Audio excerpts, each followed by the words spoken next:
meeting is now in order. Session is resumed in this meeting, this fifth meeting of or hearing of the Senate Blue Ribbon Committee on the serious allegations of bribery or extortion by some very high-ranking officials of the Bureau of Immigration and on the novel issue of offshore gaming operations that PAGCOR has recently sought to regulate. Good morning, everyone. As preliminary statement, the committee has conducted an inquiry in aid of legislation, motu proprio, because the scandal has brought disgrace to the government and to the bureaucracy as well. After several hearings, we are now looking into the home stretch, hopefully, and writing a committee report that could make recommendations to the Ombudsman and or to the Department of Justice, if warranted by our findings. This representation has always submitted proposals, and we are not skittish about providing concrete proposals to the Ombudsman or to the Senate in terms of proposed legislation that has come out of our investigations. Having said that, we are also looking into crafting a new law or set of rules that would regulate better the phenomenon of offshore gaming operations and other things to come in the future, to generate increased revenues for our country and to create more employment opportunities for our people. However, we must caution that we must not get a stigma of corruption and money laundering or tax evasion or corruption when we start going into this new ground. Kaya may mga insidente ganitong extortion or bribery because the rules are vague. Since offshore gaming is not regulated clearly, such has become a breeding ground for corruption, extortion, and bribery. Either we stop it, which is an almost impossible task because most activities are offshore and thus may be beyond our jurisdictional reach, or regulate offshore gaming so that our government and our people can benefit from it. Another legislation, and I hope you will help us, is that we are considering increasing the penalties on violation of our immigration laws and also our gambling or gaming laws. On another note, with the Bureau of Immigration, noong Lunes lang may mga nakatakas na 2 Korean nationals na may kasong murder sa Taguig. They were under the custody of the Bureau of Immigration. There is no better time than this to review the rules of the Bureau of Immigration and look into how they conduct their operations as well. Bakit tayo natatakasan ng mga detainees? In fact, I am in possession of an email that embarrasses me to the highest heavens. In the sense that when we have a detention center in the Bureau of Immigration, since this is under the Secretary of Justice, we might look at ways of improving the conditions thereat without sacrificing our strictness insofar as security of the prisoners or detained prisoners are concerned. The fact that they are under detention is no excuse for niggard or very, very shabby treatment of detainees. These people have representatives in their own countries and give us a black eye. And maybe later on when we have time, I will try to make that presentation for purposes of letting the public know and the immigration authorities know what has to be done. We also heard the testimonies of all the parties involved. We have read voluminous documents, but there are a few more questions that need to be answered before we end this hearing. We keep getting more questions and more information as we go along. We cannot entertain everything.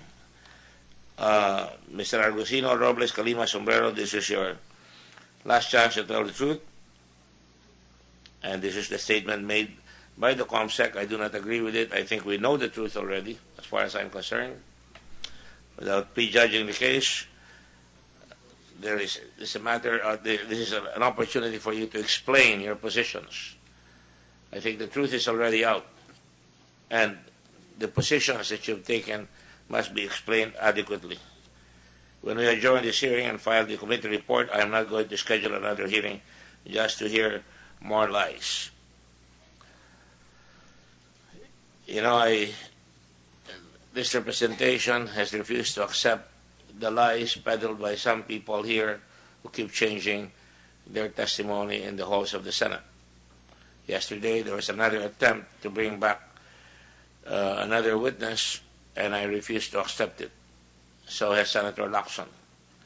And in the matter of the statements that have been made here, it is laughable to see lawyers coming out and trying to wiggle themselves out of a very bad situation. Forthrightness and candidness might earn you some iota of respect that is left. We will also include in our committee report a bill that will increase the penalties in case of perjury, especially when committed by public officers. More is expected from our public officers, especially the truth-telling. In a room where people unanimously maintain a conspiracy of silence, the word of truth sounds like a pistol shot. Quote-unquote, Czeslaw mythos. Must we still wait for that pistol shot? Good morning, everyone. Good morning, Secretary Aguirre. Good morning to the NBI. Good morning to the BIR. Good morning to the Commissioner of Immigration. And good morning to Andre Domingo of PACOR and all the other officers that have been invited here. Good morning to the resource persons. I hope we have a more fruitful meeting here this morning. We have Secretary Aguirre. Thank you very much, sir. You've been very patient. Thank you for your coming. Good morning. Good morning, Mr. Chair. Good morning. Department of Labor and Employment. I don't think Secretary Bello, I don't see him here. Bureau of Immigration, Jaime Morente. We have Attorney Victoriano Villegas of the BIR. You've been placed under oath already, no? Not yet? Okay, later on we'll do that. We welcome back Dante Giran of the Bureau of Investigation. Morning, sir. Good morning, Dante. I've also heard instances, if I may digress a bit. I was talking with an investor.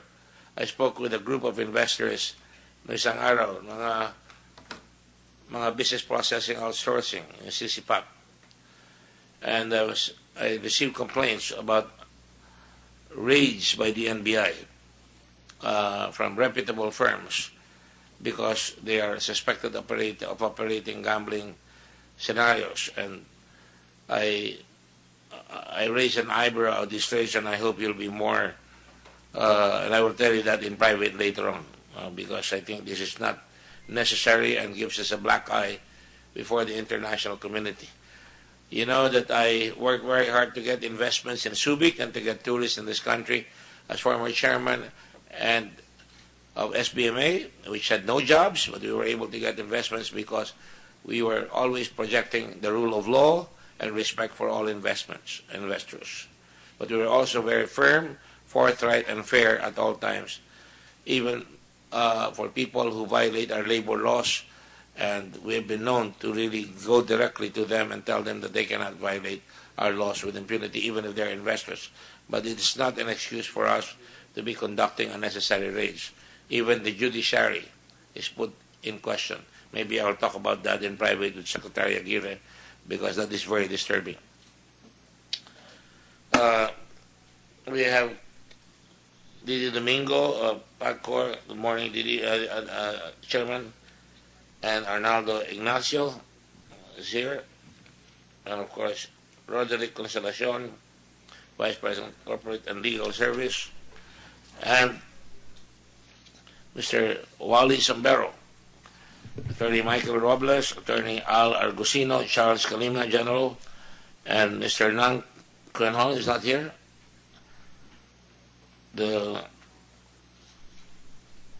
I'm sorry that they're not here today. They better have a good excuse because we want to stop the hearings already. So these are the witnesses we're going to have today. And I thank you all for coming. I also welcome Senator, one of the hard-working senators in the country, Senator Sherwin Gatchalian, and Senator Aquino. Good morning. Just came in. And of course, we shall now proceed with the matter at hand. Let me just finish some unfinished business that involves the Department of Justice and the Bureau of Immigration. I would like to ask the Secretary of Justice, and perhaps Moreno, as Commissioner Moreno himself, when were you appointed as Commissioner of Immigration? Sir, I was appointed July 1st, 2016, sir. So you came in with the new administration. Yes, sir. Yes, Your Honor. There have been several releases of nationals, Chinese, that were accosted. Who ordered that raid specifically? Was it you, or was it the Secretary of Justice? I want that clear. Are you referring to the Fontana? Fontana, yes. It was the order came from the Secretary of Justice, Your Honor. So, Mr. Secretary, was that a raid in connection with immigration violation or our laws on gambling? Both, Mr. Chair. So both. All right. Yes, Mr. Chair. Now, in the course of this raid, you were able to arrest 1,316. Is that correct? Yes, Your Honor. Just want to make sure the numbers are correct. And in the course of this raid, tranches of releases were made. Sa una pa lang, nagpalabas tayo ng, ang unang nilabas, ilan? Because I have my own figures. 35, Your Honor, they were minors. Minors. Given to the custody of the Chinese consul. And then there were 4 Chinese consul meaning the People's Republic of China. People's Republic of China, Your Honor. And they were from Macau or Hong Kong or whatever. They were from the mainland, Your Honor. Minors. The mainland could be the new territories. The mainland could be Macau. Or are they from Guangzhou? I do not have the figure. Don't you bother to check, because the South Chinese are always coming into the country. One time in my life as a Secretary of Tourism, I had a row with the head of the National Tourism Agency, and they said only the South Chinese go to the Philippines. We don't want Beijing people to go to the Philippines. And I had a row with him. Were these South Chinese people? We will check, Your Honor, and give you the... Can you check right away? Yes, sir. Yes, sir. We are in the modern age, and I will make sure that within half an hour you will probably be able to find out. Yes, Your Honor. Now, once the minors were released, sino ang sumunod? Ang sumunod po ay merong 4 na legitimate tourists as vouched for by the Consul of China. They were released by the legal division who were there in Fontana, Your Honor. Again, where are they from? We will also check, Your Honor. I don't want to say it's sloppy, but I think if I were there, I would want to find out exactly where they're from. And then what happened afterwards? Ilan ang nirelease na sumunod?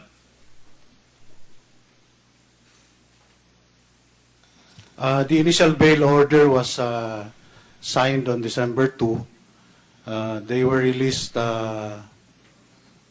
on December 3, Your Honor, December 3 or 4. Ilan sila?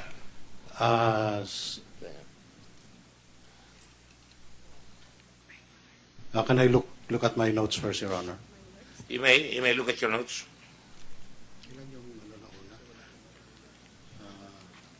Minus 66. You released 35 minors initially? Initially, Your Honor. It's 666 minus 654 minus the 66. Ilan lahat ang minor de edad? Yung minor de edad po, yun yung initial na 35, but subsequently merong pa hong na-identify na mga minors. So pinapapasok mga bata. Di ba ma-expect tayo sa immigration niya kung Pilipino ang lalabas, hinahanapan natin kung kasama magulang. Kung di kasama magulang, hinahanapan natin ng certificates of guardianship or authority, hindi ba? Pinapapunta pa natin sa DSWD, yung mga tao yan.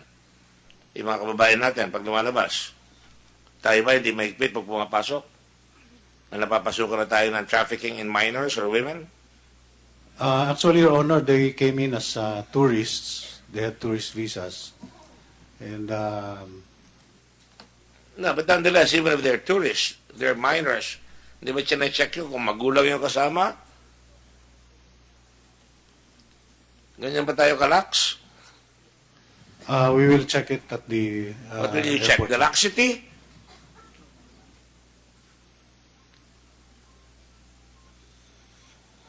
Your slip is showing. Daming minors. Sa atin, pag lumalabas, maraming bumubuliglig sa akin, nakikiusap kung pwedeng palabasin ko na. Sabi ko, di pwede. Kailangan may DSWD yan. Kailangan kasama ang pirma ng magulang. Ito pumapasok sa atin. Signatory tayo, may laws tayo on trafficking. Kayo ang immigration, kayo ang gatekeeper. Paano nakakapasok yan? Sa isang negosyo na alam nyo kasama ang ABS, anak, babae at sugal. Tama po ba yan? Sir? I didn't get the question, Your Honor. Ang pumapasok ay nagpupunta sa mga gaming or gambling.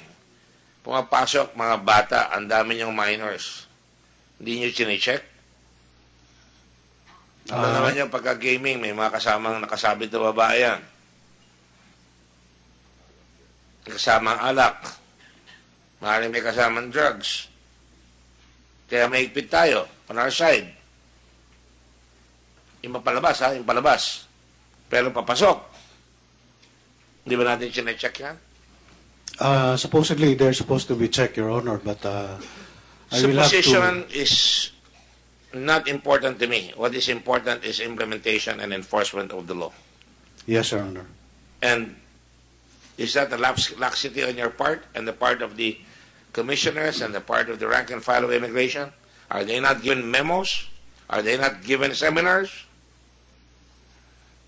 I will have to check how these minors were able to come in as tourists, Your Honor. When a leader has to check whether his orders are being followed, when a leader has to check when Wally Sombera can go out in spite of an order from the Secretary of Justice, when a leader has to check his people kung nakakapasok dito yung mga minor de edad, medyo may problema tayo. Lalo na't natatakasan kayo ng mga Chinese. I am not nitpicking. I am not fixing the blame. I am trying to fix the problem. In other words, ang sabi nila sa akin palagi, hands-on ako masyado. Nakikialam ako sa lahat. Kailangan pag may pumutok, ako mananagot And that is taught in PMA. So I look up to many soldiers in the PMA. So hindi natin alam. Hindi natin na-implement. Ganun ba yan? And that is why the Secretary of Justice conducted a raid. Kasama po ba yung trafficking doon, Mr. Secretary? O nadaus-dus lang tayo at nakadiscover tayo na maaaring may trafficking? None, Mr. Chair. Wala po, Mr. Chair. Salamat po. So, Commissioner. Sir, I was informed by the Chief of the Port Operations that usually the minors come in with their guardians. That's why they are able to come in to the country. But I guess I have to investigate this. I guess you have to tighten up, right? Yes, Your Honor. Because even if they have a guardian, you still have to check whether it's a legal guardian or a fake guardian. Yes, Your Honor. And in our country, we check with the DSWD. And if you have a question as to somebody who's coming in, you should check. Yes, Your Honor. And if we are so inadequate, we should get the number and find out where they're staying para pag naganapan, malalaman natin kung tina-traffic yung bata. In CNN, they have a program where they try to check trafficking, where they go against trafficking. Sorry? It's called the Freedom Project. Especially, pumapasok yan, bubuti sa gaming. Anyway, another point. So, ilan ang sumunod pagkatapos ng 35? Ilan ang sumunod na pinalaya? Based on record, Your Honor, 583 were released in the first tranche of the bail. Are you sure? Yes, Your Honor. 66 followed, and then 16 was the third batch, Your Honor. A total of... Can you get that? Ano, 35 muna, tapos? Ilan? 4, and then? Ilan yung malaki? 654. When was that? 654, Your Honor, December? December 2. December 2, Your Honor. 2 or 3?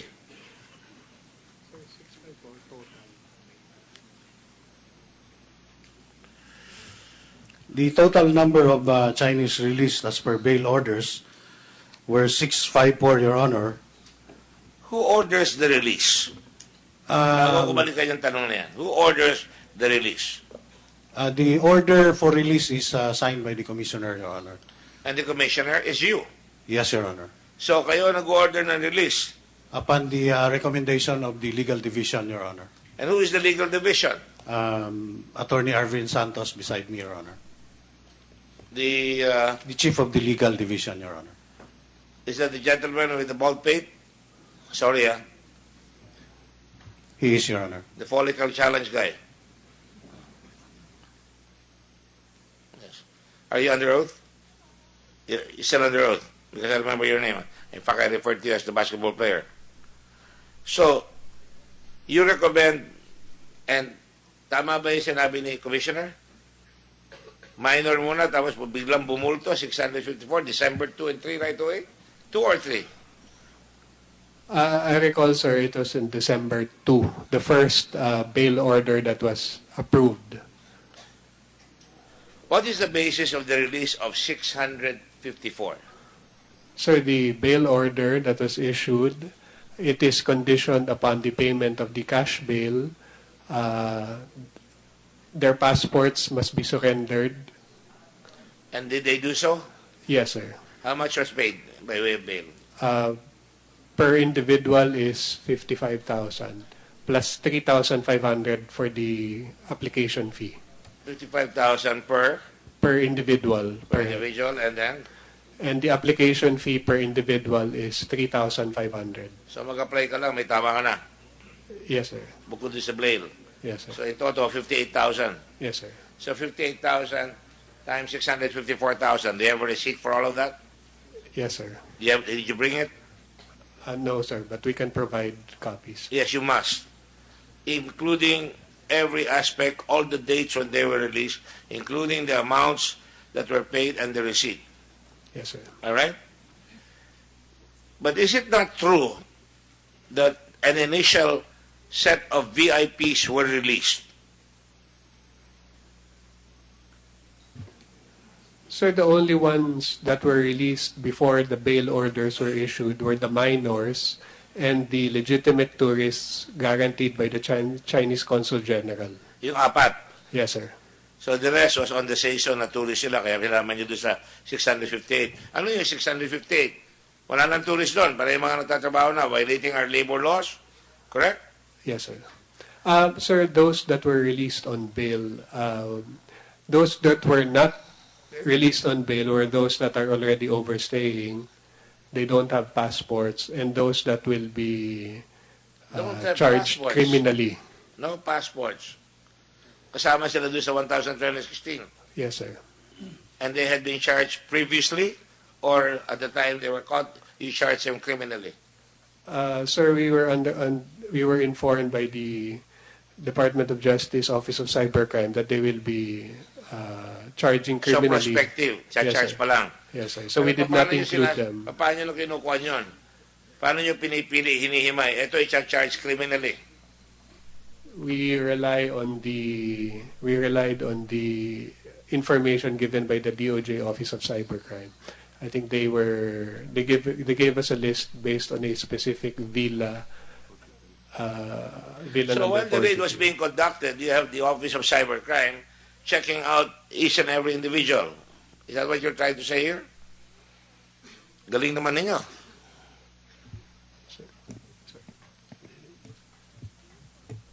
Sir, we were conducting the inquest only for immigration violations. As for Yeah. the criminal So as you violations, conduct an inquest, investigation, Tinitingnan nyo, may passport ka ba? Paano nakapasok yung walang passport? Number 1. Number 2, may krimen ka ba?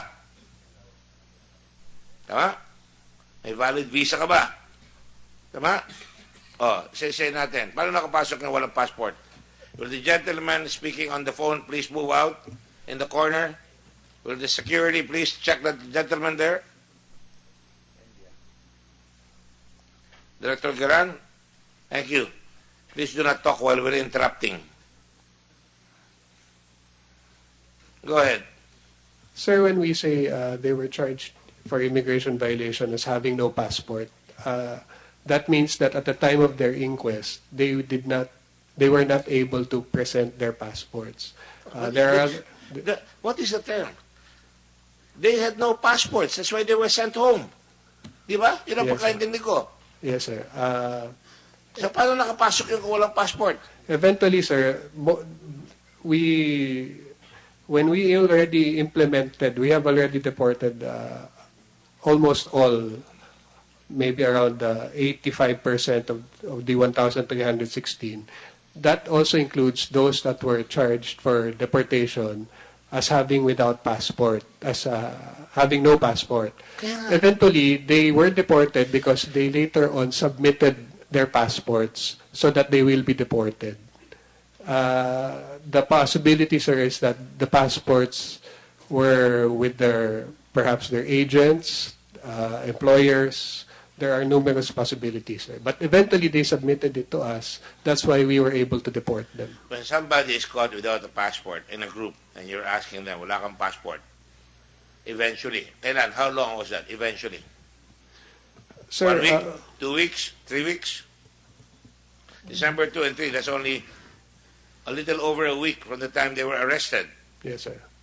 Eventually, nalaman niya walang passport ng mga ito. Eventually. Does that ring a bell? You're a lawyer, right? Kung may grupo ka, hindi hawak ang passport. Tinanong mo, saan ang passport mo? Wala. Hindi makapag-produce ng passport. Anong suspicion mo? Wala kang passport. This is not a trick question. Wala kang passport, wala kang may pakita, you are illegal, right? And then upon coaxing, lalabas bigla yung passport. Pag lumabas bigla yung passport, ang tanong ko, bakit hawak ng ibang tao yung mga passport ninyo? Kayo ba ay sindikato? I'm looking at Andre Domingo because she was a commissioner. Kayo ba ay sindikatong pumapasok dito? At meron kayong pakay na gagawin dito na illegal para hindi ka makakasibat, para ikaw ay kayang alipustahin. Kung wala kang passport, hindi ka makakatakbo, hindi ka sweldoin, hindi ka makaangal. Kung ikaw ay babae, pwede kang rapin, saktan. Hindi ba pumapasok sa isipan ninyo yung bagay na yun? Trafficking? Yes, sir. That is a valid observation, sir. Sorry? That is a valid observation, sir. Well, thank you very much. Yes, sir. Thank you so much. Thank you so much. But what do you do? I don't want to be sarcastic here, but nagtataka ako parang matter of fact, walang passport. Hawak ng ibang tao. Ox ba yun? Sir, we deport them, and in fact You we have report. deport. You're the one that mahawak kayo. You are the enforcer. You are the lawyer of immigration. Yes, sir. That's why we conduct the deportation proceeding against them, sir. So you don't report. You just say, Deport, sir. Deport. you report. Okay, so you report. Don't you investigate further for trafficking?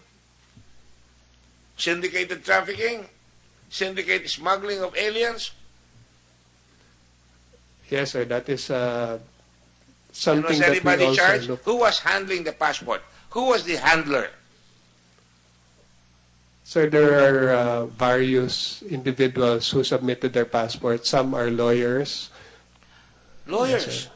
Chinese lawyers? No, sir. Filipino lawyers? Yes, sir. Oops. The plot thickens. You're a member of the bar. Yes, sir. When a lawyer handles the passports of somebody, for whatever purpose, most probably illegal, para hindi makatakbo. You know, I have had complaints from my own town.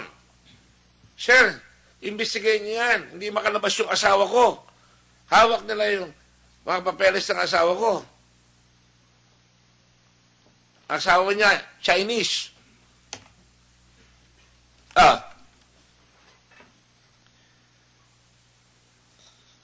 Please answer. Yes, sir.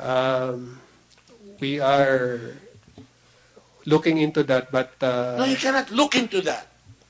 For You this- have to investigate. We are investigating you. We're not looking into it. You are on the carpet here. The Immigration Department. Kayo nasa karpeta ngayon. Magpapaliwanag kayo. Bakit hindi nyo ini-implement yung batas? Gumagawa kami ng batas, implement niyo. Pumipirma tayo ng international agreements. Nakikinig kayo sa TV, yung Freedom program ng CNN. Tapos dito, walang passport, may hawak. Abogado pa. Sino yung mga abogado niya? Yan, lalaki ng problema. The ink has created a blot. we can provide, sir, the No, I know you can individuals. provide. But you should know. I will get You the take their details. word for it. Yes, sir. I will get the list, sir. Again, I give you half an hour to get it. Yes, sir. Alright? So, di ba totoo na ang pinalabas yung una ay humigit kumulang sa 58 people? Mga VIPs ang pinalabas nyo? Nakikita ko, tumingin bigla sa akin si Wally Sombero. Wally, di ba yun ang nilalakad mo una? Makalabas muna yung mga VIPs? Kasi yun ang commitment mo doon sa paglakad mo kay Secretary Aguirre? Sir, Kaya ang presyo nakuha ay 50 million. Correct? Wally? 50 million. 58. That is practically 1 million per person. Binayad dito sa dalawa na nangihingi na binigay mo doon sa nakunan pa kayo ng TV na nagbibitbit ng maleta yung ilang mga tao. Tama o hindi? tama, Your Honor. Ayan. Mr. Immigration. 58. Ang unang nauna. Do not lie.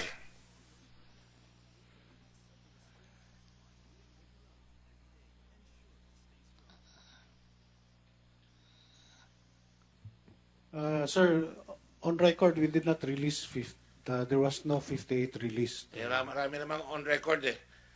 Wala eh. Pero off the record, maraming lumulusot. Yun ang problema eh. Di ba? Yun ang problema natin. I'm looking at my fellow senators. Off the record, maraming lumulusot. On the record, yun ang lalabas. Pero narinig yun si Mr. Sombero. I'm glad he's finally telling the truth here. Hopefully, he's continuing to tell the truth. 58 people, VIPs muna inuna, yun ang nilalakad niya. Ang binigay na pera, 50 million. 50 million divided by 58, Secretary Aguirre, is about $1 million per. The two associate commissioners went there, waited for 20 million, the first half, and then the last half, they got another 30 million. And then the next day, bumalik sila. And the next day, bumalik sila. Because they were following up the 650 people na gusto nyo makuha at maniningil kayo ng 250,000 per person. Is that correct? Mr. Subero? Your Honor, I have no knowledge about the 250,000 per head. But you're aware that negotiations were going on because you were there. You want me to show you all the times that you were all together? I can show you that. Yes, Your I do Honor. my homework here. My staff, we left last night at about 12 o'clock midnight. You think we're just wasting our time here? I can confront you with all of that. Magkakasama kayo nung una. Yan, si Argusino, sumama doon, hindi na makasama doon sa usapan. Ginambala nyo si Secretary Aguirre. Sir, sandali lang ito, pagbigyan nyo na kami. Papakiusap namin, nagagalit ang Chinese Embassy. Ikaw ang kinuha doon sa Cagayan. Di ba? Pinakiusap ka, kunin nyo si Wally Sombero para makiusap. Kaya dating si Argusino, Sir, sasama ako sa meeting. Yung pala, nung nahuli nila, the day before, dalawa sila ni Robles, nandun, nagpunta sila the day after. Correct, Robles? Yes or no? Yung pagpunta, yes, correct. Mr. Sir. Chair. Sir. Sir. So they went. And after they went, balik na si Argusino, doon, sumakay doon sa meeting ni Secretary Aguirre, nabibigyan ng award siya, doon, nakalabi na. 50 million, kaya natin palabasin yan. 58 people, VIPs. Nung makuha ay 50, balik na naman, the next day. Makasakali, mga winuli tayo. Ang susunod, next attraction, 650 at 250,000 persons. Per 600. Kaya, lumalabas, maraming balita, si Secretary Aguirre, 150 million ang hinihingi. Computin ninyo, lalabas ka na. At 250,000.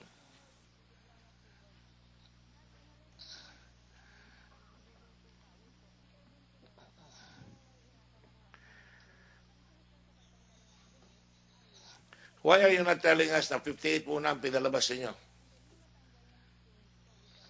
Can you put this on the slide? It's time for the truth to come out.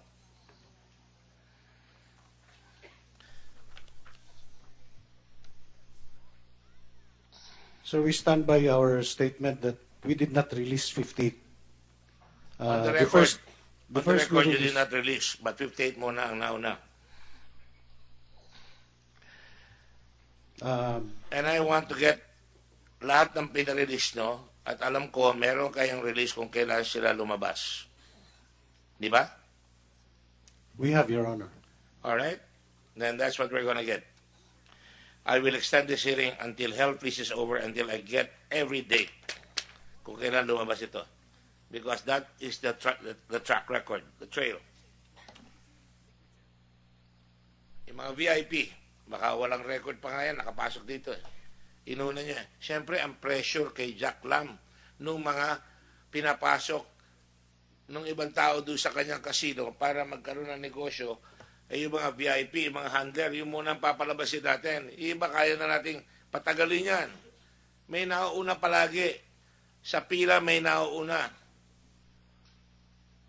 Whether it's in China or the Philippines, the VIPs, yung mga anak ng Diyos, yun ang pinapauna palagi. Umuuna si Wally Sombero eh. Kaya nga, sasabihin ko, si Wally andun kagad eh. Bumalik pa si Wally sa Fontana. Nakakuha pa siya ng 10 million. Maybe, yun ang charge na, retainer fees for helping out, maayos yung gusot na ito na napakalaki. Because for the first time, the Department of Justice triumphed and collected 1,316 people, not at your initiative from the from the Bureau of Immigration, but at the initiative of your boss. And you have an immigration officer, intelligence person, who had nothing to do with it. It was Secretary Aguirre that ordered that 1,316 people were operating, and it was the biggest catch in history. Isn't that true, Secretary Aguirre? It's true, Mr. Chair. Correct. And therefore, hindi ka sinabihan ng Immigration Commissioner na, boss, makakahuli tayo rito, 1,316. Hindi, di ba? No, It was Mr. your Chair. own initiative. That's right, Mr. Because you knew na may nangyayari dyan, may nagsasabi sa inyo, correct? Chair. That's right, Mr. Chair. Of course, hindi rin natin alam kung ngayon kung sino nagpalabas. Shall we go, pretty please? Sa unang sultada. Ayan. Unang sultada. November 25. Ang nag-meeting. Mr. Sombero, Mr. Yu, Mr. Nang. Saan yan? Can you help me out? Hindi ko makita eh. Crystal Dragon Restaurant on November 25. Ha? Crystal Dragon Restaurant. Correct, Wally? Your Honor, correct po. So, kasama ka doon. Kayo muna. Yun ang nagsabi, pwede ba pakitulungan nyo kami, mga tao namin nakulong doon, kawawa naman. Correct, Your Honor. Tama. Next attraction. Fontana Leisure Park and Casino, November 25 at 5 p.m.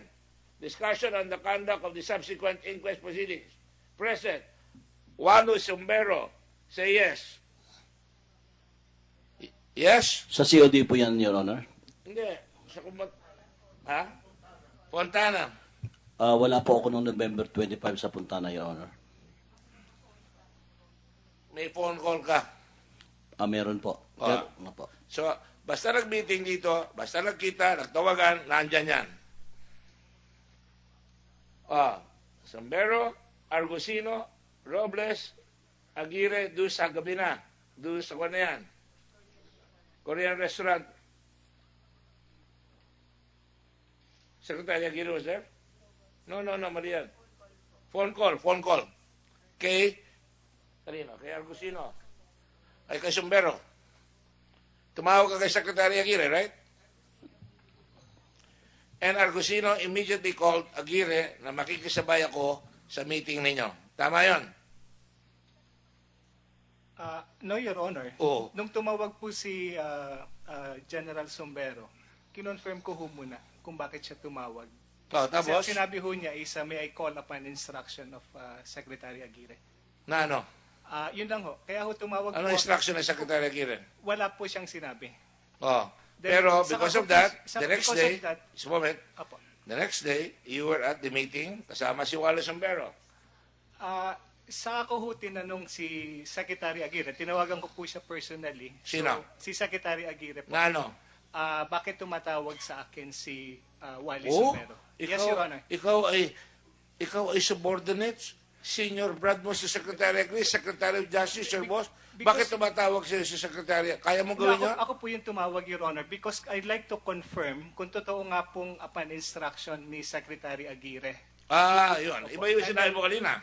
Hindi po, ang kaya ko po, I have to confirm kasi I need guidance kung kakausapin ko nga So, po iba yung si sinabi mo. Wally Sabi mo, Sombero. tinawagan mo, ba't kasi matawag sa akin? Tinawagan ko po si Secretary Aguirre. Sige. Yan. Tapos, on November 26, can you help me out here? I cannot read it very well. Can you please look at this, everybody? Initial meeting of Jack Lam and Secretary Aguirre at High Street Cafe, Shangri-La. Meeting. Mr. Lam, cameo appearance. Hindi nagsasalita, hindi nakakausap. Panay Chinese lang. Walang subtitles. Sombero. Matawa, totoo naman yung sinasabi ko. Sombero. Ayan. Argusino. Say yes, Argusino. Attorney Argusino? Yes? Kailan po yan, Your Honor? Noong 26. Shangri-La High Street. Yes, Your Honor. I was there.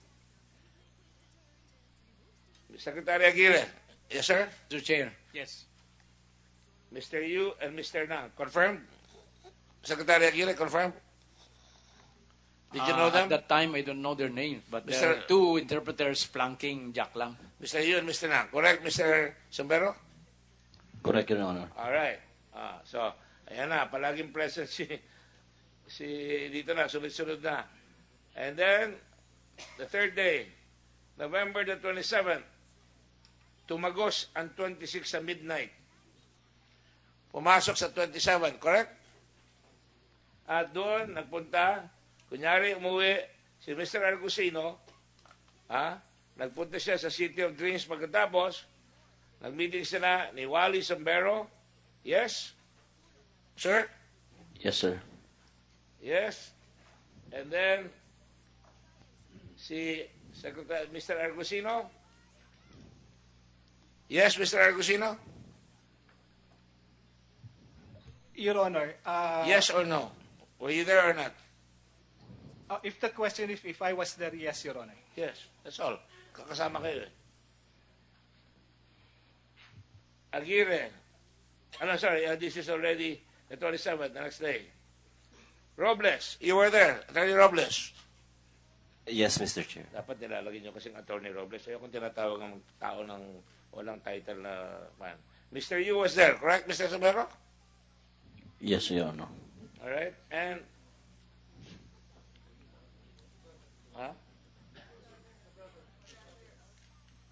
and Marlon Robles, the brother. Yes, Mr. Chair. All right, nakuha na kayo ng TV dyan. So, ilang beses na kayo magkakasama? Tatlo na. Okay, next. November 27, ng madaling araw na ito. Nakuha na yung 2 bags on November 27, 3 bags. I don't have to go to that because nakita natin sa TV unless you want me to show the TV again. Mr. Sombero, 2 bags and 3 bags, nakita kayo doon. Argusino and Robles, yes? Yes, Your Honor. And Marlon, yes? Yes, Mr. Chair. All right. And then, the birthday of Alfred Lim. All right? Without this, I don't know whether, I don't think he knows it, but anyway, Argusino and Robles consolidated the money, di umano. Yes, Mr. Chair. Okay. Sa Cavite na yan. All right? And Secretary Aguirre was there, but hindi kayo nakapag-usap. Right, Secretary Aguirre? That's correct. Maraming Mr. tao. Chair. Ang nag-usap lang silang dalawa. I think the guest numbers around 450 to 500 people. Right. All right. That was a party. I don't know why they would bring the money. I doubt whether they really brought the money there, quite frankly. Why would you bring the money there? Anyway, after you consolidated the money, of course, let me go back again to the 27th, humabol si Wally Arbusino habang dinadala yung pera. Binawasan yung 50, naging 48, kinuha yung 2 milyon. Tama, Wally? Your Honor, correct. Correct. Okay. So, and then I will stop there for the moment because now I'm asking Commissioner Morente. This is immigration time. Don't show that. Mr. Morente, you are the commissioner. You are the classmate of General Kalima. Yes, Your Honor. Now, General Kalima, according to the reports here,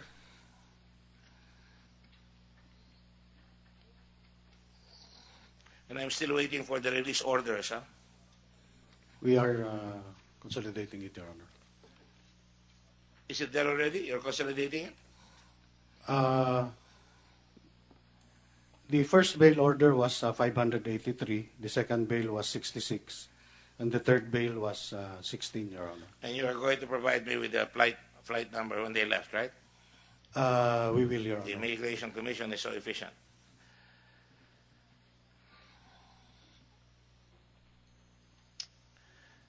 General Kalima, according to you, you sent a letter to your MISTA, Commissioner Morente, and you reported that on the 26th, an extortion attempt was made by Secretary Aguirre, Argusino, and Jack Lam. Is that correct? Yes, Your Honor. Do you have a copy of the letter? I'll check my file, Your Honor, but I've submitted that in the investigation to the NBI, Your Honor. Yes.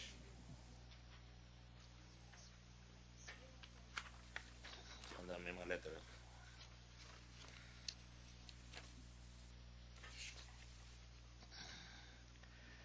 This is a report signed by you. I will show it to you. Can you show it to her first before I read it? Okay. Tell me if that is the letter you sent. Oh, lapas ka na. Nakita mo lang yung boyfriend mo sa dulo, hindi mo na pinansin si Kalima.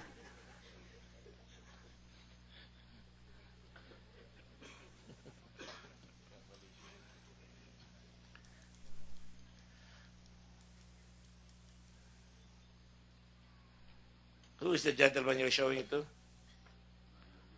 Your lawyer. Yes, With the name of? Attorney Austria.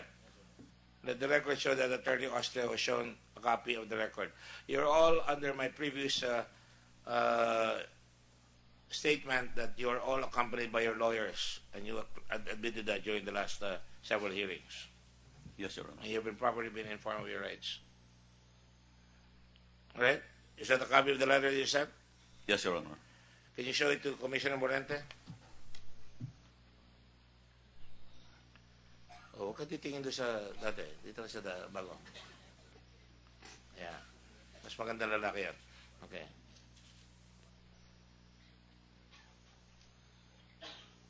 Alright. Can you bring it back here? Meron ba kayong extra copy? Hurry up. Shake a leg. I will now read the letter. The letter says, for the Commissioner, Acting Chief Intelligence Division, subjects CI report. Is that confidential information? Yes, Your Honor. Thank you. Date 27 November 2016. 1. This is a follow-up report to an earlier information received from a highly reliable source about an extortion attempt in connection with the arrest of the Chinese nationals in Fontana, Parkfield, Pampanga on 24 November 2016. 2. On 27 November 2016, the informant disclosed that something has already happened and that everything was captured on camera. He then said that he will provide updates. By he, what do you mean by that? The reliable source? Yes, Your Honor. 3. Information given is already after the fact. Is that correct? Yes, Your Honor. Yes, That's evidence is here. Recommendation 4. Intel to continue pursuing CI operation to identify perpetrators and gather evidence in preparation for a possible entrapment operations. 5. Updates to follow as additional reports are obtained. Charles C. Kalima Jr., Police Director, retired. So this is the letter. You both confirm it? I confirm it, Your Honor. How come there is no receipt from your office? Showing it to the senators?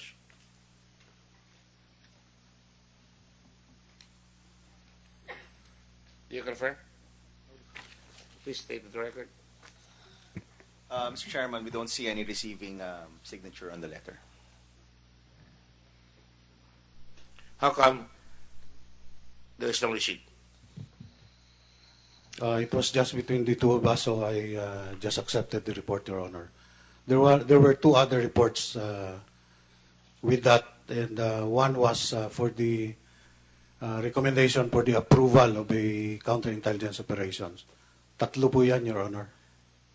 Knowing that the Secretary of Justice ordered a massive raid where you collected a massive set of people, and you got this receipt after the fact, matapos mangyari, tatanggap ka ng report sa kanya, anong ginawa mo? Sabi niyo sa inyong dalawa lang yan, which I challenge. Di pwede sa inyong dalawa lang yan. Hindi mo sasabihan si Secretary Aguirre, pinagdududahan ba si Secretary Aguirre, kaya hindi mo siya sinabihan dito? Sinabihan mo ba si Secretary Aguirre? Secretary Aguirre, were you informed about this? I know, Mr. Chair, what's the date and the The subject date is of the... 27 November 2016. Miss, can you please, at a trot, show it to Secretary Aguirre? Magdadabog ka na ata.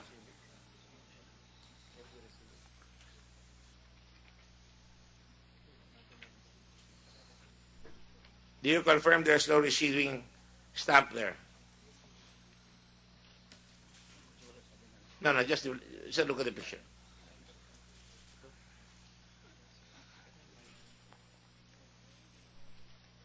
May I have a little time, Mr. Chair? Sure. May I have a little more time Okay, to check go ahead. our record? Mr. Chair. You've been raising your hand, Director Giran. Do you have knowledge sufficient to form a belief as to the transaction that transpired just a while ago? No, Mr. Chair, Yes or no first? as indicated earlier by Colonel General Kalimag, Sa moment- indicated that we received the report, we deny. Huh? We deny that that report was furnished to us. Oh, did he say that? I didn't catch that. He said that you received a copy of the report. I heard, Mr. Chair, that General Kalimag indicated earlier that he furnished the NBI a report, that report. But my investigator said, we deny. There was none. We did not receive the report. Well, you have sharp ears, and I have both Senator Aquino and I, wala, tatlo kami, hindi namin narinig sinabi ni Charles Kalima yan. Sinabi po niya, sir, kanina. Sinabi niya. Sige. Sir, I said, I think that the NBI has a copy. I did not say that I was the one who gave them a copy. Because there was an NBI has a investigation. copy. Okay. NBI has a copy. Yes, sir? Secretary Aguirre? Yes, Mr. He's Chair. denying that they have a copy. So, excuse me, Secretary. Director Giran, you're denying that you have a copy of that. My people deny that there was such copy furnished. The records state that there is a denial by Director Giran. Sir, Secretary Aguirre? Yes, Mr. Chair. On December 21,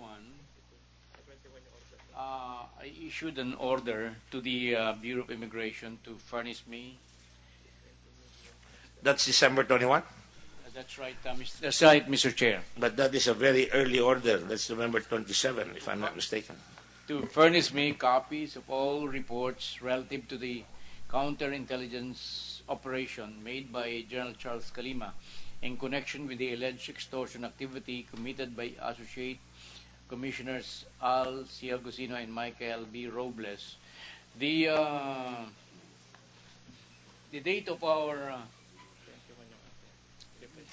they replied to us one day after, December 22, 2016.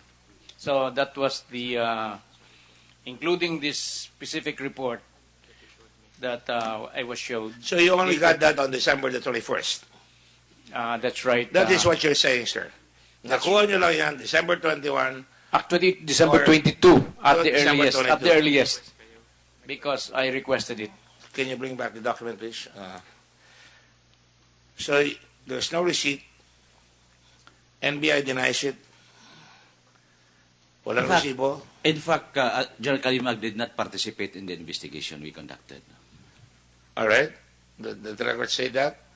So you got a copy. What was your reaction to this? What did you do as commissioner or the general? Sir, I did not furnish it yet to the SOJ because it was still validation and case build-up operation. I deemed it proper that it would be between the intelligence chief and the commissioner, Your Honor. Well, as I said earlier, your Secretary of Justice was the one who ordered it, a raid. 1,316 people were captured. And don't you think he should be told, sir, meron kaming binabalidate pa, binibuild up pa. Bakit hindi mo sinabi yan? Hindi Sir, importante. it was judgment call on my part to... Judgment call, all Yes, right? Your Honor. We are all held to account for our judgment calls. I am not your enemy, you're not my enemy, I'm just going by what I see here. Understand? Yes, Your Honor. So no action was taken until December 10. On December 10, a handwritten note was handed by Mr. Calima to Mr. Morente, formally informing him that the 18 million is in his custody. Is that correct? Yes, Your Honor. And in your affidavit, you said he personally met with Commissioner Morente and narrated what happened in his operations, informing him of the 18 million in his custody. In your custody. Yes, Your Honor. Where's the affidavit? Where's the affidavit?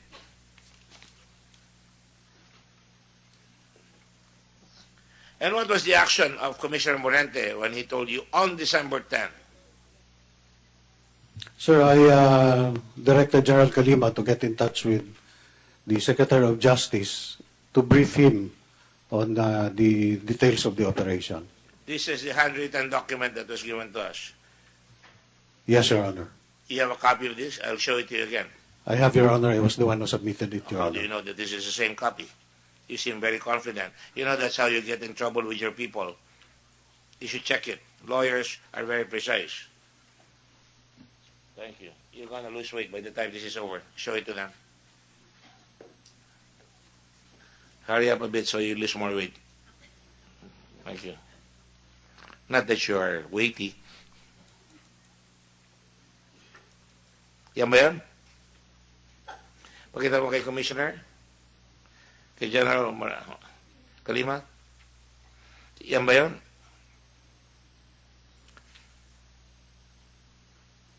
Yes, Your Honor. Okay, that's a Xerox copy. That's the answer. Xerox copy. Faithful reproduction. Having said that, that was December 10.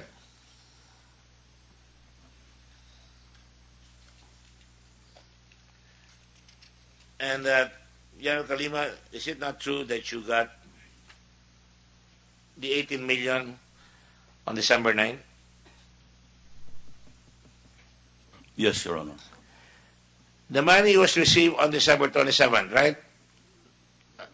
November 27. By the two associate commissioners, Your Honor. That's correct. That is confirmed. Nakuha nila. And between that time, November 27 and December 9, there were conversations between the two of you. Confirmed, Mr. Robles? Between the two of us. The two of you and General Kalima. Between November 27, you testified here. Nakasama ka doon. Yes, yes, Mr. Chair. I can show you again the record of your conversations here and your dates. Do not dare Yes, lie. Mr. Chair. All right? Argusino? Attorney Argusino?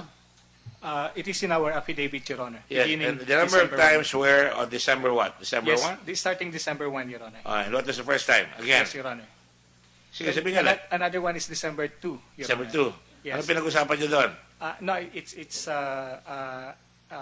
was Attorney Kalima. It was Mr. General Kalima who went to the office of Attorney Robles, Your Honor. On December 1, he came to our office, to my office, Your Honor. So, you confirm that, General Kalima? Yes, Your Honor. And you told him, I saw what you did and I know what you did. In so many words. Alam ko may nangyari. Iba sinabi niya? Talaga ko sino? Yes, Your Honor. That's what he told me. Ano sinabi niya? Alam ko yung buong nangyari sa City of Dreams. May katibayan siya. At meron ho siyang sinabi na evidence against us. Ano sinabi niya? Gusto ho raw ho niyang makatulong. Nakatulong. Yes, Your Honor. Ano naman tinanong mo? Paano ka mo alam mo ako tutulungan? No, Your Honor. I did not say anything. Ayaw mo patulong sa kanya? At the time, Your Honor, I was surprised. At the time? Yes, Your Honor. December 1 and 2. December 2, I learned that he also came in the office of Attorney Robles. Attorney Robles? Saying the same thing. Again, Attorney Robles. Like I said in my preliminary statement, this is the time to tell the truth and write it. Go ahead. You've said this excuse me. before. Just give me another chance to write it. Go Yes. ahead. But, Mr. Chair, Anong but? Answer. Napunta siya, di ba? Walang but. no, actually, I intend to invoke certain right. You can This no is- longer invoke that because you already answered previously. Sorry, you're too late. You're a lawyer, former Yes. fiscal with a sterling Mr. Chair. record. You know how many people complain about me, about you?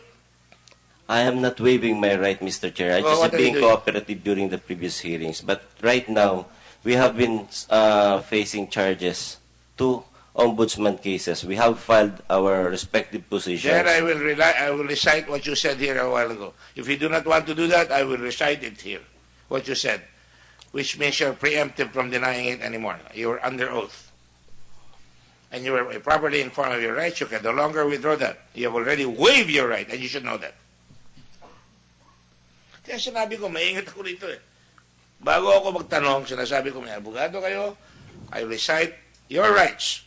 Mr. Chair, I want to clarify that I am not retracting on my previous statements. O, disagutin mo. Disagutin mo. Pinapaulit ko na siya. Ang sabi ko sa preliminary remarks ko, nagsalita kayo dito, ngayon pagkakataon, kung may dadagdag kayo, sabihin nyo para matuwid natin. Sinabi ko sa English yun. Mr. Chair, Pinuntahan ka ni General Kalima. I'm respecting the authority of the body, but I intend to speak at the proper forum already, Mr. Chair. This is already 5th hearing. We have been invited here as a resource person. We have been humiliated here. Humiliated? And yes, Mr. Chair. Are you accusing me of humiliating you? Or any senator here? No, Mr. Chair. But the way that the questions were being crafted, the way it is being asked, affects our legal position on the matter, Mr. Chair. No. You were told about your rights. Yes, Mr. Chair. That's why I'm invoking it. At the very start of every hearing, we have been reminded by the chair that we can invoke our right to remain silent. No, not every hearing. The first hearing. Throughout, that goes throughout. Would that mean So to say that? you don't want to answer. I will put you in contempt. I will lock you up here, and I will put you in contempt. I've done that before. I would like to know the ruling of the Honorable Chair. You don't want to answer. I am invoking my right, Mr. Chair. All right, I'm saying you have waived your right. And you don't want to answer. Sergeant at Arms, I move for reconsideration, Mr. Chair. what are you reconsidering? The order of contempt, Mr. Chair. I have not made an order for contempt. I just called the Sergeant at Arms. No, that's why. I thought that's the implication, Mr. Chair. Then in Tagalog, your talking is wrong. My God, you're trying to be fresh here. You accuse us of humiliating you? I'm not accusing Mr. Chair. I'm just First, saying that is contemptible conduct. We have never humiliated you. I'm just invoking my right, Mr. Chair. No. Yeah, I will read you the provision. You have already waived your right earlier. I've said so. You don't want to answer? Give me the affidavit then. I will confront you with the affidavit. I don't want to put people in jail unnecessarily. If I have to, I will do it. Where's the affidavit? Statement. Yes, sir.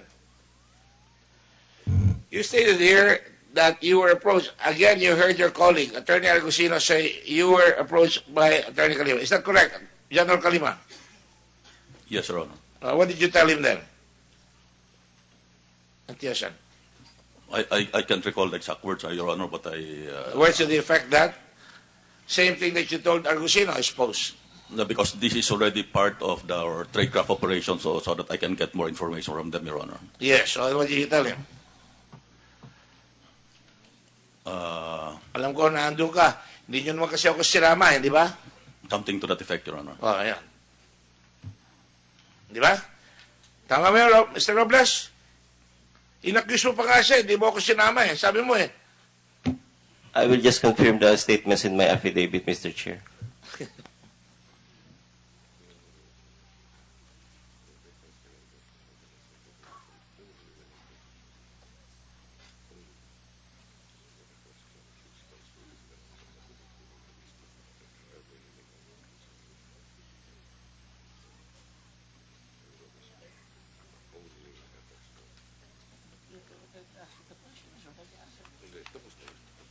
Yeah, tapos na.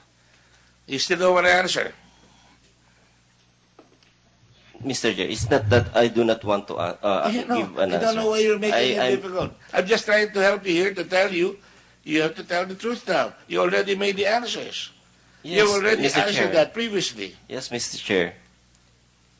Yes, Mr. Chair, what? I already made the previous answers. I have made answers during the previous That's why I'm hearings. confronting you. Hindi ba sinabi mo? Mr. Sinabi Chair, mo na, sinabi nga, hindi nyo kasi kami sinama eh. Hindi nyo ako sinama eh. Right? Mr. Yes, Sir Chair. General Kalima.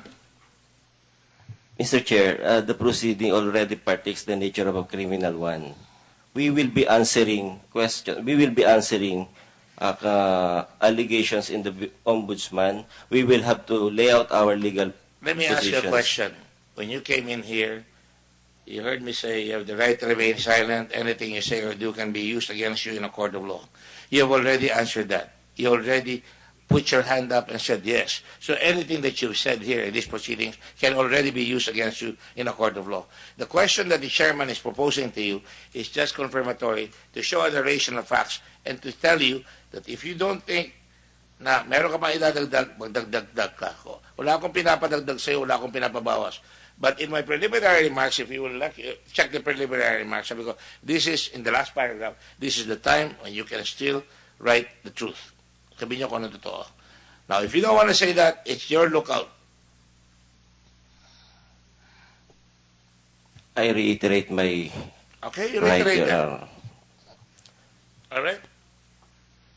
I will continue. I will put you in contempt. Vote? Yes? Yes, okay. Sergeant at Arms, you wait. Wait, not yet. Don't be too hasty. I know that you had just arrested somebody here last time. I don't have to justify it to him. Here. He knows the rules. He's a lawyer. I don't have to tell him the rules. Yes? Can I give my justification, Your Honor? I'm not sure if the ruling in the Bengson versus Senate Duly Rubin Committee has already been reversed. That is the prevailing jurisprudence, and the Supreme Court has said that when a proceeding already partakes the criminal one, and in similar situation, when the witness is no ordinary witness, but an accused or a respondent in a criminal proceedings or criminal investigations, he may altogether waive his right or refuse to answer any questions, waive to appear. And I'm just invoking my right, Mr. Chair. You know, I'm the first one who will protect your rights here. That's why I keep saying that in every hearing. I'm known for that. You know why? Look at Sabio versus Gordon. I'll give you time to look it up. Have your lawyer look it up now. Sabio versus Gordon. Ako ang respondent doon. And the Supreme Court said, have your lawyer look it up. Have him, yung binabayad mo sa lawyer mo, ipaayos mo. Pro bono po. Pro bono si... Pro bono. Anyway.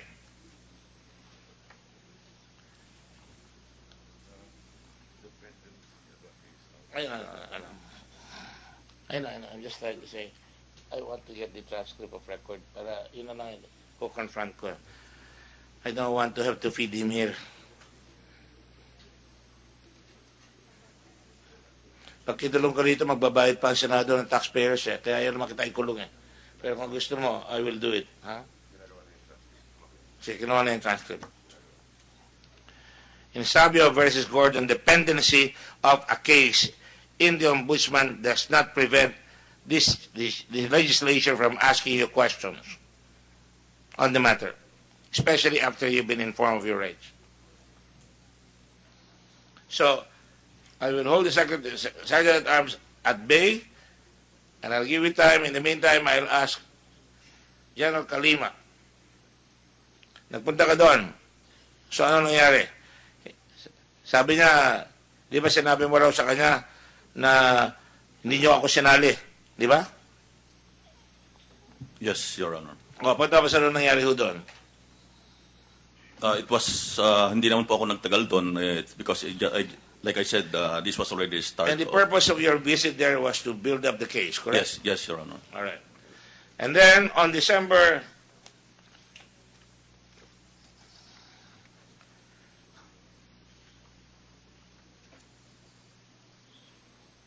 After you went to send that handwritten note to General Kalima, to General Morente, the article of Montulfo came out, the alleged BI scandal. Do you have the article of Montulfo here?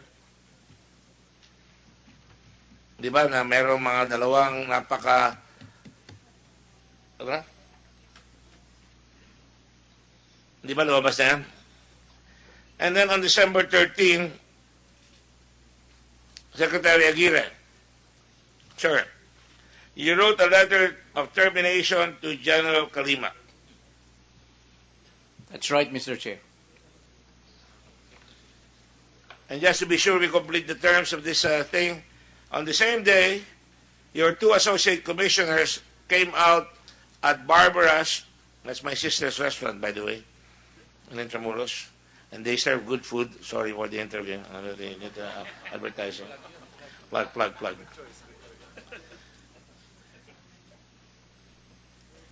And you turned over the money to the DOJ.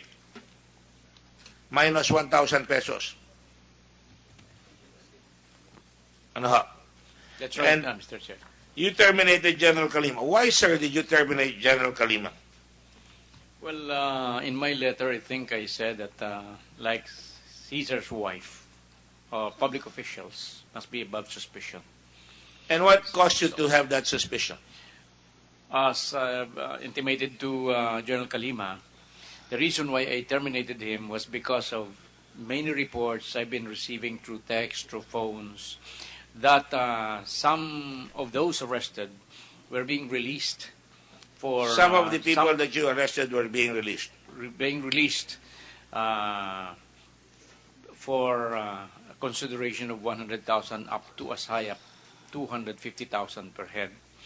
So General Kalima wanted to explain that to me because it's a raw information, that's correct. But because we were taken by events, we were not able to talk and meet each other face to face. But that's the reason. The reason it was because of this repeated reports to me as Secretary of Justice for what was happening after the raid was made on November 24 until we met on November 26. Was it also because of this article by Ramon Tulfo that says rapacious immigration commissioners? And I will quote, on December 10, President Digong will surely be fuming with anger after he reads this. 2 associate commissioners of the Bureau of Immigration, BI, who are his branch at Lex Taliones, extorted 50 million from online gaming operator Jack Lam. Lex Taliones is a fraternity of law students at San Beda College of Law, the President's alma mater. The 2 commissioners, both appointed after President Digong took office, received the huge amount from Wally Sombero, whose help Lam sought. The 50 million was in exchange for the release of 600. And that's why you said, na-release na yung iba. Out of the 1,316 mainland Chinese online gaming employees at Fontana Resort who didn't have employment visas. The 2 immigration officials never kept their part of the deal. Sombero is now under protective custody of the NBI, told his columnists the immigration commissioners were like rapacious policemen when they demanded money from Lam. After Lam gave them the 50 million, they demanded more. They wanted 100 million more, but Jack Lam said he didn't want to give any more, said Sombero. Sombero said, borrow the money on short notice from the junket office of the City of Dreams Hotel and Casino. It's a very long article. Was that the reason why you fired? Well, I think it's partly, but even before the article of Mr. Tufo came out, as I informed this committee, I've been receiving reports of some briberies in order that some of those arrested are to be released for a consideration of 100,000 to 250. So, sir, excuse me. Going down, it said there were CCTV cameras. What the 2 commissioners also didn't know is that Sombero, a retired police senior superintendent, recorded their conversations. The 2 commissioners were also not aware that retired Police General Charles Kalima, who's here, chief of the BI's intelligence unit, was also monitoring the transaction. Sombero and team of Kalima about the 2 officials' demand. That's the reason Sombero took Lam to Justice Secretary Vita Aguirre, who was attending a reunion of Lex Taliones members at Shangri-La Hotel in Fort Bonifacio on the night of the 26th. Sombero couldn't tell the Justice Secretary straight that 2 immigration officials were demanding huge money from Jack Lam. Sombero just told Secretary to become Lam's godfather because of the extortion demand.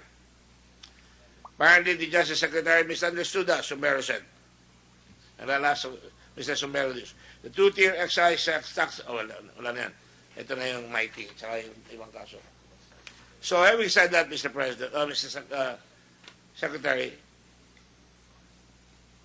Mr. Kalima, General Kalima was conducting an undercover operation confirmed by Mr. Sombero. You fired General Kalima based on previous testimony that you heard that some of the Chinese were being released because they were being asked for 100,000, 250,000. And then, on the same day, the 2 associate commissioners conducted the press conference and released the money and turned it over to you, if I'm not mistaken, on December the 10th, or the 13th, rather, at the press con, the 2 associate commissioners reported the money that they had taken, and which is currently deposited at the Land Bank deposit box. And on the 15th of December, on the 13th of December, they resigned on the 15th of December. Uh, General Kalima was terminated December 10 based on reports, and then all of a sudden the two associate commissioners resigned on December the 15th. What a sorry state of events. You accuse Mr. Secretary, the General Kalima, on raw information, as you say, as you admitted this also. Eh, parang may narinig kayo na may nangihingi, pero yung pala ang nangihingi per TV and for later on, itong dalawang commissioner natin na magigiting. Yes, Mr. Na Chair. nag-resign. May I manifest, Mr. Chair? Please. That on December 12, I recommended in a DOJ memorandum to the President the relief or termination of the two commissioners, Attorneys Gosino and Attorney Robles. So you recommended the termination of these two people. When? Yes, Mr. Chair, on December 12, in a memorandum. And then on December 13, You can ask. I'm sorry, on December 12, I reported to the President, to the Palace. On December 13, I recommended the termination of the two commissioners.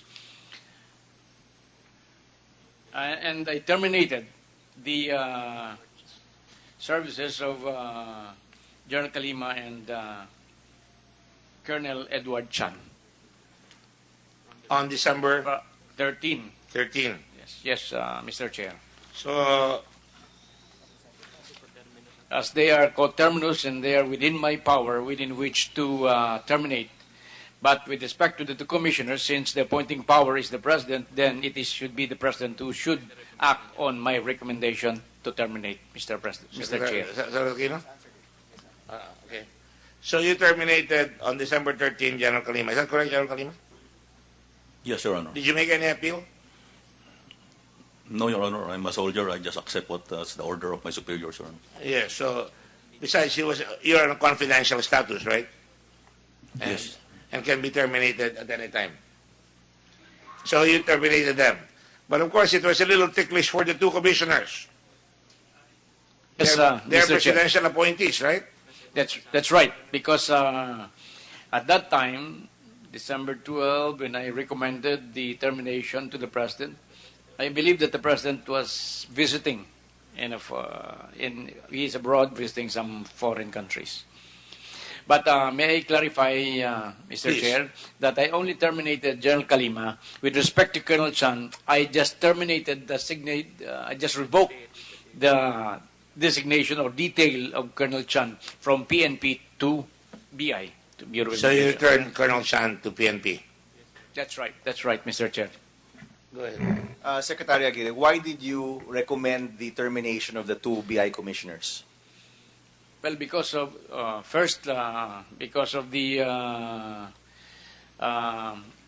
in all probability because of the rumors as well as the article of Mr. Tulfo, and as I've said, at the time when I recommended the termination, I have yet no hard evidence against them, but in order that we may not be accused of whitewash or cover-up, and that all government officials should be like Caesar's wife, should be above suspicion, I recommended their termination. Yes, Secretary, in the last hearing, napag-usapan po natin na meet kayo ni Robles at ni Argusino, and you met in a Chinese restaurant. That's correct, no? In the BGC, that's correct, Your Honor. That was also on the 12th, or that was on the 9th. I think it's the 9th. That's the 9th, no? So on the 9th po, Secretary, nagkita kayong tatlo. They explained to you what was happening. And maybe the explanation was not enough. Hence, 3 days later, you recommended their termination. Actually, I have two purposes why I met them. to hear their side, because I've already heard the side of General Wally Sombero. And of course, I want to know what should be done. Being the head of the Bureau of Immigration, You mentioned, though, in the previous hearing that Argusino and Robles never told you that they had the money. I think so. Yeah. Oho. Hindi nila sinabi sa'yo na nasa kanila yung pera. Tama po, Secretary, on December 9. I believe so. It was only in the 13th that the money was turned over to us. So in short, on the 13th, that was the first time that you found out that they were in possession of the 50 million. Tama po ba yun? No, 30 million only, Mr. Chair. Of the money, of the 30 million. But I'm not sure whether it's only on the 13th. I believe 1 day or 2 days before the 13th, I might have some information about the money. But I'm not sure really at this point in time. Alright. So on the 9th, nakita kayo, hindi nila sinabi na may pera. Nung nalaman nyo eventually, maybe through Montulfo's article, no? On December 10, the next day, lumabas po doon na may pera. Ano ho yung naging reaction niyo? Nagulat ho kayo na, kasi the day before, nagharapan kayo, and that's a huge omission. Magre-report kayo sa superior ninyo, and you're going to omit the fact that you had, you were in possession of 50 million pesos. That's a huge omission, no? And my understanding is up to that point, hindi nyo alam na may pera po na na-involve. Tama po? I believe so, but my mind now is hazy. I really could not tell for sure whether on the 9th they've told me that they have the money or they have not told me yet. No, Secretary, you were quite sure in the last hearing, and Mr. Argusino was also quite sure in the last hearing that they did not inform you about the money on the 9th. No, I think this is quite a critical point. You had already testified to this in the previous hearing. Nung sa 10th, lumabas po yung article ni Montulfo. Ano po yung reaction ninyo na meron po doong nakalagay sa article na meron palang pera? Kasi ako po, human nature lang, may karap akong tao, they omitted such an important fact. It's already a fact that they had the money. The next day, ito yung nag-meet sa akin hindi nila sinabi na may pera. I'm just asking, is that the reason why you recommended their termination? It makes sense that you would recommend their termination because they omitted that very important fact that they were in possession of 50 million pesos and they didn't tell you. Well, if the two commissioners told me, they testified that they did not tell me, then I believe that they have more better memory or recollection of the facts. But Sir, excuse me. Yes, Mr. Chair. Yung tama ko yung punta ni Senator Aquino. I will now ask the two gentlemen. Itong si Attorney Argusino at saka itong si Attorney Robles. Binigyan niya, kinuha ni General Calima yung pera sa inyo na 18 million on December 9, correct? Correct. Attorney Argusino. That's correct, Your Honor, December 9. And you, Attorney Robles, you refuse to answer? I invoke my right, Oh, Mr. invoke Chair. your right. Okay. Can you pasay, pasay. Okay, thank you. I don't want him here. May No. be You given the you've rule. already invoked your right. I know where you're going. You can listen to the proceedings, but after the proceedings, we have already decided we'll declare you in contempt and we will bring you to Pasay. I need the ruling, Mr. Chair, so that I will have the proper response to the ruling of the... No. You don't want to answer it. We humiliate you, remember? Inaapi ka namin dito Di ba? No, I am not saying that, Mr. Chair. Let me finish. What I'm asking is for...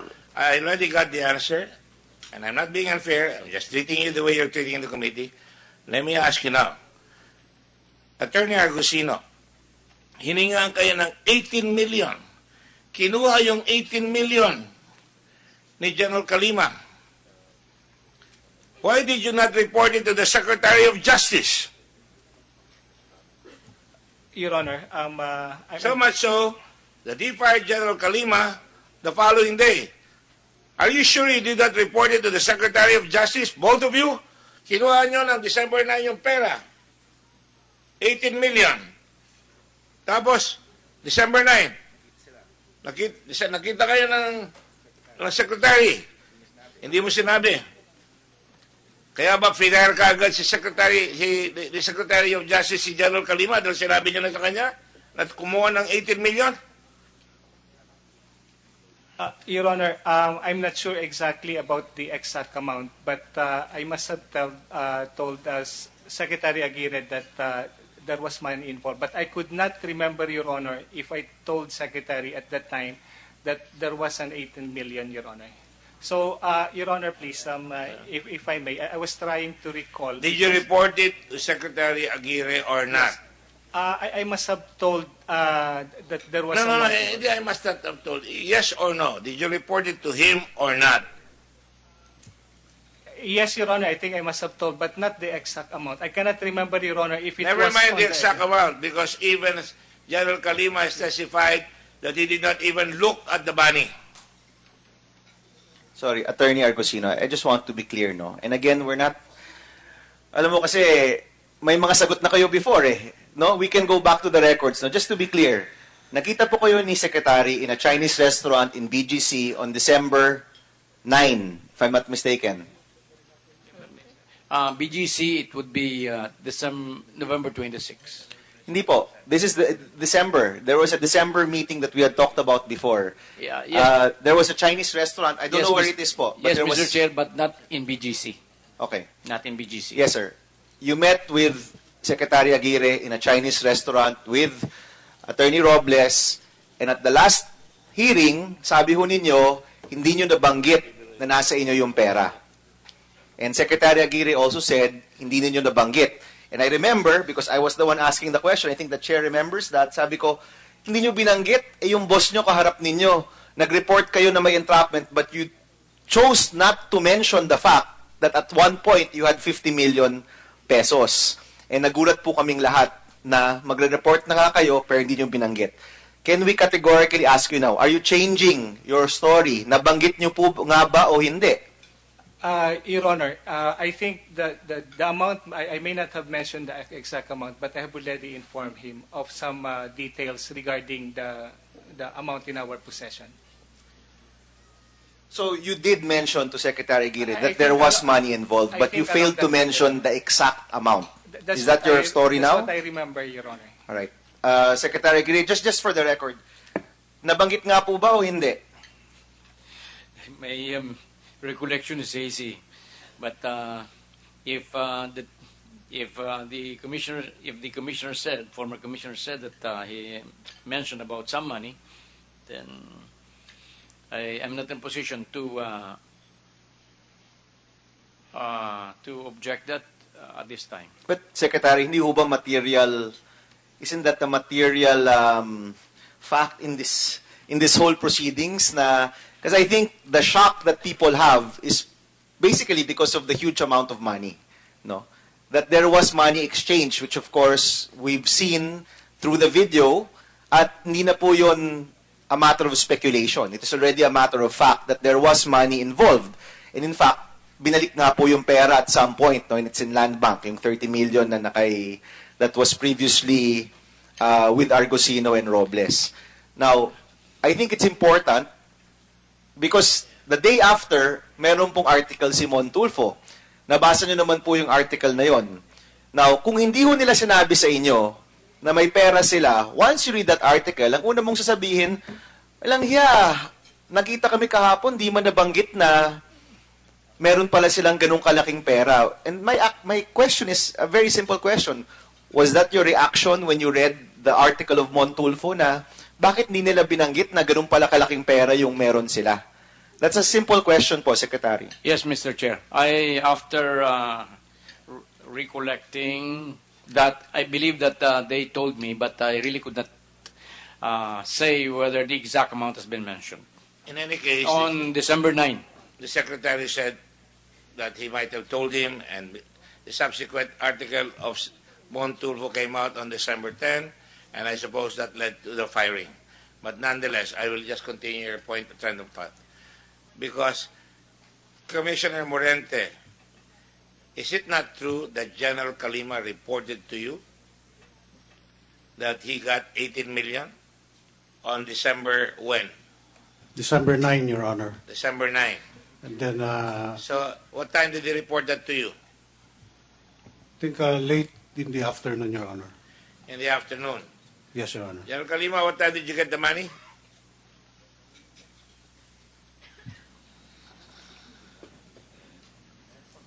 And while you're looking at it, I think at around 2 o'clock in the afternoon, Your Honor. 2 o'clock in the afternoon.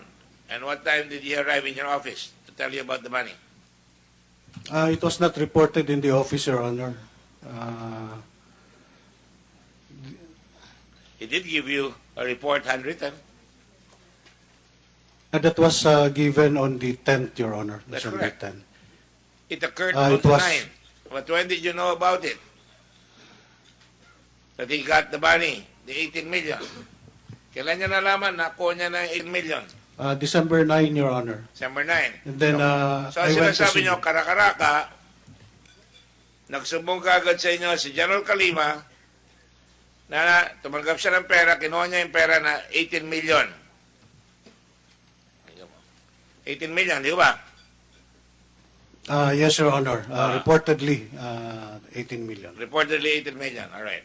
Now, having said that, kung nagawa ni General Kalima na mag-report sa inyo ng 18 million, and I'm going to take, for the moment, what the Secretary said, and what Attorney Argusino said that he might have reported. No, he said he might have reported. And then Secretary Aguirre said he might have told me, and considering that Secretary Aguirre read the article of Montulfo na may nagbigay, nanghihingi itong dalawa niya, at alam ni General Kalima, hindi niyo ba tinake into consideration the fact na dapat ang tinanggal niyo kaagad itong dalawang assistant commissioner ninyo? Inuna niyo muna si General Kalima dahil siguro sa palagay naman, mas madaling tanggalin si General Kalima samantalang nakalagay sa article ni Montulfo na nag-undercover si General Kalima. Ba't ang inuna nyo yung dalawa? Ang inuna nyo si Kalima, hindi yung dalawa. Mr. Chair, Yes, sir. since the two former commissioners are presidential appointees, Yes, sir. I could only recommend it is the president who could terminate And you said earlier you recommended the termination when? December 12. 12, 2 days after. I think it's the Monday following or following the December 10, the release of the column of Mr. Tulfo. So, the following Monday. Because So December you 10 have is every Saturday. intention, you're saying now that you have, excuse me, every intention to terminate these two people because you're going to recommend them on Monday. When did you decide that? On Monday or on Saturday or Friday, whatever the date was? Actually, the day before, even before December 12, when I informed the president. So, did you call the president right away?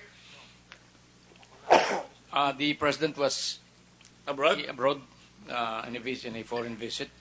I know But, this is judgment. but I have already decided that I'm going to make a recommendation for their termination because of the this matter is of extreme urgency and very, very important to So the what nation. then is the status of these two gentlemen? Were they fired or did they resign? When they took a leave of absence for 30 days. When did they take a leave of absence for 30 days? On December 11, Mr. Chair.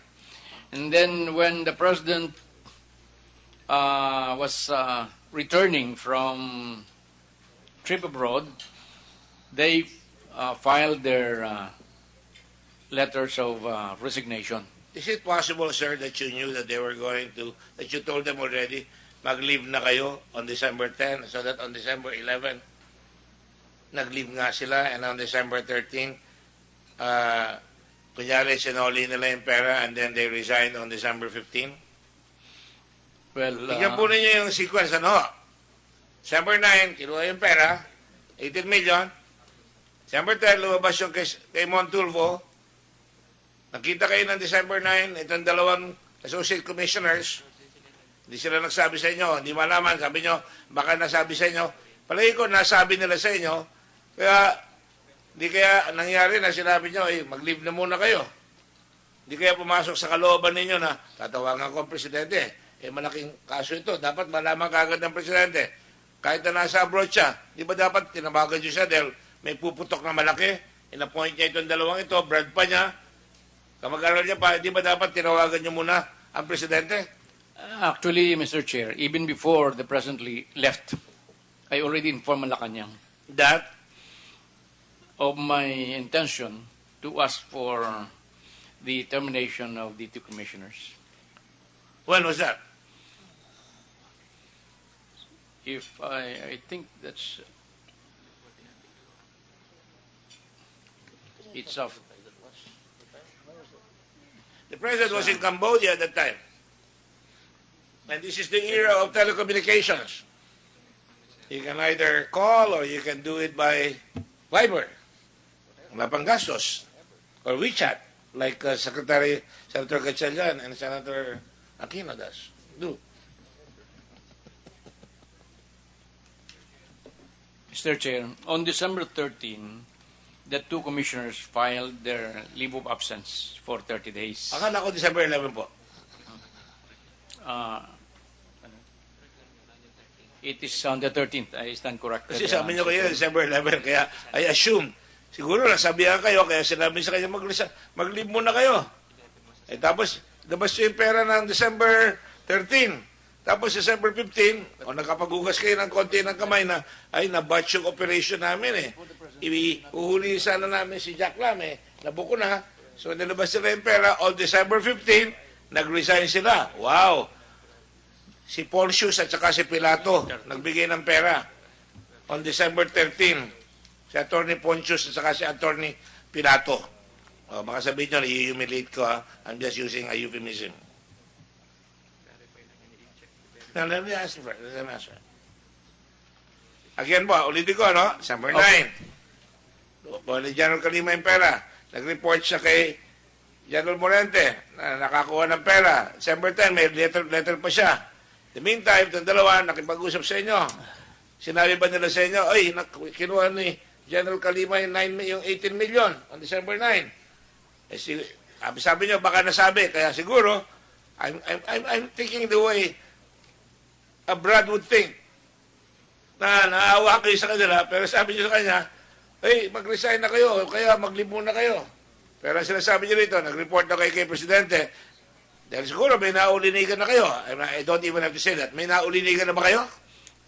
Yes, Mr. Chair. Na nagluluko itong dalawa? That's why I believe that even before the President left for those from the trip abroad, I already intimated to the Special Assistant. Well, in fairness to you, sir, I'm a frat man myself. And I've said here, kung Brad ko ang involved, kung mali sila, mali. Pero mahirap talaga magtanggal. I've had to fire my own Brad in Subic. Because I protect my fraternity, which is the oldest fraternity in Asia, na may mataas na standard. Yung iba, hindi ganon. Kaya pagka hindi ganon ang standard, I would fire him. I'm sure you had a hard time yourself.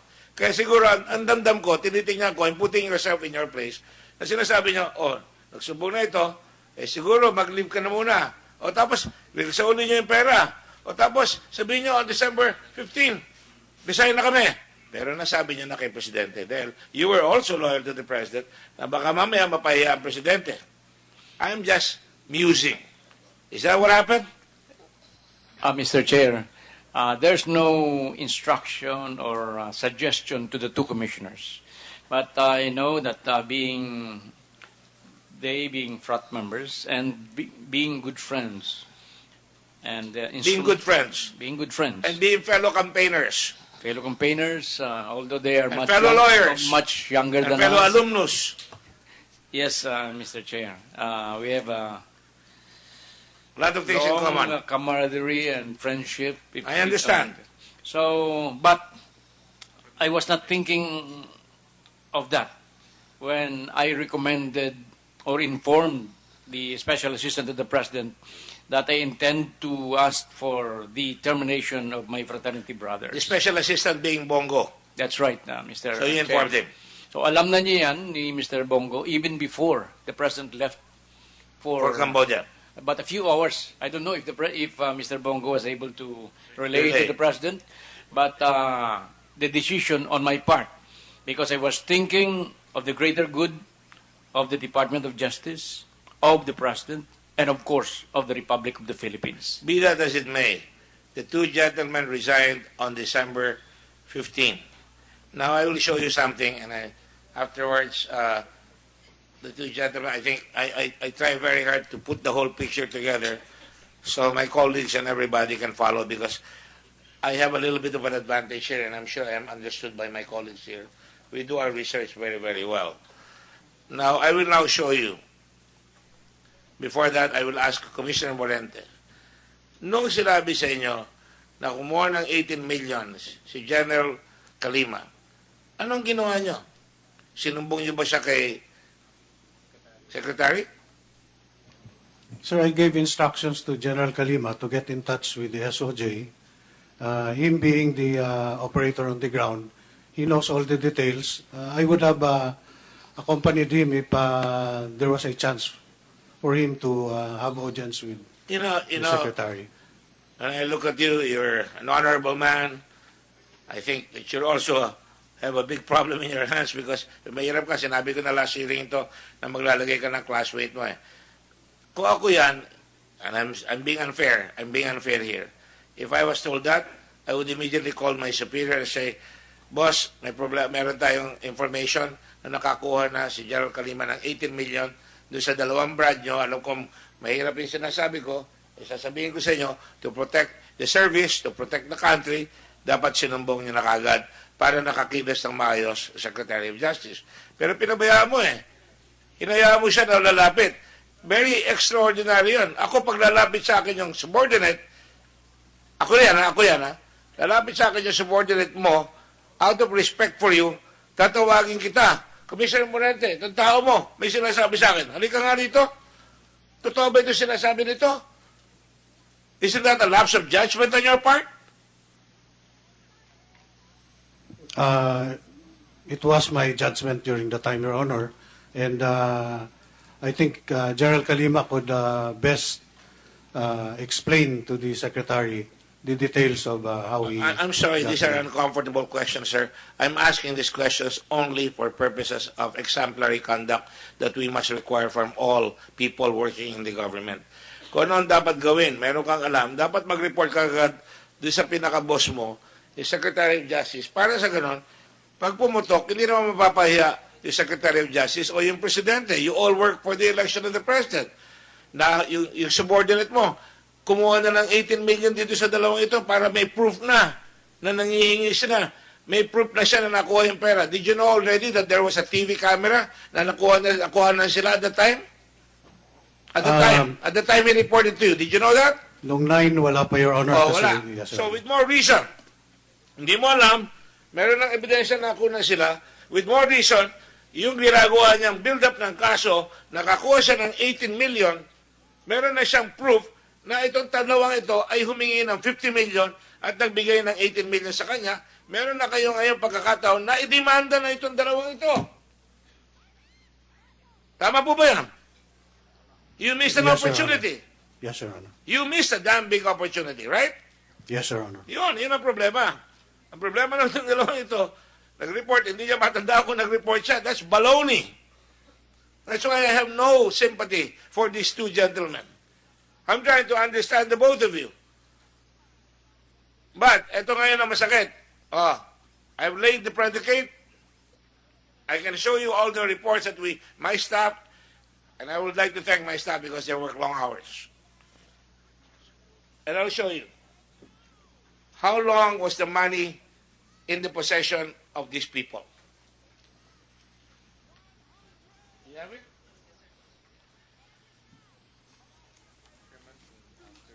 Yeah. Tapos na ako. Mamaya tayo sa pag-call. Yung build-up eh. Okay. Are you ready? Wally Sumbero got 2 million. I mean, Wally Sumbero was asked to assist para makawala ito mga Chinese. And perhaps maybe he got the 2 million as retainer and 10 million as retainer later on in Fontana. Maybe. I'm just telling it to the public para alam nila sila ang makapaghusga. Hindi lang naman tayo maghuhusga eh. On November 27, he received 2 million. He surrendered the money, 2 million on December 22. A total of 25 days. Wally, sorry, you kept the money for 25 days. Now, on the case of Attorney Robles and Argusino, you got the money on November 27. You kept the money until December 13, 30 million, or rather, dati 50 million yan, naging 30 million. And you finally got the money back and gave it to your Secretary of Justice, who gave it to the land bank after 17 days. 17 days. And General Kalima got the money, 18 million. Allegedly, he was working on a case, December 9. On December 20, he surrendered the money, 18 million, or a total of 11 days. Ha? Ibig sabihin, ang tatagal niyong hawak ang pera eh. On the part of General Kalima, he was building a case, and based on what I said earlier, if General Morante had done his job, they could have filed the case right away, sustaining the position of General Morante or General Kalima na nagbi-build up siya ng kaso. Kung ginawa niyo yun, matibay ang posisyon ninyo na nahuli nyo na tumanggap ito ng pera dahil hindi mo alam, nakita na siya sa television, hindi mo alam yun, na nakita na kung dala-dala na yung mga bag, ngayon alam mo na, nakakuha sila ng 18 million, may kaso na. Tama o hindi?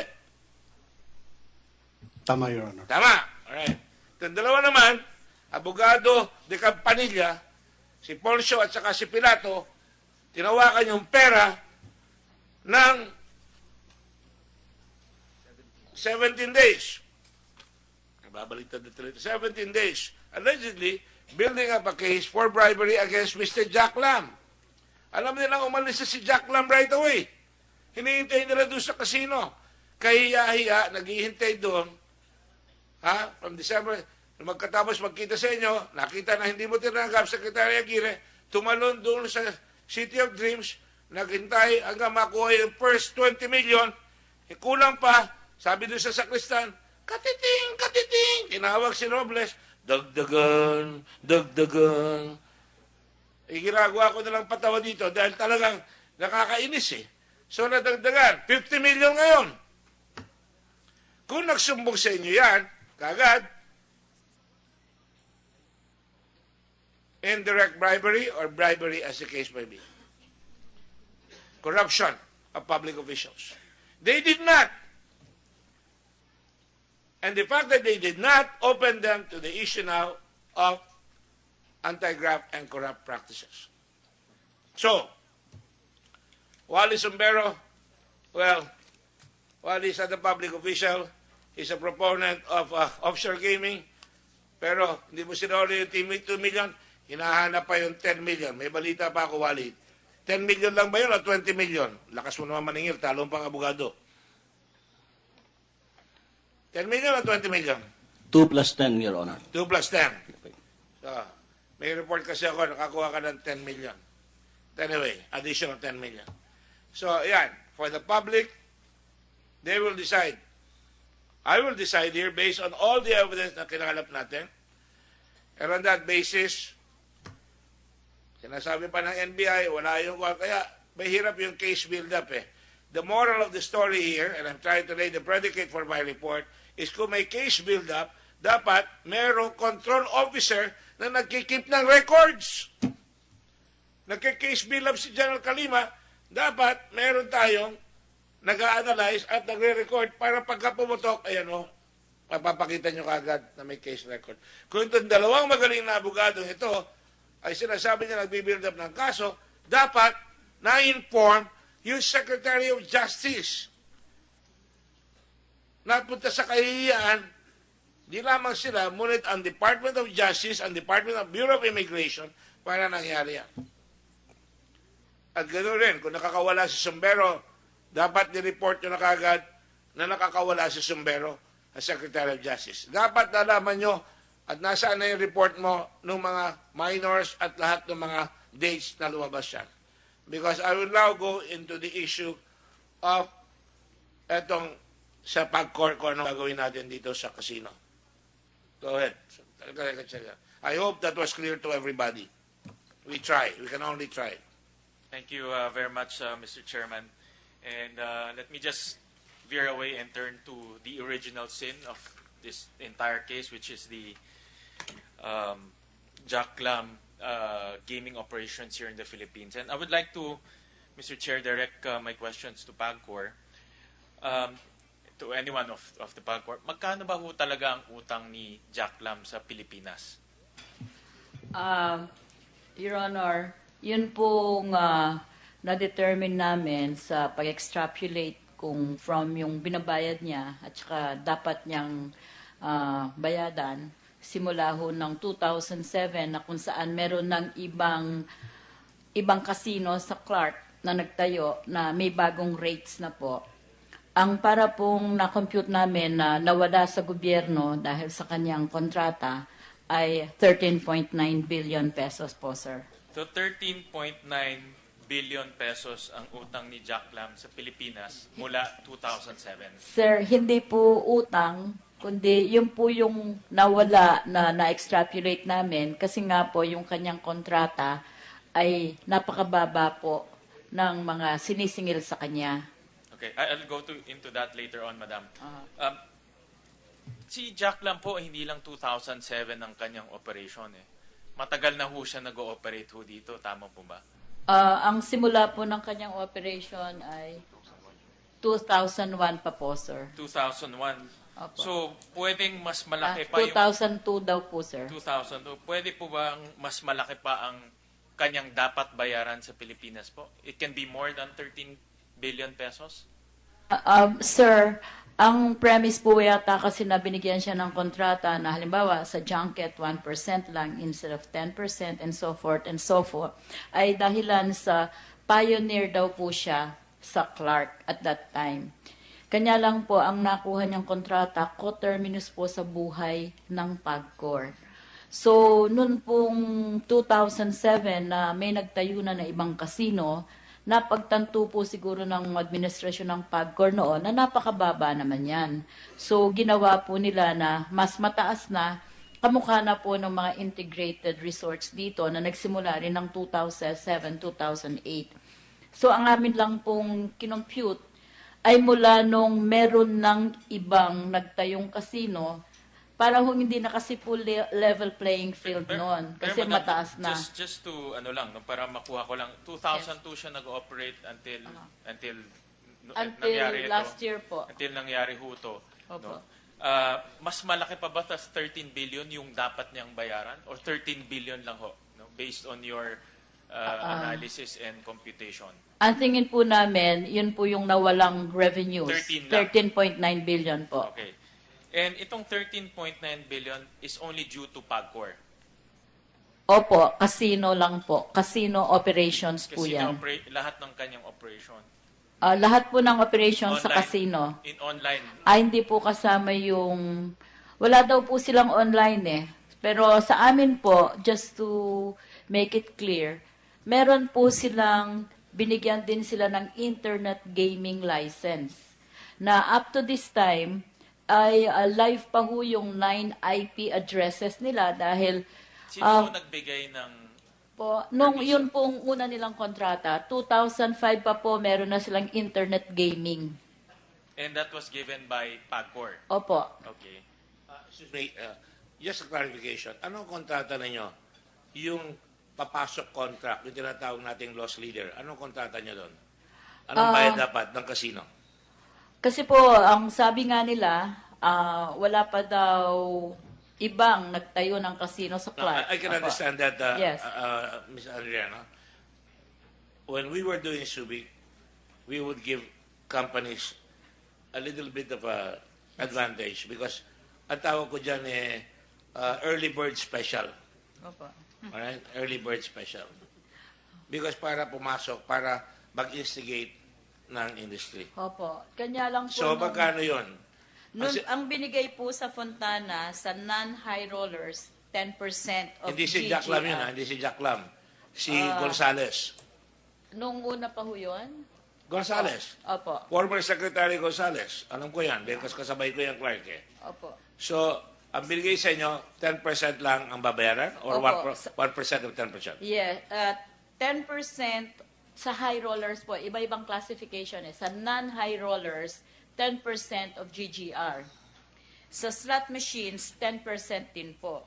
So, ginawa Sa nila... high roller, Ah. 1% at sa junket, 1%. Noon pong pumasok ang Casablanca ng 2007. No, just a moment.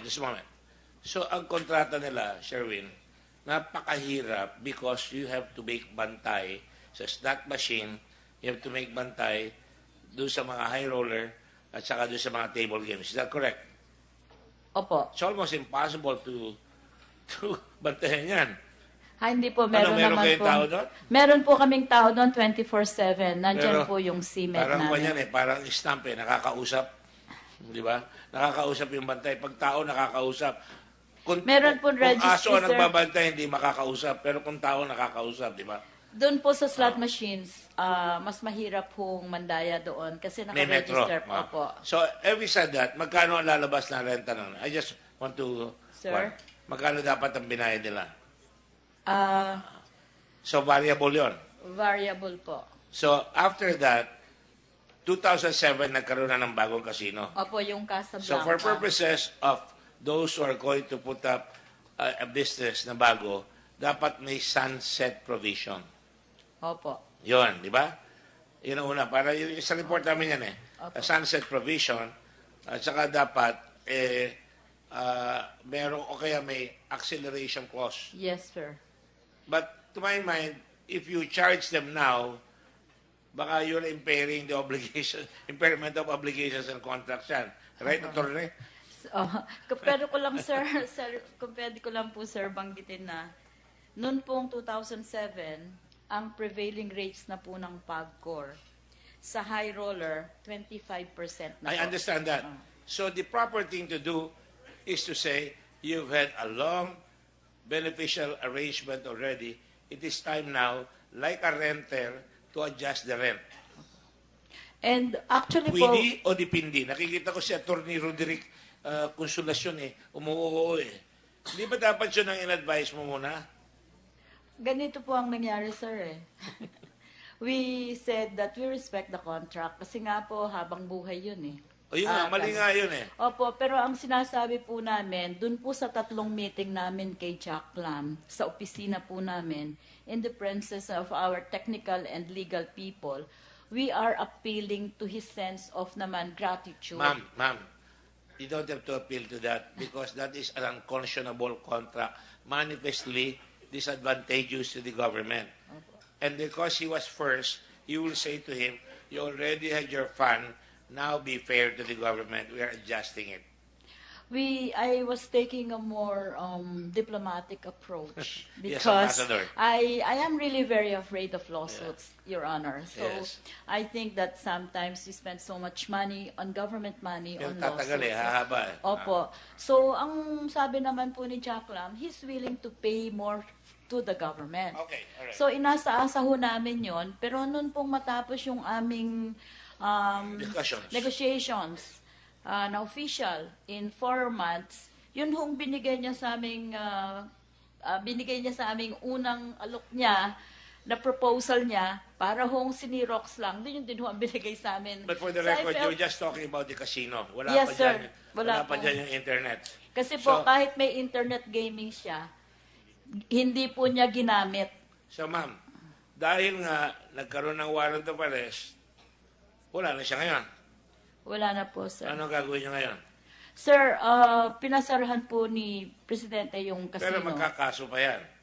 Opo. Ang nangyari po ngayon, nagpadala po siya ng Abogado. special power of attorney Okay. na i-designate po niya si Mr. Atong Ang, Atong Charlie Ang, na makipag-negotiate sa amin on his behalf. So, nag-start na po, nagkaroon na kami ng isang formal meeting. So, meron na po kaming, parang So there are negotiations. I just Opo, want sir. to know that. Okay. Opo, sir. So go ahead, Sherwin. Madam, itong 13 billion ba ho, missed opportunity to, no? If I can, Opo, I can missed describe it. lost income. Makokollect pa ba ho natin yan? Is that legally, can we still collect that? Sir, kasama po yan dun sa negotiations. So kasama, ano ang ating negotiating stance? Nag-uusap pa po kami na magbabayad po sila ng kahit na po hindi in full itong partial, ditong na loss na revenues. Tapos po, aming i-review yung contract so that naman magiging level na lahat ng mga fees. And kailan niyo po na-detect, no? From 2007, when did you detect na this is grossly disadvantageous to the government? This was brought to my attention by our legal and our monitoring team na tila, tsaka po maraming nagre-reklamo, sir. What year was that, madam? Oh, I just assumed the officer July 1, 2016. So, meron ho kasi kaming regular meeting, so naghahanap kami ng mga kung ano ba yung naging problema sa briefing nila. This is one of those that were brought But up. from 2007 to 2016, was there any attempt from the previous... no, alam ko, Yes, sir. this is not your administration. I think, sir, there was an attempt to revoke the contract in 2007, and it was brought up to the Supreme Court. The Supreme Court actually decided in favor of Jack Lam, but the decision is that they did not follow the proper procedure in the revocation of the case. It did not discuss the merits of the case, but rather the procedure. Procedural. Yes po. They said that... So we can correct the procedure. Yes, sir. Did we correct the procedure? Ngayon po, Kasi we almost followed 10 the correct... we had 10 years to... I don't know po sa iba. Anyone. Yeah. I'm just trying to learn But, the history. but right now, sir, we have followed the proper procedure as dictated in the provisions for revocation in the contract. And this is the reason why we wrote Jack Lam that unless he pays what is due the government, there is now legal way of revoking his license because he has actually been found guilty of several violations of law. So within that, to the best of your knowledge, Madam, no, yung last 10 years na yun, was there any attempt from PAGCOR? Kasi 10 years is a long time. 10 years, if you can collect half of that 13 billion within that 10 years, malaking bagay na ho sa atin yan. Was there any attempt from PAGCOR? Procedural naman, that can be corrected. I found no record or report. The only attempt was that on 2007, they tried to revoke. So pinabayaan lang ho ng past management. Sir, I cannot make a judgment on that, sir. Let me just, again, no, to the best of your knowledge, Madam, no, when you came in, no, ilan po ang nag-ooperate ng casino, no, just like Jack Lam, no, na mas mataas sa kanya ang binabayaran based on contract. Lahat po ng casino na nag-ooperate during my time, mas taas na po. Pina-follow na po yung 25%, 15%. So mas mataas na ho. Oo po, malaking So kataasan siya lang po. ho talaga ang binigyan ng preferential rate. And for 10 years, hindi ho siya pinakailaman. Opo. Yun lang po ang aking, to the best of my knowledge, as you have said, So sir. what are we collecting now? Since those were... Can my lawyer those were you answer, said- sir? Yes. It's okay. What are we collecting from him? And is that legally possible? Your Honor, they are now closed. So we're not wala na ho tayong kinokolekta ngayon. But Before closing down that La Fontana, we're collecting 1%. yung dun sa mga utang niya or missed opportunities, are we collecting anything from that? Oh, That 13 billion? that is subject of our negotiations, Your Honor. So it's a negotiation but not a Yes. collection. Including So the we collection. will subscribe to the great goodness of his conscience to somehow give us part of that 13 billion. No, Your Honor. We are in a position na siguro magbibigay din siya. But yung 13 billion, hindi pa atin yun. Hindi pa ho. Hindi pa atin yun. Hindi pa atin yun. Okay. In fact, Your Honor, hindi niya utang yun. Hindi niya utang yun. That's Lost why opportunity lang natin so yun. that's why, ano ang kanyang motibo para bayarin, anong kanyang incentive para bayaran yung 13 billion? Your Honor, mabubuksan siya pag nagbayad siya. That's about it. No? Yes, Your Honor. And then, let me just go to the online, because ito yung pinaka-brunt nitong issue na ito. This online gaming, where almost 1,300 illegals were found in that online gaming, was that issued by PAGCOR? Was that license issued by PAGCOR? Paano ho nangyari na naka-operate siya? No, Your Honor. 2005, meron na siyang lisensya online gaming sa amin. Pero unfortunately, hindi niya ginamit yung lisensya namin. He chose to use CESA license. CESA license. Yes, Your Honor. And why CESA license ang ginamit kung meron naman sa inyo? We don't know, Your Honor. But what will be analyzing the entire thing, ano yung tingin nyo naging dahilan niya? Why use CESA license? Where in fact, he's not inside CESA, no? He's in Clark.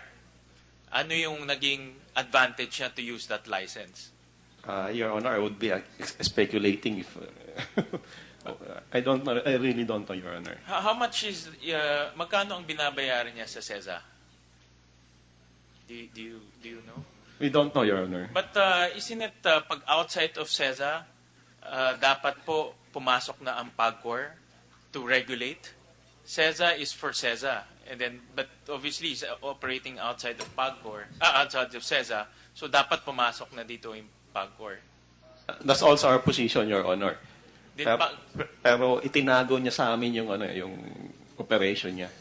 Pero meron kayong tao sa Clark, ah. You have people monitoring his casino. Dalawa yan, di ba? Casino business and online business.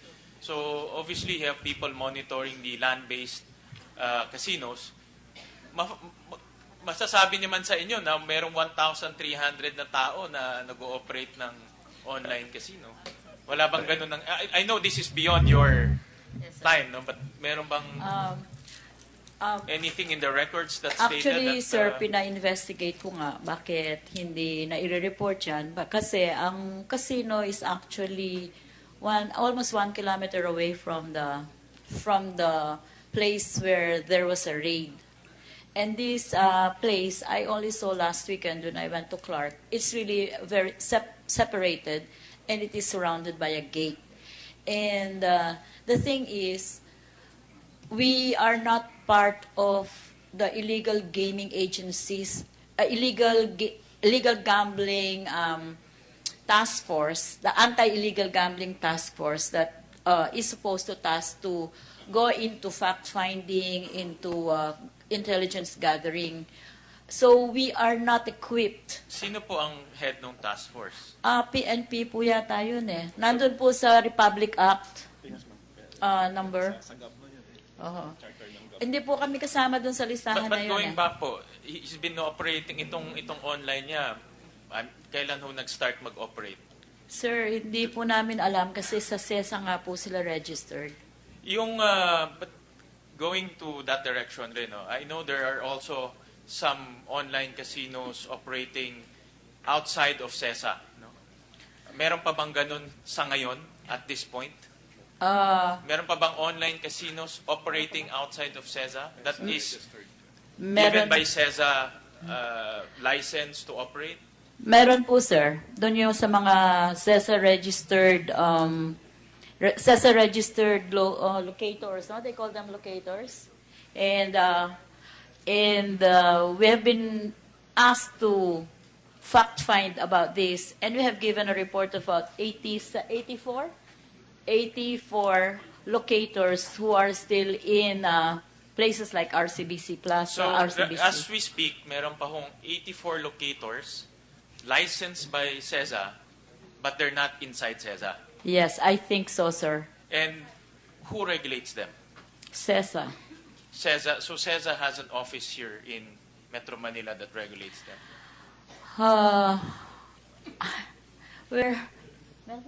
We are not aware of that, sir. Madam, I saw two memorandum of agreements. No, I think these are MOAs signed by PAGCOR and CESA, precisely to oversee this type of operation. Yes. Yung pangalawa pong MOA na sinay nyo, which is dated 2011, is this still active?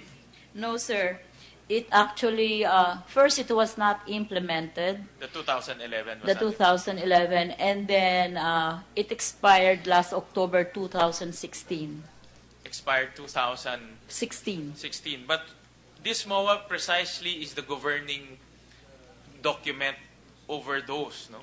Which allows PAGCOR to govern those, even though it's, personally, I think it's illegal for them to operate outside of CESA, but it gives you a legal personality to govern or to oversee this. It would have, sir, if it were implemented. I think Was it implemented or nag-expire? it was not implemented until it expired. So hindi siya na-implement? Hindi, sir. Bakit hindi in-implement? Sir, again, hindi ko po masasagot. Yung But to mga the best of your taga-PAGCOR knowledge, dati, pwede po niya siguro sagutin, sir. Attorney, do you have any knowledge bakit ho? Sana ho binigyan ho kayo sana ng power to regulate and oversee. Pero hindi ho na implement itong MOA. Again, unfortunately, Your Honor, during the last administration, I was on floating status kaya hindi ko rin alam kung bakit. To your best of your knowledge, attorney, bakit to pinabayaan nilang tong 84 na mag-operate at wala hong nagre-regulate?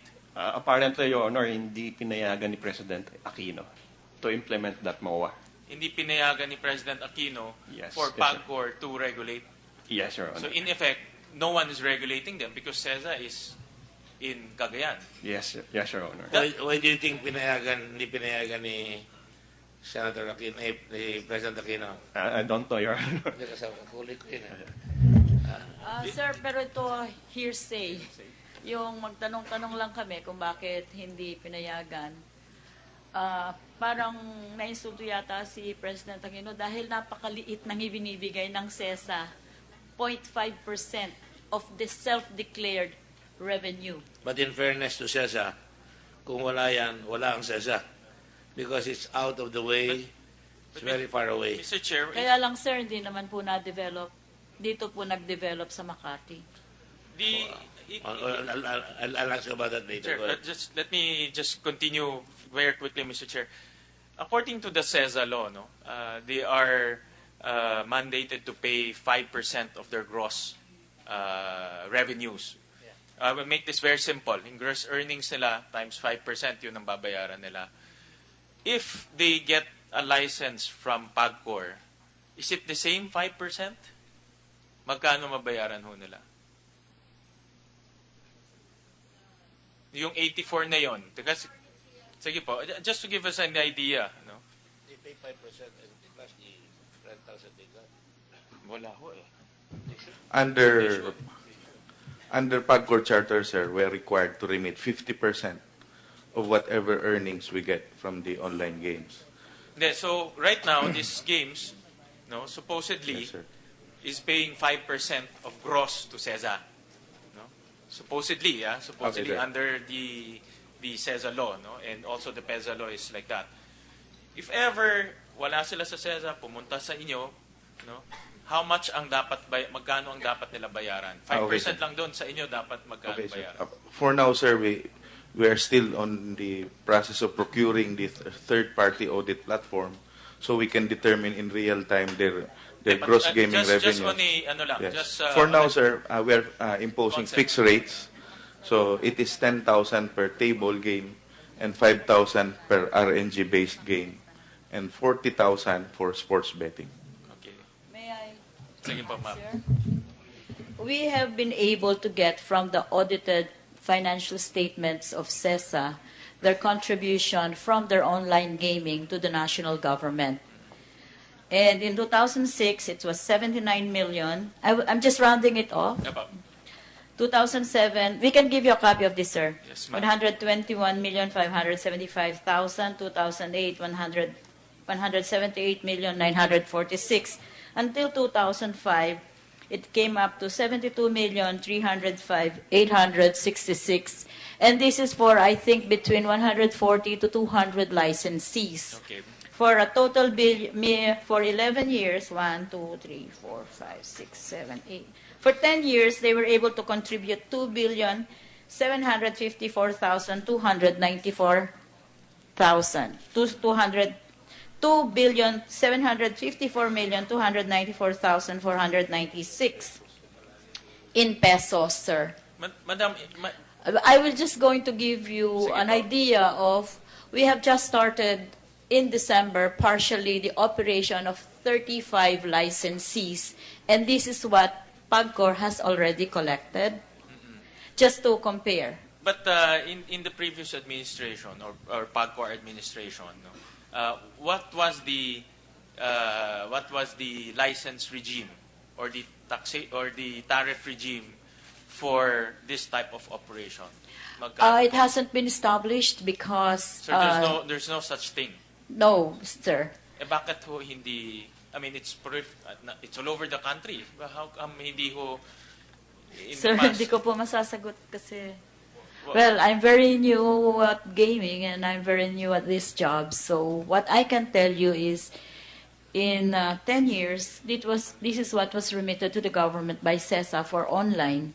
However, right now, But Madam, just to cut you off, yung 5% of gross nila, self-declared po yata Yes, kasi yun eh. compared to what you are imposing right now, alin ang mas malaki po? Ang mas malaki po yung sa PAGCOR, sir. Mas malaki. By how much? Double? Triple? That 5%? Triple po siguro, sir. Triple in your own estimate, triple. And ang ano ko lang ho, nakikita ko kasi marami itong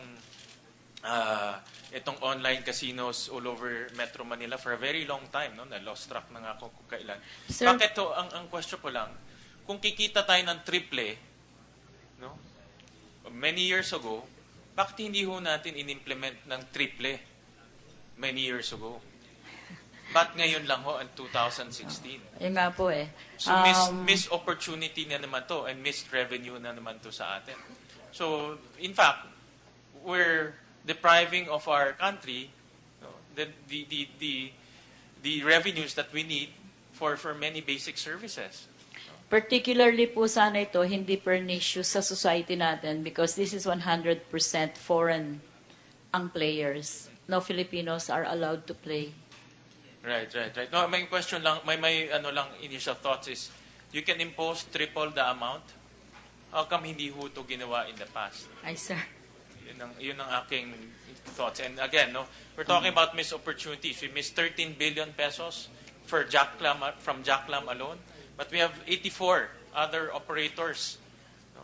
May estimates ho kayo how much we missed in that 84? Sir, yung pong aming kay Jacklam, casino operations po yun eh, hindi po sa Pero online. itong sa 84, meron ba ho tayong estimate? If we followed your license regime, magkano ho ang dapat sana nating Maka ang estimate po namin, kaya lang, this is really because we're new here and we're studying the system and we could conclude that anywhere from 5 to 6 billion pesos per annum is being lost for but if you take in full So all the 200 licensees, that might increase drastically So your estimate po is between 5 to 6 billion per year per year. ang nawawala in missed revenues. Opo. In lost opportunities. Opo. So kung ewan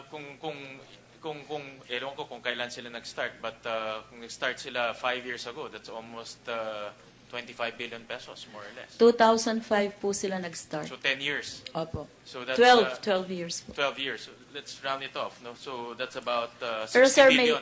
baka may ramp up naman period, sir, kung 2005. So, in other words, we missed 60 billion pesos dito po sa 84 na nag-ooperate. More or less. No? Pwede po. More or less. Yes, sir. Ma'am, going forward, what is the plan of PAGCOR? Because hindi na nag-expire niya itong MOA 2 that should be used, no, to govern all of these all of these online casinos which were issued by CESA. Moving forward, ano hong gagawin natin dito sa 84? Sir, meron na pong Executive Order number 13 that defined this, and we can give you a copy. So itong 84 po ba ay ipapasara? Kung pong susundin po yung EO, papabalikin po dun sa jurisdictions ng CESA at ng APECO So, kung meron. so dapat bumalik sila sa... Opo, sir. Or mag-apply sila sa inyo? Opo. Tama? Opo. Anong time frame po yan, ma'am? Dahil, like you Wala said... po kasing nakalagay na time frame dun sa EO. But Pero, the EO is active now? yes, sir. So kayo na ho ang magpapatakbo nitong EO? Hindi po. Meron po dun sa EO na provision na meron representative ang presidente na siyang magpapa-implement ng EO. Who's the implementing agency of the EO? It is Undersecretary Kitain, who works in the office of the president. It's not an agency, sir. It's not... That's not PAGCOR. We are under that alongside APECO and CESA. Wala akong time frame to implement this, because we're every day or every year we are losing 6 billion pesos, no? Last 2016 we already lost 6 billion pesos. If we don't move forward, we will lose another 6 billion pesos this 2017. On our part po, sir, in accordance with the EO, we have actually opened our application period for all who are interested to get a license, because now we feel confident that after talking to our procurement department, we will be able to put in place two very important control aspects. One is the independent third-party auditing service, and the other one is the probity check. Just to cut you off, I did some simple calculation.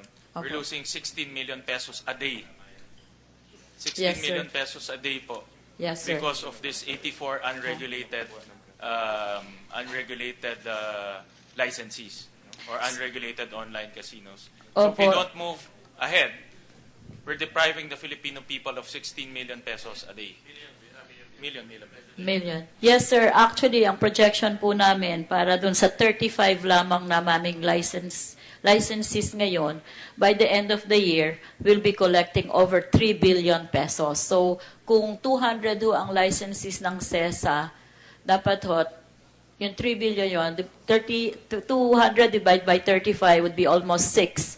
That should be 3 billion times. That would be 18 billion pesos a year. Madam, I think I would like to urge PAGCOR, and through Thank you, PAGCOR, sir. to really exert effort to implement this EO13.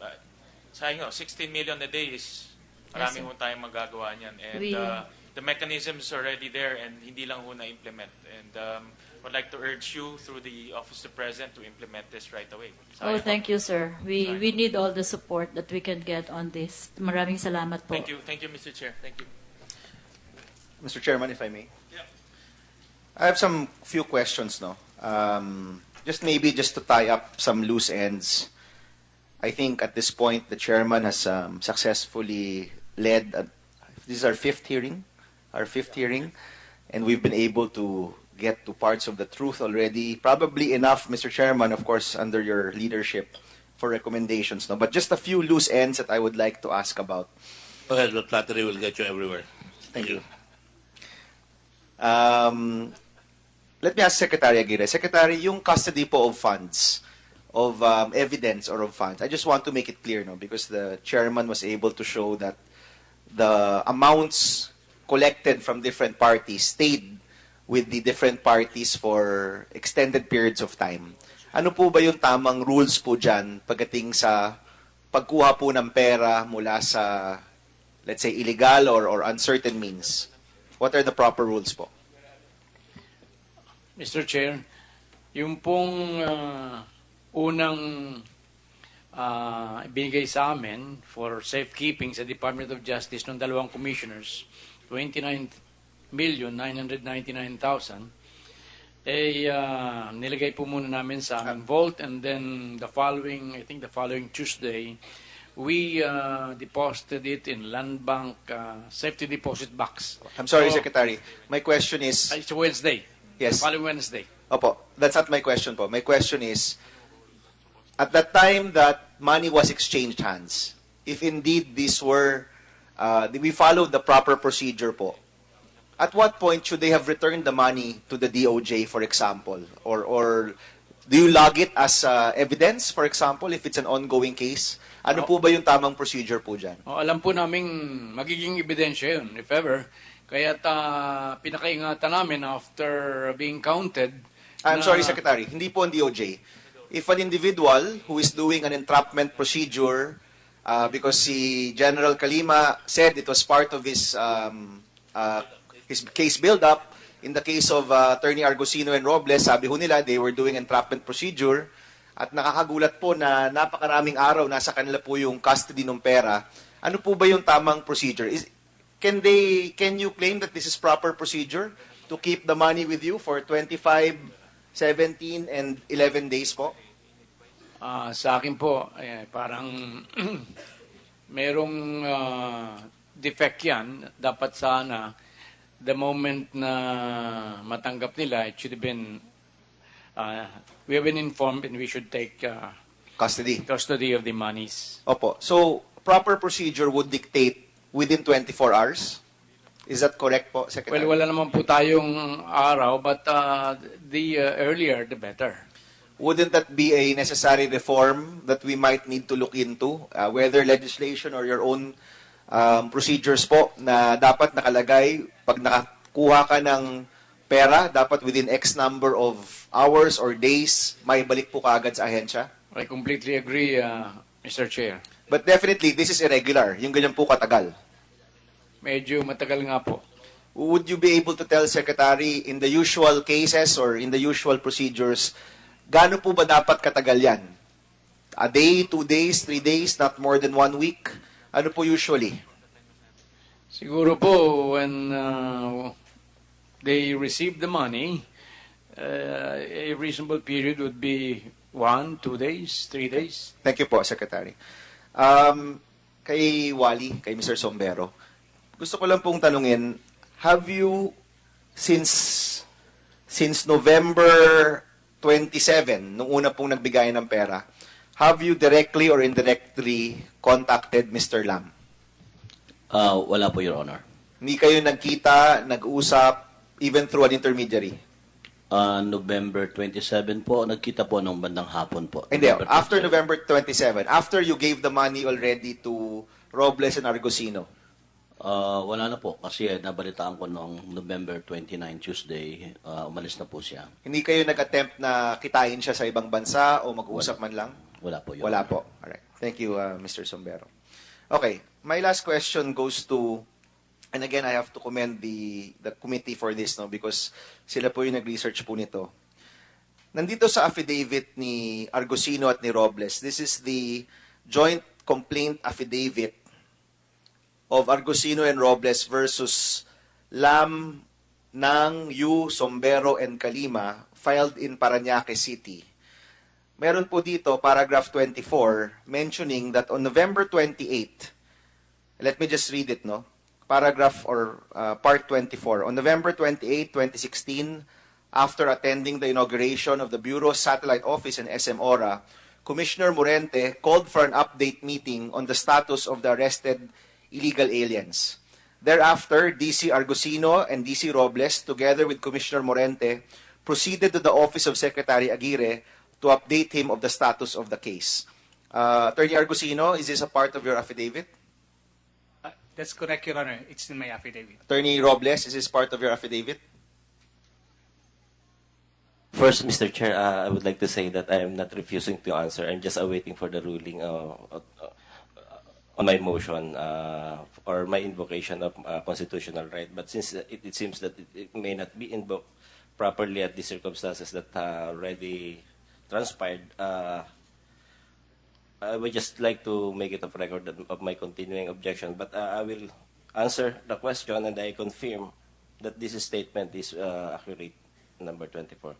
Thank you, Mr. Chair. You either answer and stop waving, stop wavering. That's very irritating. If you don't want to answer, that's your call. All right? We will know what to do with you. Anything else? Are you going to answer? A very simple question has been asked of you. Okay, okay. Is this in your affidavit? Yes or Okay, no? okay. I confirm the statement on number 24, Mr. Alright. Chair. Okay, Commissioner Morente, do you agree, Secretary Aguirre? Was there a meeting on November 28 at the DOJ? There was, Your Honor, in the afternoon. Was Secretary Aguirre, please, would you confirm this? Per our record, we confirm, All right. Mr. Chair. This meeting was about the arrested illegal aliens. Tama po?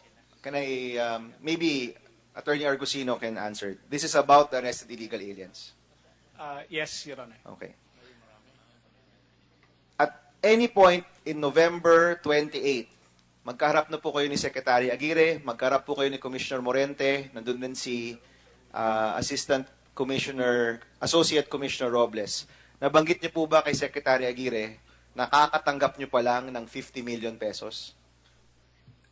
Ito nga po yung nangyari, Your Honor. No, answer first. Binanggit niyo ba? Hindi po, Your Honor. Hindi niyo binanggit kay Secretary Aguirre that Yes, the Your night, 2 nights before, Yes, Your Honor. meron kayong 50 million pesos. Hindi niyo po binanggit. Hindi po, Your Honor. Okay. I'll give you a chance later. No? Commissioner Morente, at this point, alam niyo na ba? Hindi pa, no? Kung na may mga pangyayari tungkol sa pera na nagpalit between Mr. Sombero and the two commissioners? Wala pa, Your Honor, kasi galing po ako ng Davao nung from 25 to 27 in midnight. And the affidavit that the memo that General Kalima wrote was dated what date, General Kalima? The first time that you mentioned to Commissioner Morente? I think 27, Your Honor. So natanggap mo na ba yung affidavit ni General Kalima at this time, Commissioner Morente? Wala man ho siyang sinabit na affidavit sa akin. Yung reports lang ho, verbal reports because I was in Davao, na merong humihingi ng areglo sa immigration. Merong humihingi, na-mention ba niya na ito yung dalawang commissioner na magiging kasama mo sa meeting? Wala, Your Honor. Hindi po. So under oath, you're saying, alam mong may nangyari, hindi mo alam kung sino? It was just a raw report from General Kalima na may umaareglo na taga-BI and he is recommending for the CI operations, Your Honor. Did you know the personalities involved? There was no unidentified pa po. So hindi mo alam na si Associate Commissioner Argusino and Associate Commissioner Robles yon? Hindi po. Okay, so you went into this meeting, pag-uusapan yung kaso ng Fontana, pero hindi mo alam na connected yan dun sa report na binigay sa'yo ni General Kalima. I had no inkling about that, Your Honor, kasi we went to the SOJ to update him and seek guidance doon sa mga nahuli. Because it was Associate Commissioner Argusino suggested we go to SOJ. Sabi ko, sige, you speak for us because I do not have any knowledge what happened doon sa Fontana because I was in Davao nga po. So kahit yung Fontana raid at that point, hindi ka pa rin masyadong sigurado kung ano nangyari? Yung specific details, hindi po. Okay. So at this point, in this meeting, what you're saying is, wala pa yung specific details ng Fontana raid. Alam mo na medyo may nangyari na bayaran, pero di mo alam kung sino. For the record, Commissioner Morente. Wala pong information na nagkaroon ng bayaran. Ang nireport lang ni General Kalima was may mga gustong umareglo na mga unidentified Bureau of Immigration officials. Yes, Your Honor. Okay. Attorney Argusino, at that point, na nag-meet kayo ni Secretary Aguirre in his office at pinag-usapan itong Fontana case, na hindi mo naman masasabing malayo dun sa nangyari, no? Na pag-areglo. It's part of the same story. Hindi nyo na-mention kay Secretary Aguirre na nasa yun na yung pera na 50 million pesos. Yes, Your Honor. Okay, please explain. Ang reason nga po dito, Your Honor, is nung na-turnover po sa amin yung 50M, yung 48 million, I was really trying to determine kung sino po yung owner nung money.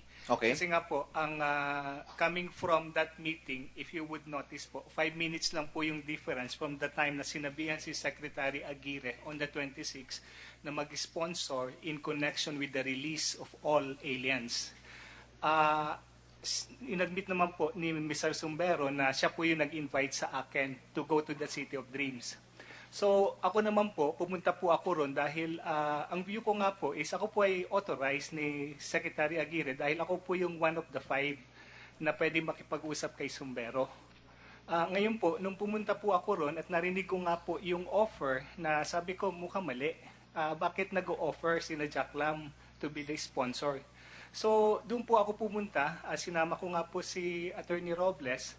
Tapos doon ko po nakita na pilit na sinasabi po ni General Sumbero na hindi kay Jack Lam yan, hiniram lang niya yan, galing yan sa mga casino operators. So ang sinasabi ko nga po, nung at the time ho na tinurn over sa amin po yung evidence, yung ownership po, if I may, yung pong ownership ng funds ang very important sa akin. Dahil kung magpa-file po ako ng kaso for corruption of public official, para po yan yung, ang ano po kasi, ang bribery ho kasi indeterminate. Just like nung sinabi po ni Secretary Aguirre na there is just a perception of bribery is because ang hirap pong patunayan. Pero may pera ka na. But ito po yung naging dilemma po namin. Ang sinasabi po niya ay hindi daw po kay Jack Lam yun. So, ang sa akin po, kung magpa-file po ako ng kaso, I'm sure na ma-acquit po si Jack Lam. So, nung sinabi po ni General Sumbero na hawakan niyo muna ito, mag-usap muna tayo, wala po talaga akong alam kung para saan po yung pera. So ang nangyari po dito, nung 28 po, nakipag-meeting, nagsuggest po agad ng meeting si General Sumbero. Sabi ko, ito na siguro yung pagkakataon na malaman ko rin. Ito po yung meeting namin sa Diamond Hotel. That was, I think, a meeting po. Natapos po yung meeting ng 5 o'clock with Secretary Aguirre. 6 o'clock po, nakipag-meeting na po sa amin si General Sumbero. Okay. Ganun po ka-close po yung, yung pong event. My question is simple, no? In that meeting, okay, I guess hindi nyo talaga kasama sila Commissioner Morente, hindi kayo magkagrupo. But at that meeting, you didn't take an opportunity to ask for 1 minute with Secretary Aguirre and say, Boss, Brad, Secretary, meron pong 50 million, binayad po ni General Sumbero, ni Jack Lam, kung ano man, nasa amin na po yung pera. At any point in that meeting, you had all the opportunity. Kasi yung dating mo nung last hearing, para nagkita lang kayo ni Secretary, December 9 na no? Yung susunod na kita ninyo dun sa isang gathering. But you had the opportunity, within 48 hours or less, to actually tell your direct superior na ganito kalaking pera binigay sa inyo. And you failed to do so. Bakit? Why didn't you tell Secretary Aguirre na meron kayong 50 million pesos? Considering, posible nyo rin siyang sabihan the night before because you were all in the same party. Pero hindi nyo siya kinita. Noong 28, nandun na kayo sa office niya, hindi nyo rin sinabi. And for us, para sa amin dito, napakalaking bagay po niyan pagdating sa mga rekomendasyon namin. So, Attorney Argusino, why didn't you tell Secretary Aguirre in his office na I'm sure you trust Secretary Aguirre, bakit di mo siya sinabihan na meron ka ng ganung kalaking pera na nasa iyo? Tama po yun, Your Honor. Nagkaroon po ako ng judgment call. Judgment call or lapse of judgment? I defer to the opinion of the... Okay. What's your opinion? Ang tingin ko po ay nagkamali ho ako doon sa pag-make ng judgment call. Kasi nga po, at that time, very close po yung event. 1 hour lang ho. 6 o'clock po yung meeting namin with General Sumbero. The meeting with Secretary Aguirre was finished by, I think, around 5 p.m. So, noong pong, I made a judgment call na not to inform Secretary Aguirre. Because maybe the opportunity on the November 28 was that Jack Lam may be there already.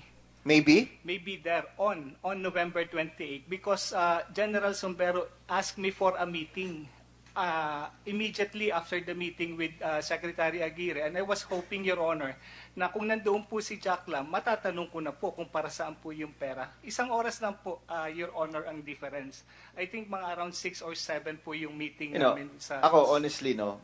Again, I'm not an investigator. It's really just human nature.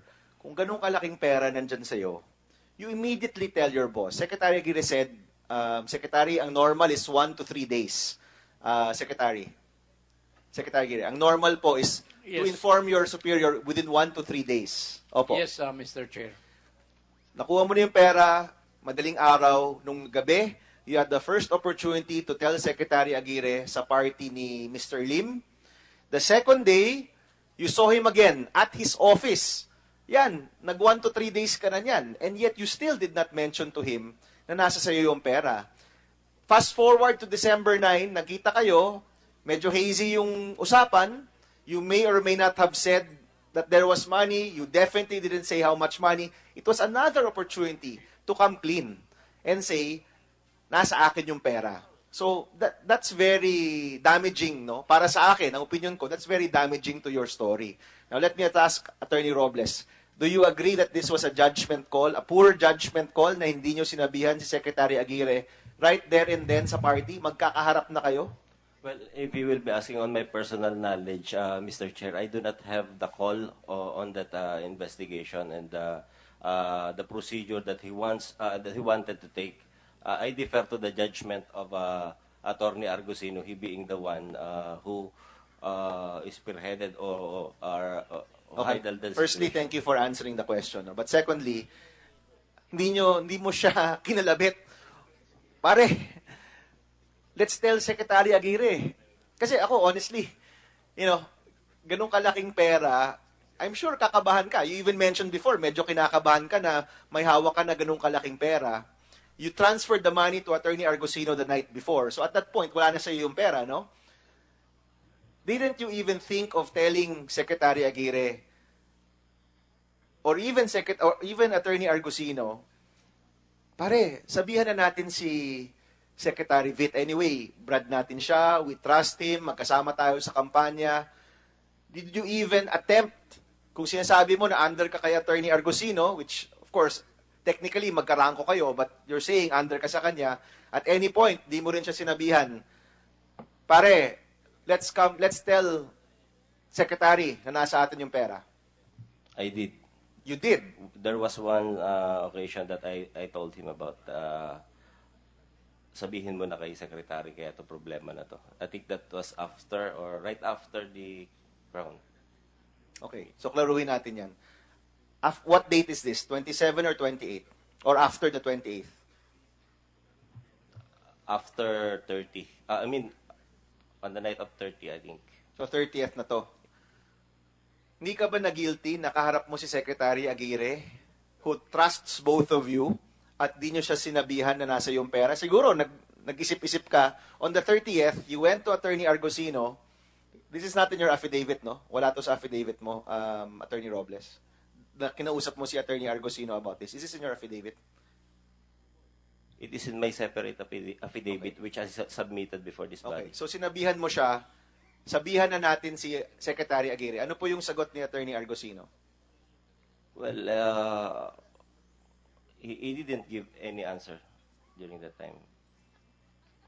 So sinabi mo sa kanya, what do you call him? Al? What do you call him? Al. Al, sabihan na natin kay Secretary Aguirre na may nakuha tayong 50 million pesos and he did not answer. You did not press him for an answer. I deferred to his Judgment. decision on Right. what to do with that because kahit nung 28 naman, ganun din. Okay, Attorney Argusino, 3 araw na yan. 27, 28, 29, 30, 3 araw na yan.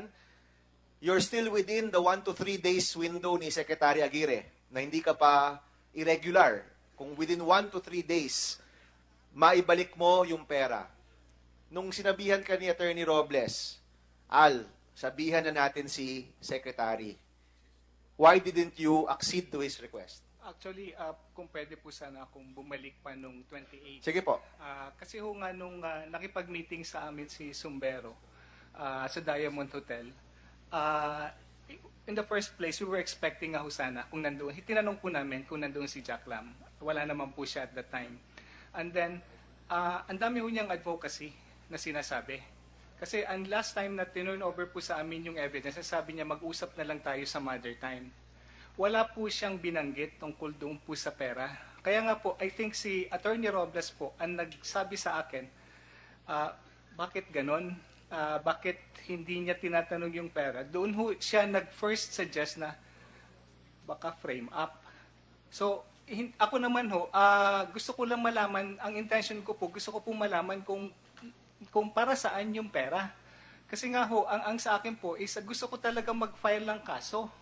Ngayon, nung sabi ho na nung 28, wala hong minention kung para saan po yun. And then, eto na po, nung 30. Pagdating din po nung 30, wala rin pong nababanggit at sinabi niya na ilabas na natin yung ebidensya natin. And then, on the December 1 naman po, pumasok naman po si General Kalima. Okay. So, doon kami lalo ho na naguluhan. Sabi namin, teka muna, bakit anong kinalaman ni General Kalima? Sinasabi na meron kaming ebidensya, tapos alam namin yung nangyari sa City of Dreams. So, totally po, yun hong attempt ko na alamin kung ano po talaga yung punot dulo ng pera ay na-overcome na po ako ng mga pangyayari. Ng takot ho, actually. Ng takot? Ng takot na ho. Kasi sabi ko, teka muna, gusto ko lamang alamin. Gusto kong alamin bago Kanino ka natatakot? Kay General Kalima? Ay, magkatabi kayo.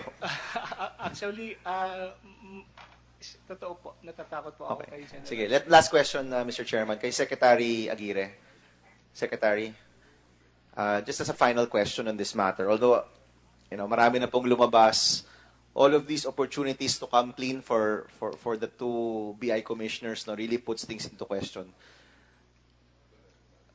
Nung nakita ho kayo nung December 9, you already saw them previously on November 27 and November 28. Hindi nyo po sila sinabihan na magkasama naman tayo sa opisina. Pwede nyo naman akong i-text anytime. Nakita pa kayo in your office.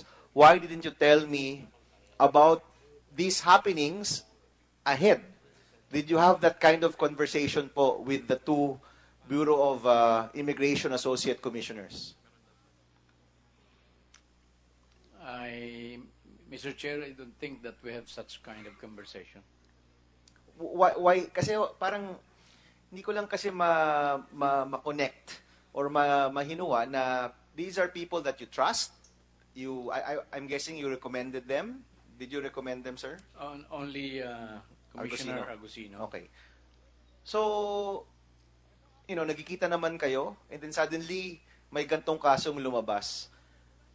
And I accept that the right move was to recommend their removal, no? I accept that, no? But at that moment, on December 9, ano yung pakiramdam ninyo na suddenly all of these issues are brought forth? And yet, so many times, they had so many opportunities to do the right thing, and they didn't do the right thing. At the minimum, to tell you about it.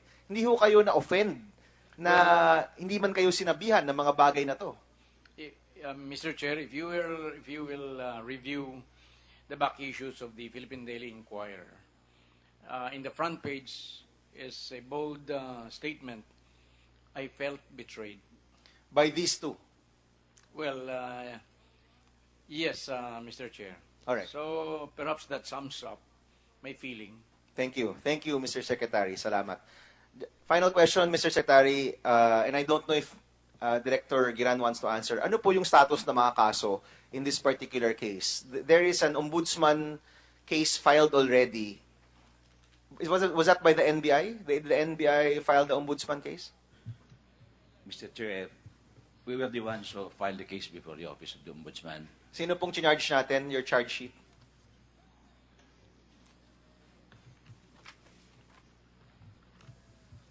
Mr. Chair, we charge Attorney Al Caparos Argusino, Attorney Michael Bautista Robles for violation of Article 210 of the Revised Penal Code, direct bribery, and for the following violations: Section 3 of Republic Act 319, Anti-Graft and Corrupt Practices, and Presidential Decree 46, for making it punishable for public officials and employees to receive for any reasons or to give gifts on any occasion against Attorney Al Caparos Argusino, Attorney Michael Bautista Robles, General Wenceslao Wale Azarcon Sombero Jr., General Charles Tural Bacalima Jr., Dr. Yen Lok Lam, aka Jack Lam.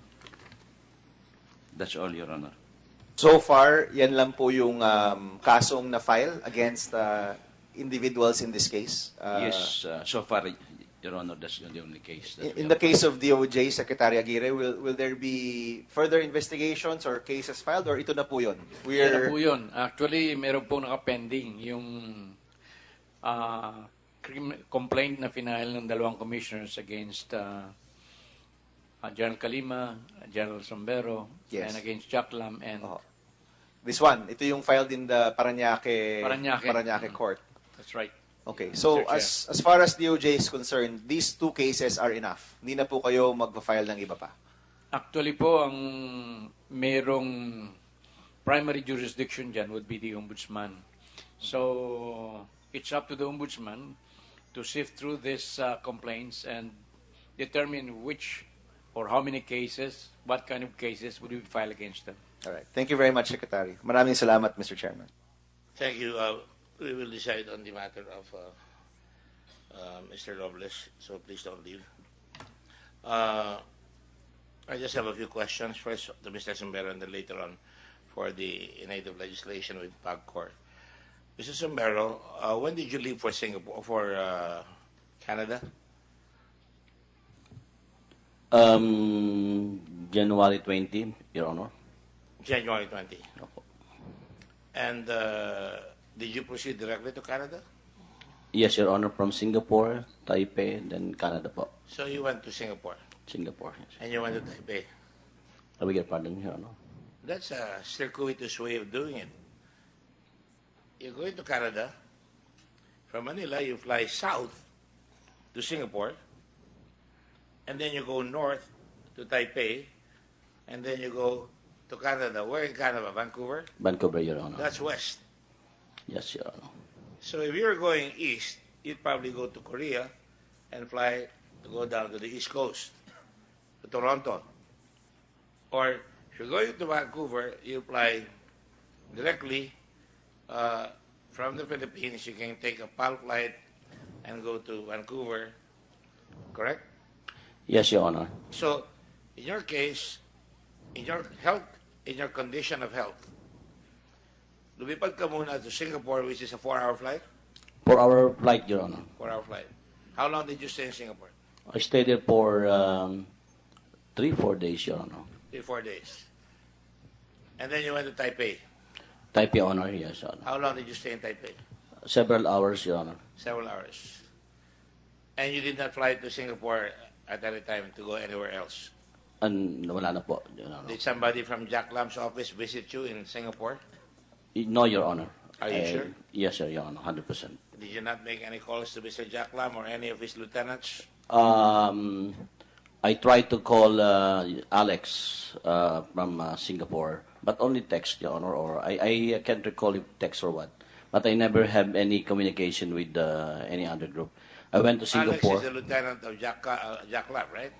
Alex, yes, sir. Your Honor, your... What was the conversation all about, if you want to say that, if you want to tell us? What was the conversation all about? Hindi na po na kami nakapag-usap.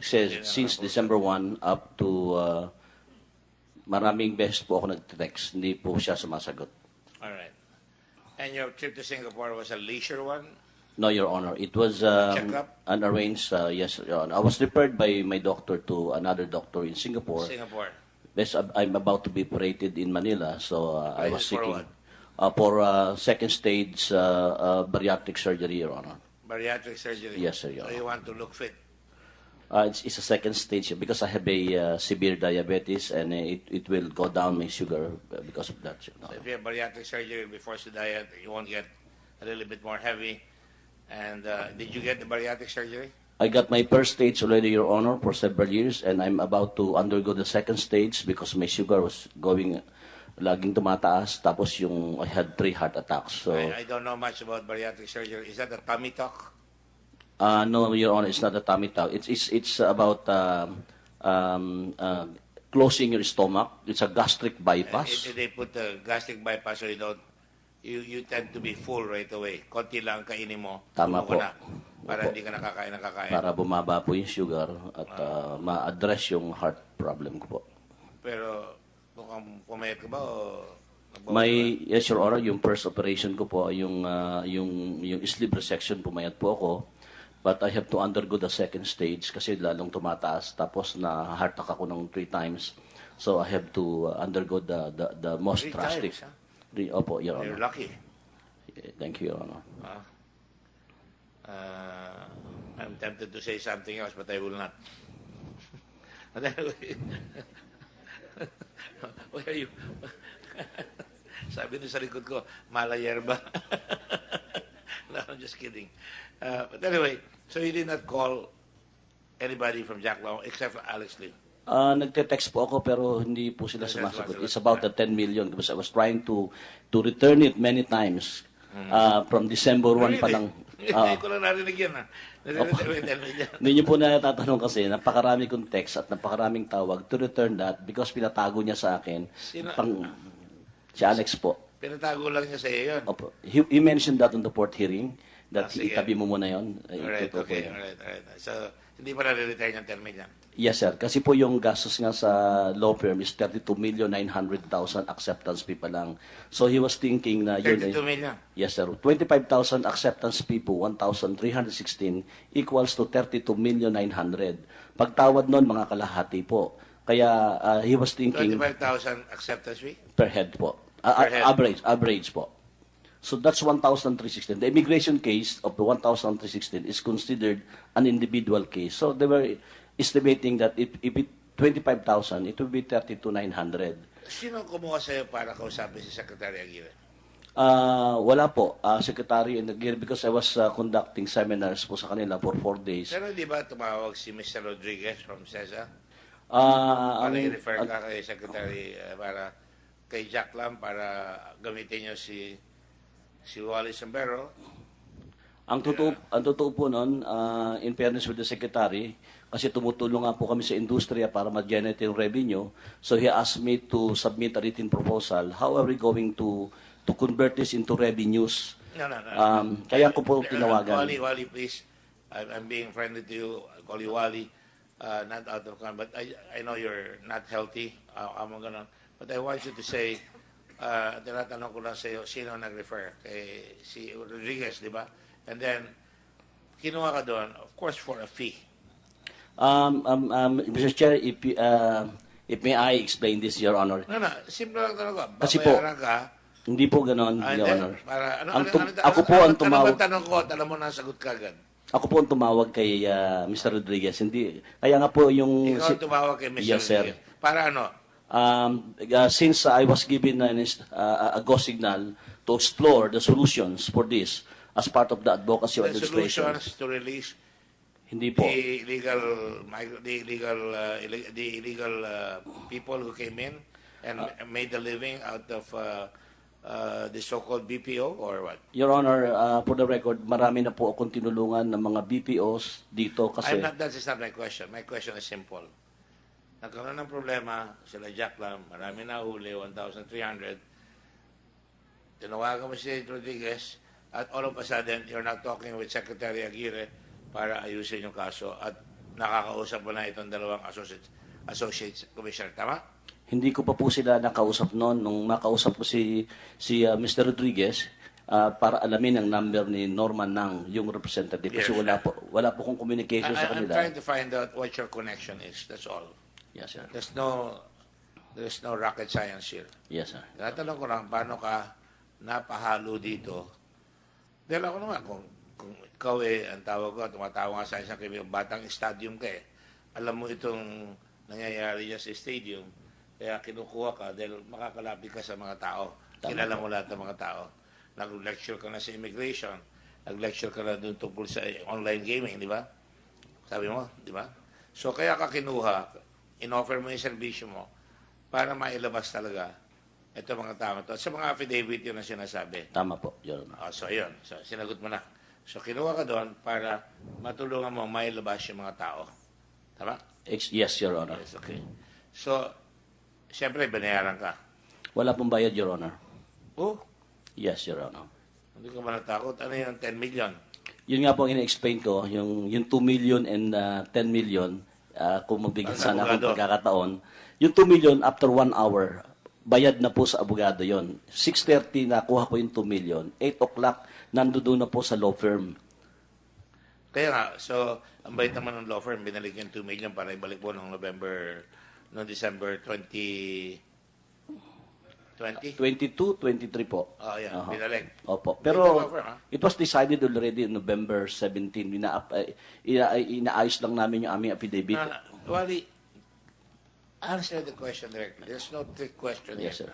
Hinahanap ko lang yung connection mo eh.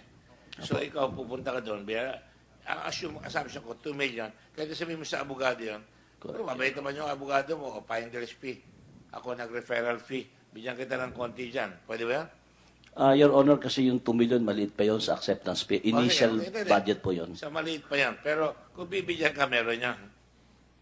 Well, natural po kung magkakaroon ng referral fee, but we were not thinking of that.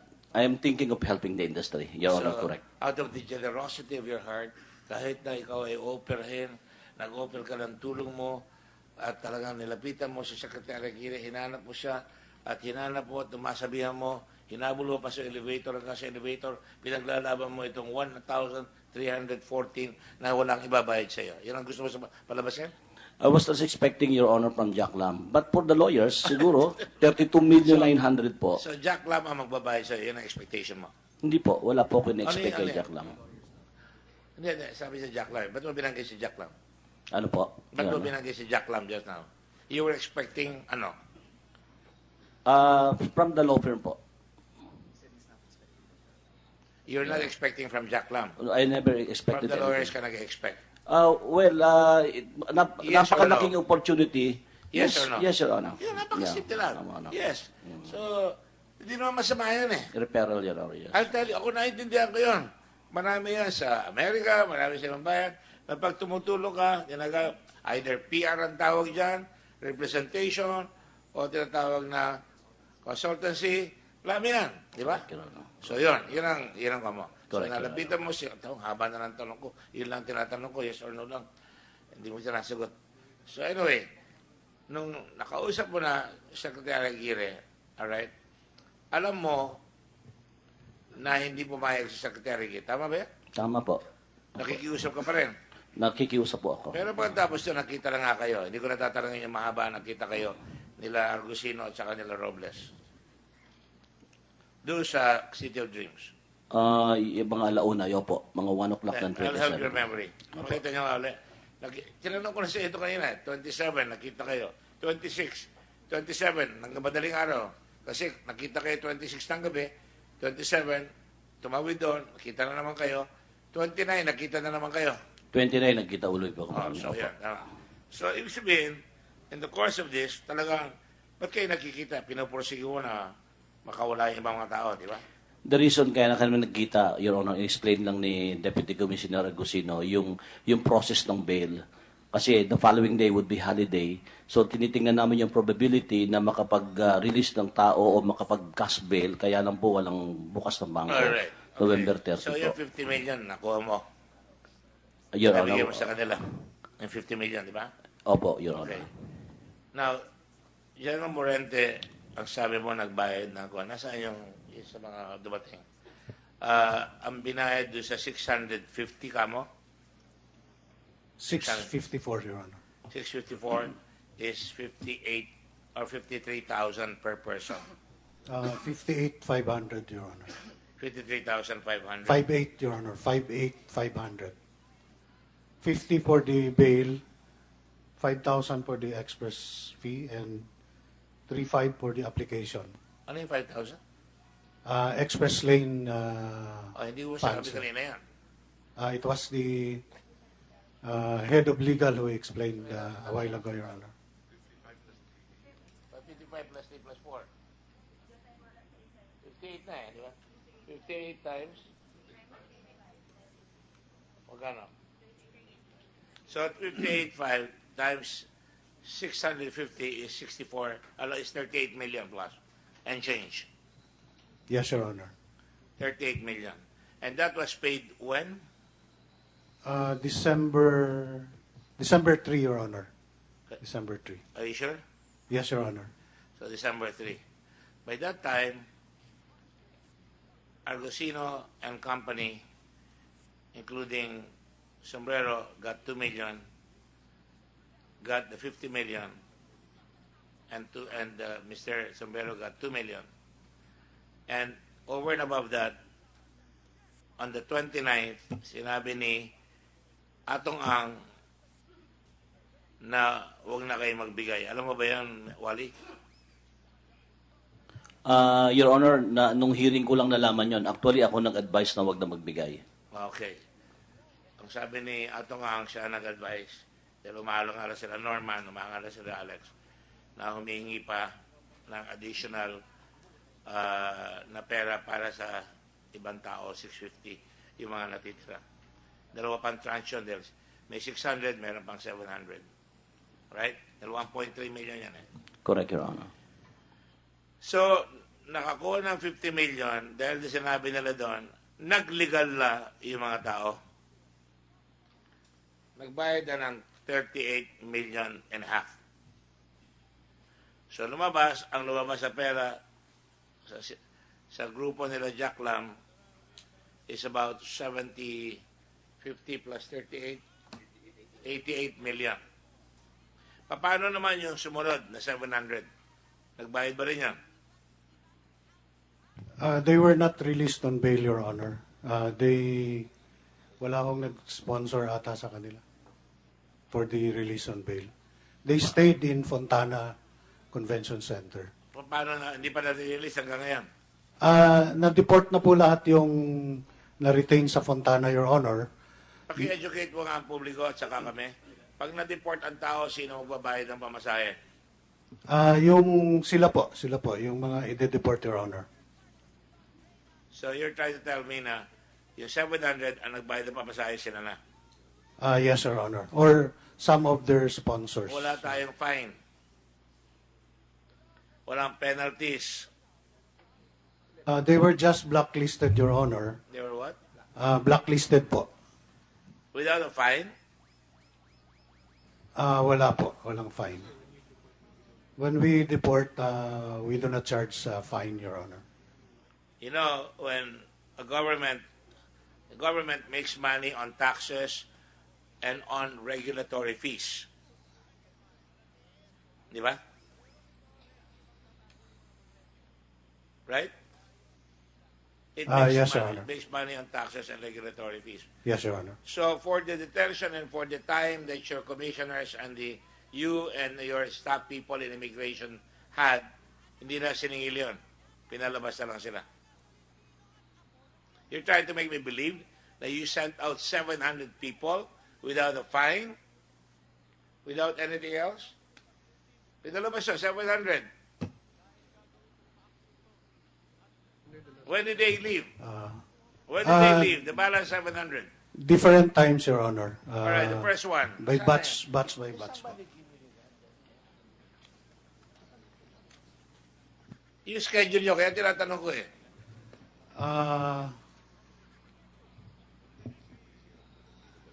The first batch of 21 I asked you for that. Can you give it to me para makatanong ako? Ginagawa Akala ko nandiyan na.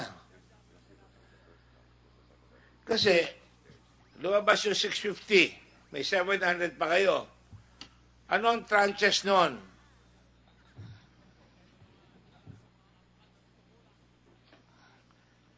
Kailan huli, ang pinakahuli, kailan huling lumabas? Why don't you sit here? Ikaw na, para maituro mo. Are you the expert? What is your name? O, doon na kayo, para matulungan nyo, pakitulungan nyo. O, ano? Can you help? Tulungan nyo, ano? Anong date? Ang kailangan ko yung dates.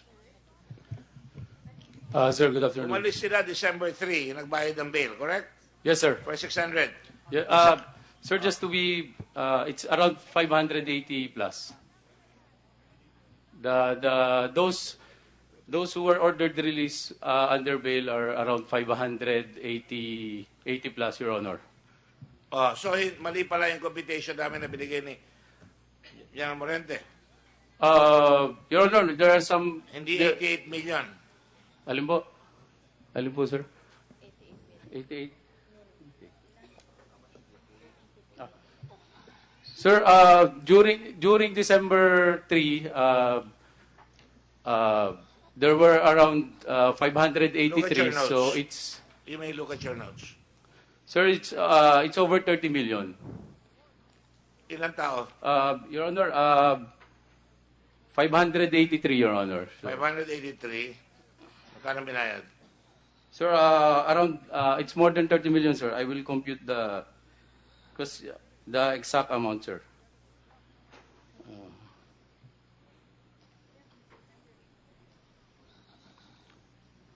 So, sir, December 3, it's around, the fees paid reach more than 30 million. And then the actual cash band is 29,350,000. The fees reach almost around 4 million, Your Honor.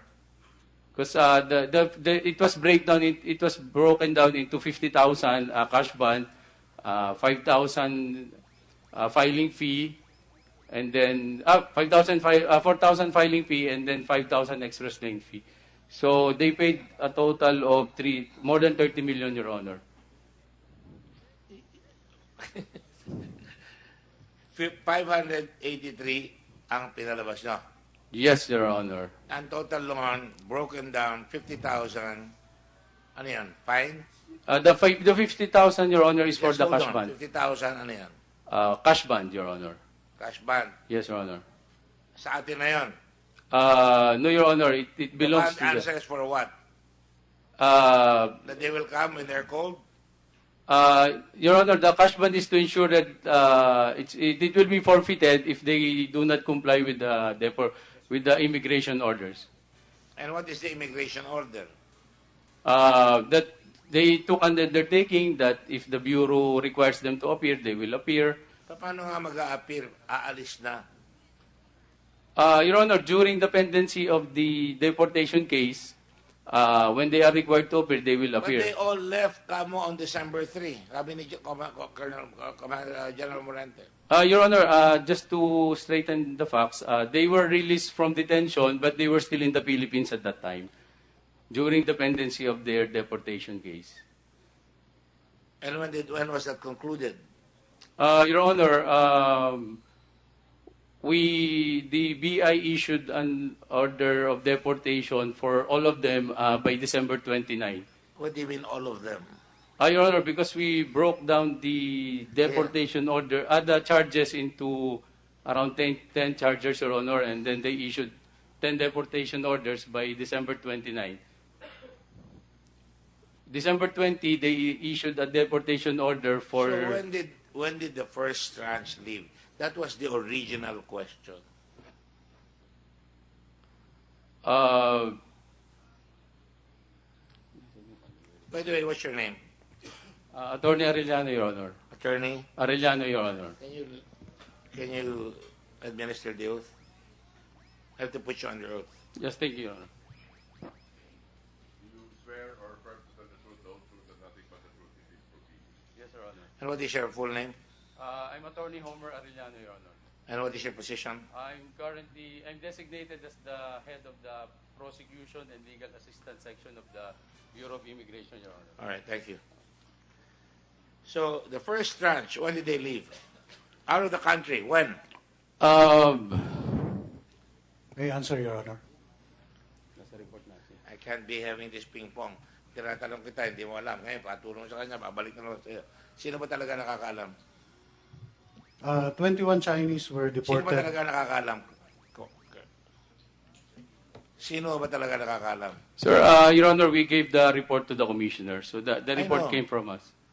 Okay, so ikaw ang pinaupo eh. O ano talaga? Kailan ang unang tranche na umalis? Sir, Your Honor, maybe I be allowed to refer to the records? Ano ba mo na yung record? Sir, I had the wrong record with you.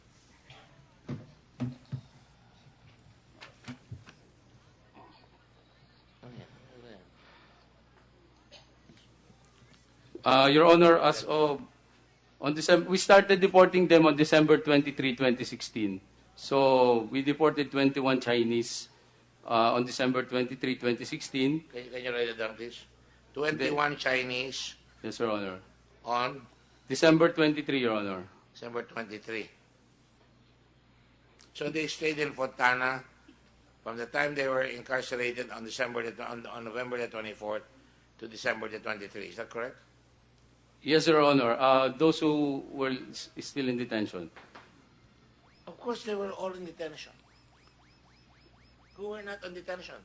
Your Honor, those who were ordered provisionally released on bail during December 3, they were out on bail. Where did they go? They were not. They did not leave the country. Is the answer. They did not leave the country, Your All Honor. right. So that's why they have a cash ban. Yes, Your Honor. Oh, yun. Napakasimple lang eh.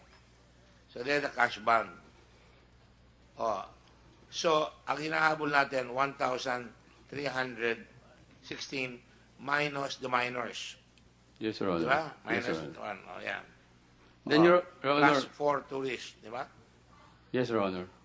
So 3,016 minus 4 is 3,012.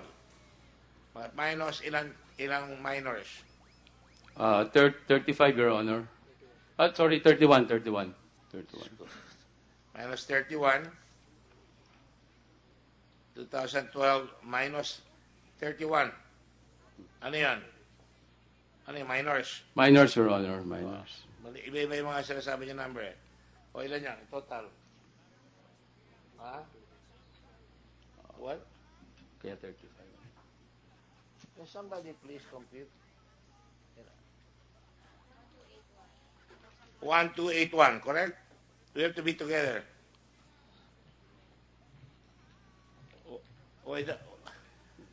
Yes, Your Honor. Attorney, what's your name again? Mr. Attorney Arwin, can you also compute as we go along? Yes, sir. All right. So 1,281. Yung four tourists, when did they leave? Your Honor, do you have notes? I don't have the exact record, Your Honor. But they left right away. Yes, Your Honor. Oh, sige. We turned them over to the Consul General of China. China. Okay. In 31 minors? Most of them have left already, Your Honor. When did they all leave? By December what? Your Honor, we'll submit it today, Your Honor, the record of those. For the minors and for the others. Okay, sige. Let's go to the 1,281. Then, Your Honor, on January 6, 2017, we deported one Chinese. January 6, Your Honor. 6. So, naging 1,280 na lang. Then, January 8, 2017, we deported 20. January 8, you deported 20. Yes, sir. January 9. So, ilan na ngayon? January 9, we deported... Huwag niyo ako pagtrabaho ito. Trabaho niyo ito, ha. Kukunin ko yung testimony niyo dyan. 1,280 na lang. Di ba? Ipinaalis yung isa, di 1,280 na lang. Tapos nag-deport kayo ng 20. 1,260. Sige, next. January 9, Your Honor, we deported 12 Chinese. 12. Walang total. Arwin. 1,248. And then January 10, we deported 22. I'm asking them. You just back up. And then January 11, 35. Wala na nga buhok kayo pareho. Talaga malino na ang pag-iisip nyo. Hindi nyo pa makompute. 1,200? Your Honor, as of January 10, 2017, there were 1,000... January 12. January 12, we deported 23. 1,248 minus 22 is? Yan, nalito na ako. 1,226. Baksak Yes, ako Your sa Honor. mat. Mas mabilis pa ako sa inyo. Sige, tuloy mo. Next. Sorry, Your Honor. January 30, we deported 19. 13. January 13, 19 Chinese, Your Honor. O ilan? 19. O ilan na nga yan? 1207, Your Honor. Sige. January 15, we deported 8 Chinese. Ah. So 1199. 1,199 left. January 15, we deported 8. Ay, sorry. Paliro, subtraction mo. 35.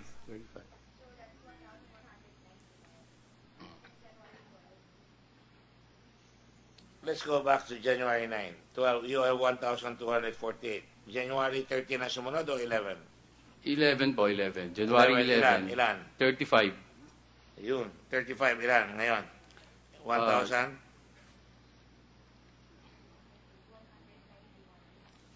1,191? Akala ko ba, Armin, ikaw magkukompute? Gusto mo siya mag-compute, ikaw magsabi? Takot ka rin.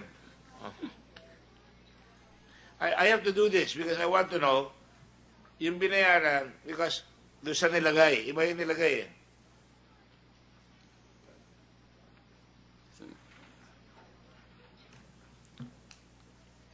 So, sir, to continue, January 13, we deported 19 Chinese. January 15, we deported... Ilan na ang total ngayon? Sige na, you wait. Samahan nyo nga at compute nila. From January do sa 650 yan ha? 1316. 650. Come on, let's go. I will ask other questions later. Now. Ito. Sige.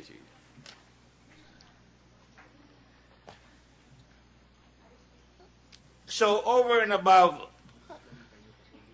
the 50,000, the 50 million that was obtained by way of a bribe or extortion or whatever it is, nagbigay pa sila ng 38 million plus ba? Ganun, thereabouts, more or less. They paid for the bail, Your Honor. What about Yung the 700? The 700, Your Honor, as I said, Pinales. hindi po, nandun lang sila sa Fontana Convention Center. They were detained. Yung 600 po na nag-apply ng bail, they were the ones who were given temporary liberty as in bail, Your Honor. Kailan nakaalis na ba lahat sa mga Chinese na yan?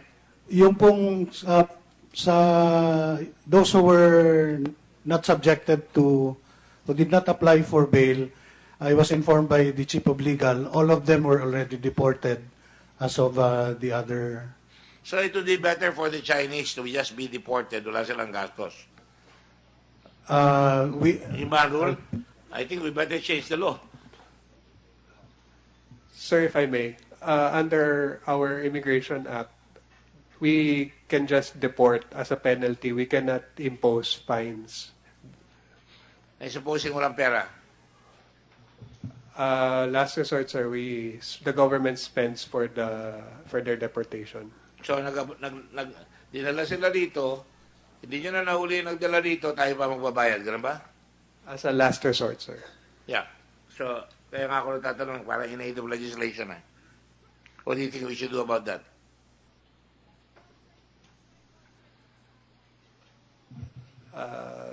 If we can also have the authority to impose fines in deportation, sir.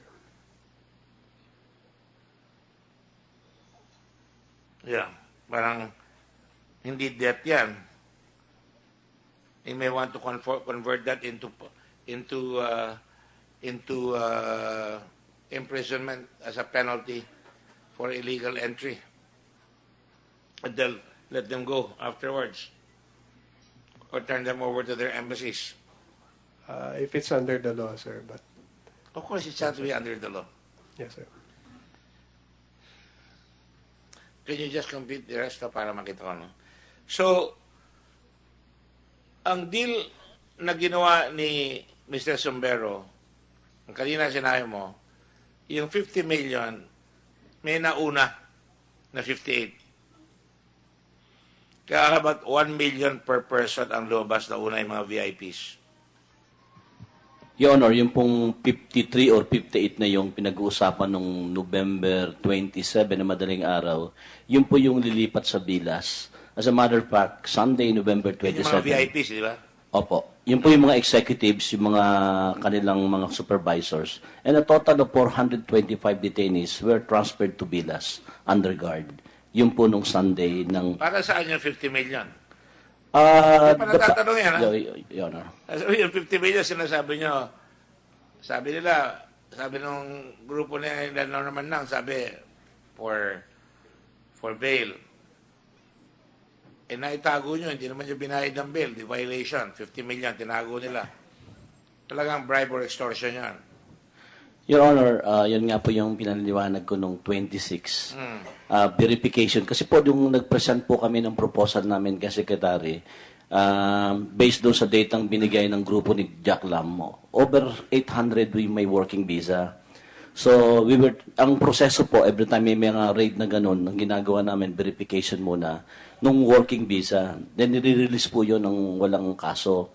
So, pinag-usapan namin yung petition to bail, na kahit na meron silang working visa at papailan pa rin ang kaso, yun yung reason kaya na-mention yung bail, yung approval ng petition to bail of the 600 yung pinaka-realistic na pwedeng makalabas. Yung 58 po, yun yung mga binigyan lang para makapag-shower sa kanilang bilas, and they were released on Sunday. Ang total po ng na-release nung Sunday sa bila ay 425, 80% babae kasi sinisipon, nagkakasakit. Nandun po ako nung mangyari yon. Wala pa pong nare-release talaga.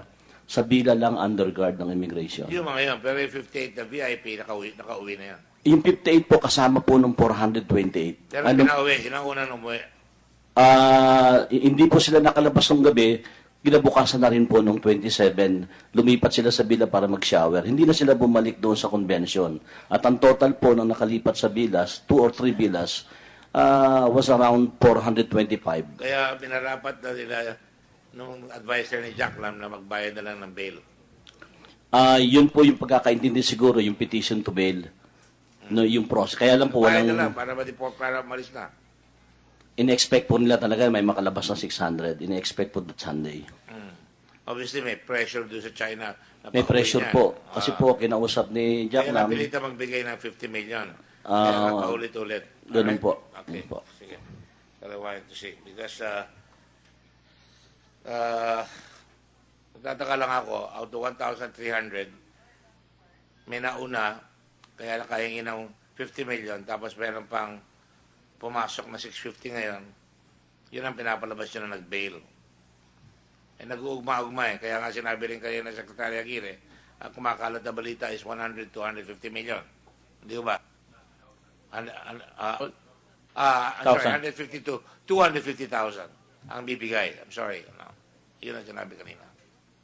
So, I suppose that is what we need to, should have been, kaya nga naghihintay itong dalawang ito para makakuha pa hanggat maaari para malabas. Kaya nga napeste na sila, ayaw na nilang magbigay. Nagbigay na ng 50, humihingi pa, kaya nauwi ngayon, magbayad na lang ng fine. Tama yan, Mr. Sumero, di ba? Opo, Your Honor. Okay, that's clear. Now, let me just go now to PAGCOR. Ang initial assessment ninyo doon sa rules ninyo is that you will give first 25. Yes, sir. 25 muna, di ba? 25 lang. Pero ano ba, 35? Kasi po, yung sa August 2016 na inapprove po yung aming manual for offshore gaming licenses, nandun nga po yung provision that we will first limit at 25, but there is also a provision that the board may increase. Kaya po nilimit namin kasi we were piloting it, 25 lang. After a while, when we felt more confident na kahit na yung CMED namin, kaya pa nilang mag-accommodate ng 10 more, inapprove naman ho ng board yung another 10. And what is the basis for allowing this 35 now, or this 25? Kaya pa ho namin you have manually. this executive, PAGCOR rules, di ba? Opo, sir. Rules and regulation. Opo. And what is the principal basis for this? It is actually how we wanted to launch a new product. It is your initiative. There's Yes, no sir. basis in law because there's no law yet on internet gaming. There is a basis, sir, and the lawyers will discuss it. Anong basis niya? There is, Your Honor. Our mandate under our charter provides that we are the main agency who will regulate, centralize all uh, games of chance. So, But how do you know this is a game of chance? Katulad doon sila Jack Lam, ang pinapalabas nila. Ito call center lang sila. Walang pera doon sa lamesa. Yung pera nasa Hong Kong o nasa China, nasa Macau. no, Your Bawal Honor. sa China, di ba? Yes, Your Honor. Death penalty pag nahuli ka nagsusugal doon, di ba? Yes, Your Honor. Okay, pinaparinig ko, dapat idagdag pala ang gambling ngayon sa death penalty sa Kongreso. No? Your Honor, isa... so, ibig sabihin, kaya sila nagsusugal dito ngayon. So, there is the goose na pinagmamalaki ni Mr. Sombero. O, yan. Ito, naglalabi ito para siya ang expert dito sa games. No? Itong offshore gaming. The market for offshore gaming in the world is about $250 billion. Is that correct? 250. Yes, But Your in the Honor. country, you say you have a basis for making these rules and regulations, but there is no law, really. It's a general provision in your law. Kaya pagka umagal ito mga ito, I don't know, let me ask Secretary Aguirre, may laban ba pagka connection? We're not gambling. Did you catch anybody playing cards? Did you catch anybody playing with anything? You did not, correct? In other words, it's an activity begging for regulation. Actually, Yes or sir, no? yes. O, yan. Dahil wala kang regulation eh. Ang pinapakita lang yung TV, may nag-flip ng card, tumataya doon sa hotel sa Macau o sa wherever, at may tinatawagan, doon ang pera, doon ang bayaran. Tama? Wala Yes. rito. So how will you regulate that? Actually, sir, in the present situation in the Philippines, the production of the games are all here, except for the bettors. O yan, maganda yung sinabi mo. Ito para nakikinig maliwanagan. Dahil nanonood, dahil gagawa kami ng batas eh. Ang production, ang ibig sabihin yan, merong studio. Yes, sir. Parang TV ito, di ba? Halimbawa, Aquino Television Company, magpapalabas si BAM ng isang tao na nag-flip ng cards. Correct? Correct, yeah, Mr. Chair. So, saan yung tumataya? Ay, yung tumataya po abroad, based abroad. Abroad. Yes. Okay. Walang tumataya ang Pilipino rito unless abroad siya. Yes. Naka-block po yung IP address ng Philippines. Naka-block yung address. Yes po. Pero may VPN.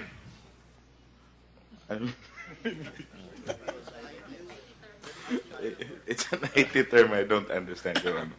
Eh, paano nyo i-control ito kung di mo alam yung VPN? Virtual Private Network. Hindi Google lang gagawin yung sarili mo. Hindi yung domain. Sarili mong domain. Babayad ka ng $5 to $8. Kagabi ko lang naintindihan yung VPN. Pwede mong itago kung saan ka galing. Sa China, bawal yon. Ginagawa naman nila sa China, VPN. Guerrilla yun. Alright? Actually, alam ko yung VPN. Loloko ko lang yun. Para makalusot ka naman. To make a long story short, yung nagsusugal nasa Bambasa, which is also bawal sa kanila, no? So, very lucrative. Nagpupunta, ang kalaban natin dyan ay Bulgaria. Correct? Anong kalaban natin? Cambodia also, Your Honor. Cambodia. Ano Vietnam. ba? Vietnam, Your Honor. Vietnam. Ano ba? We heard Taiwan will also be opening. Taiwan. So, ang sinasabi ko, I'm laying the predicate, and I hope Secretary Aguirre will listen, I'm laying the predicate that we will now have a new law kung gusto natin, dahil $250 billion industry yan di ba? And it's on its infantile stage. Tama ba yan? Bata pa. Yes, sir. Yes, sir. Anong potential? Gano'ng kalaki? Sky is the limit? Probably, Your Honor, because the industry people are saying that online game will replace the land-based casinos. Yun. In time. So, mawawala ng negosyo. Paktay negosyo ng Paco. Wala na. Tama yan? Pagkano wala na yung land-based gambling, wala na kayo. Because ang Paco is really land-based. Right? In, Ngayon, Your Honor, ang in the casinos, we have the e-junkets and also the video streaming, which uses internet. This is the reason why there are... bawal yun sa atin, internet gambling. Hindi, sir, meron po yun. It's in our law. We are able to... And this has always been part of the casino operation. Internet gambling. In fact... So, a Filipino can gamble. Ay, hindi, sir. Oh, yun sa kaya nga sabi ko bawal eh. Offshore pa rin yun, sir. Offshore pa rin. Ah. So, dapat ituturo ni Wally Sumbero yan eh. Hat na ituro yan. Offshore lahat yan. Alright? Bawal sa Pilipinas tumaya. Hindi kami makakataya ni BAM kung gusto namin. So ibig sabihin,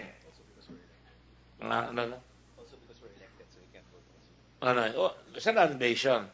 Kaya bawal ang mga senador, congressman, governor, mayor, barangay captain, police, secretary of justice, bawal pumasok sa casino, di ba? Right? Di ba? So, kahit clerk, bawal. Government official, bawal. Pero even sa internet gambling, kung mag-internet gambling kami, mahirapan nyo kaming huliin. Lalo na kung naka-VPN kami. Alright? Tama ba yan? Sino nakakaintindi sa internet? You know, you are confirming my position, Secretary Aguirre, that we should create a law, hindi hawak ng PAGCOR ito, gagawa tayo ng panibago. Philippine, ano sabi ko? Clarify natin. Philippine Online Gaming and Regulatory Authority, POGRA. Yes, Mr. Chair, I think there's a need for that law in order to clarify the gray areas in the law. In other words, PAGCOR will handle land-based gambling.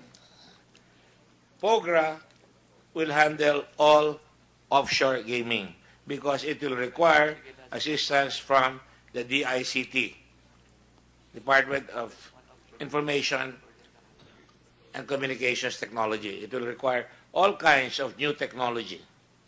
May kasi umaasim yung mukha ng chairman ng PAGCOR. Pwede rin namang ibigay din sa PAGCOR lahat. Pwede rin ibigay. Pero magiging, ganyan. Pero ang iniisip namin dito, at least ako, no? Isa-separate ko yan sa umpisa para malinaw, para hindi ka walang distraction. Sa kanila lahat yan, until matuto yung PAGCOR, and then babalik natin later on, pagka ayos na, o baka mawala na yung PAGCOR na matitira yung POGRA. Your Honor, if I may.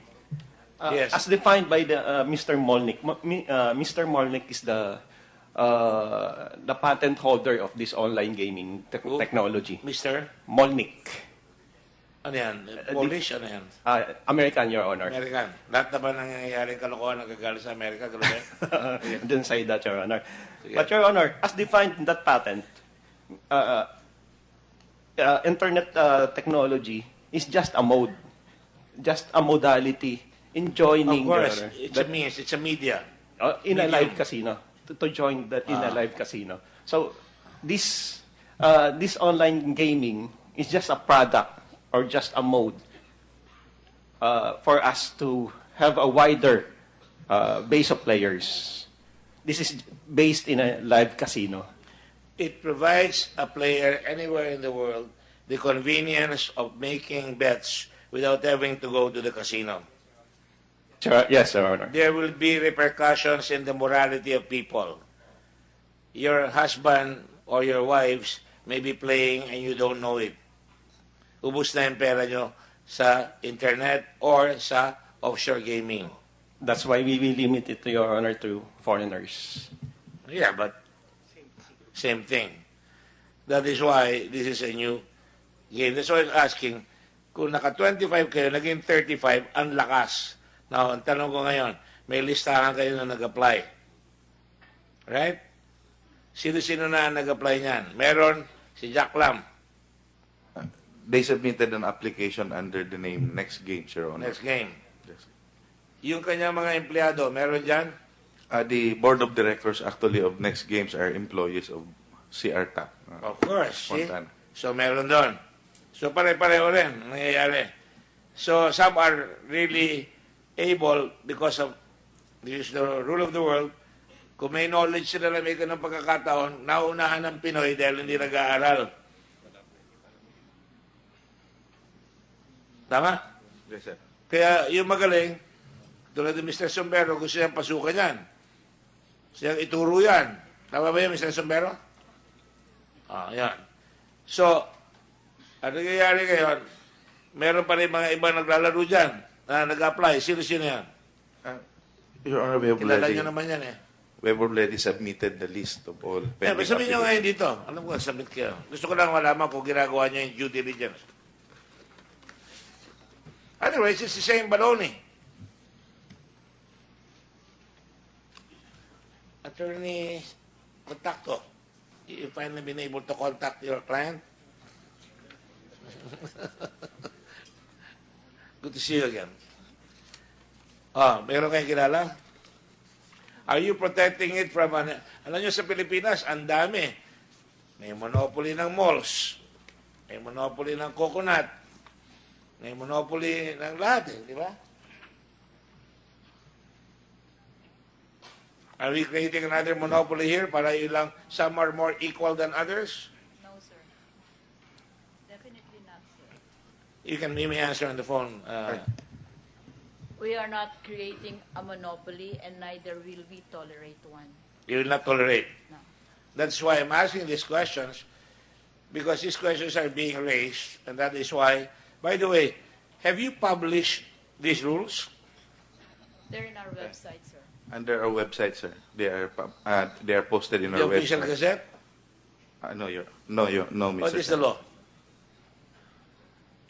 I don't know. I honestly don't know anymore. What is the law? Secretary Aguirre, did they have to publish in the official gazette 15 days? Or does it have, is it sufficient to put it on the website? I don't think so. To be safe, it should be published at least in the official gazette. Correct.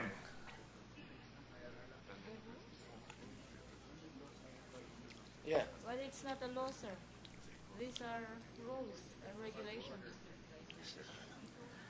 I think my ComSec knows better than me, because as far as I know, the newspapers, okay yan. OG, okay yan. But I think in internet, in the e-commerce law, pwede na sa website. Yes, sir. I just want to confirm kung alam ng mga abogado niya. Attorney, ikaw dapat na nakakaalam. Ikaw ba abogado ng PAGCOR? Yes, Your Honor. Attorney? Ha? Yes, Your Honor. Ba't di ka sumasagot? Because dyan ako nadali dati sa Subic. May nakialam doon sa Subic. Yung rules namin, ginawa namin ng World Bank.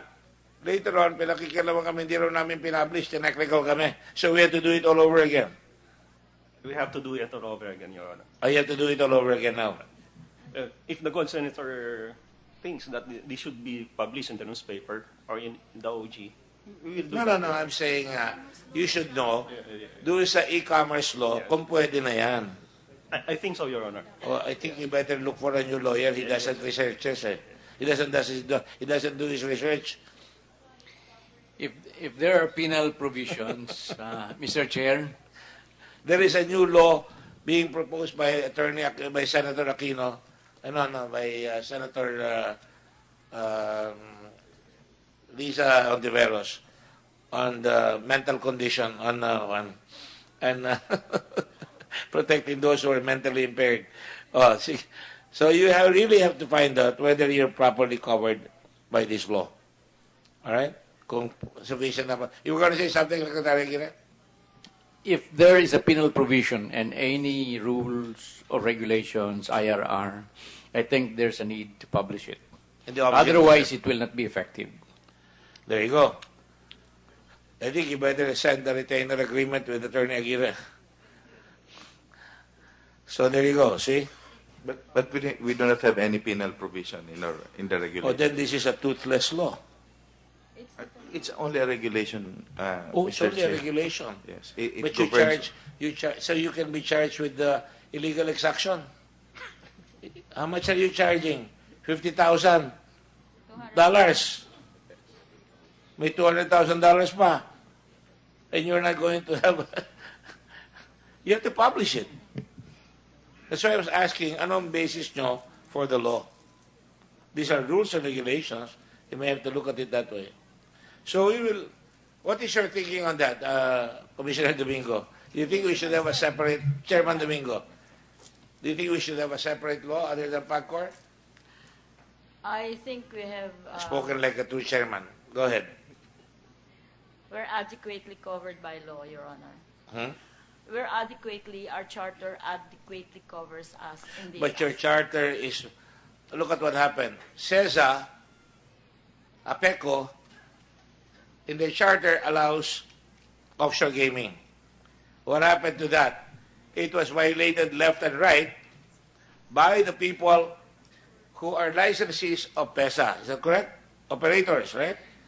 And they now have operations in Pasay, they have operations in Makati, they have operations everywhere.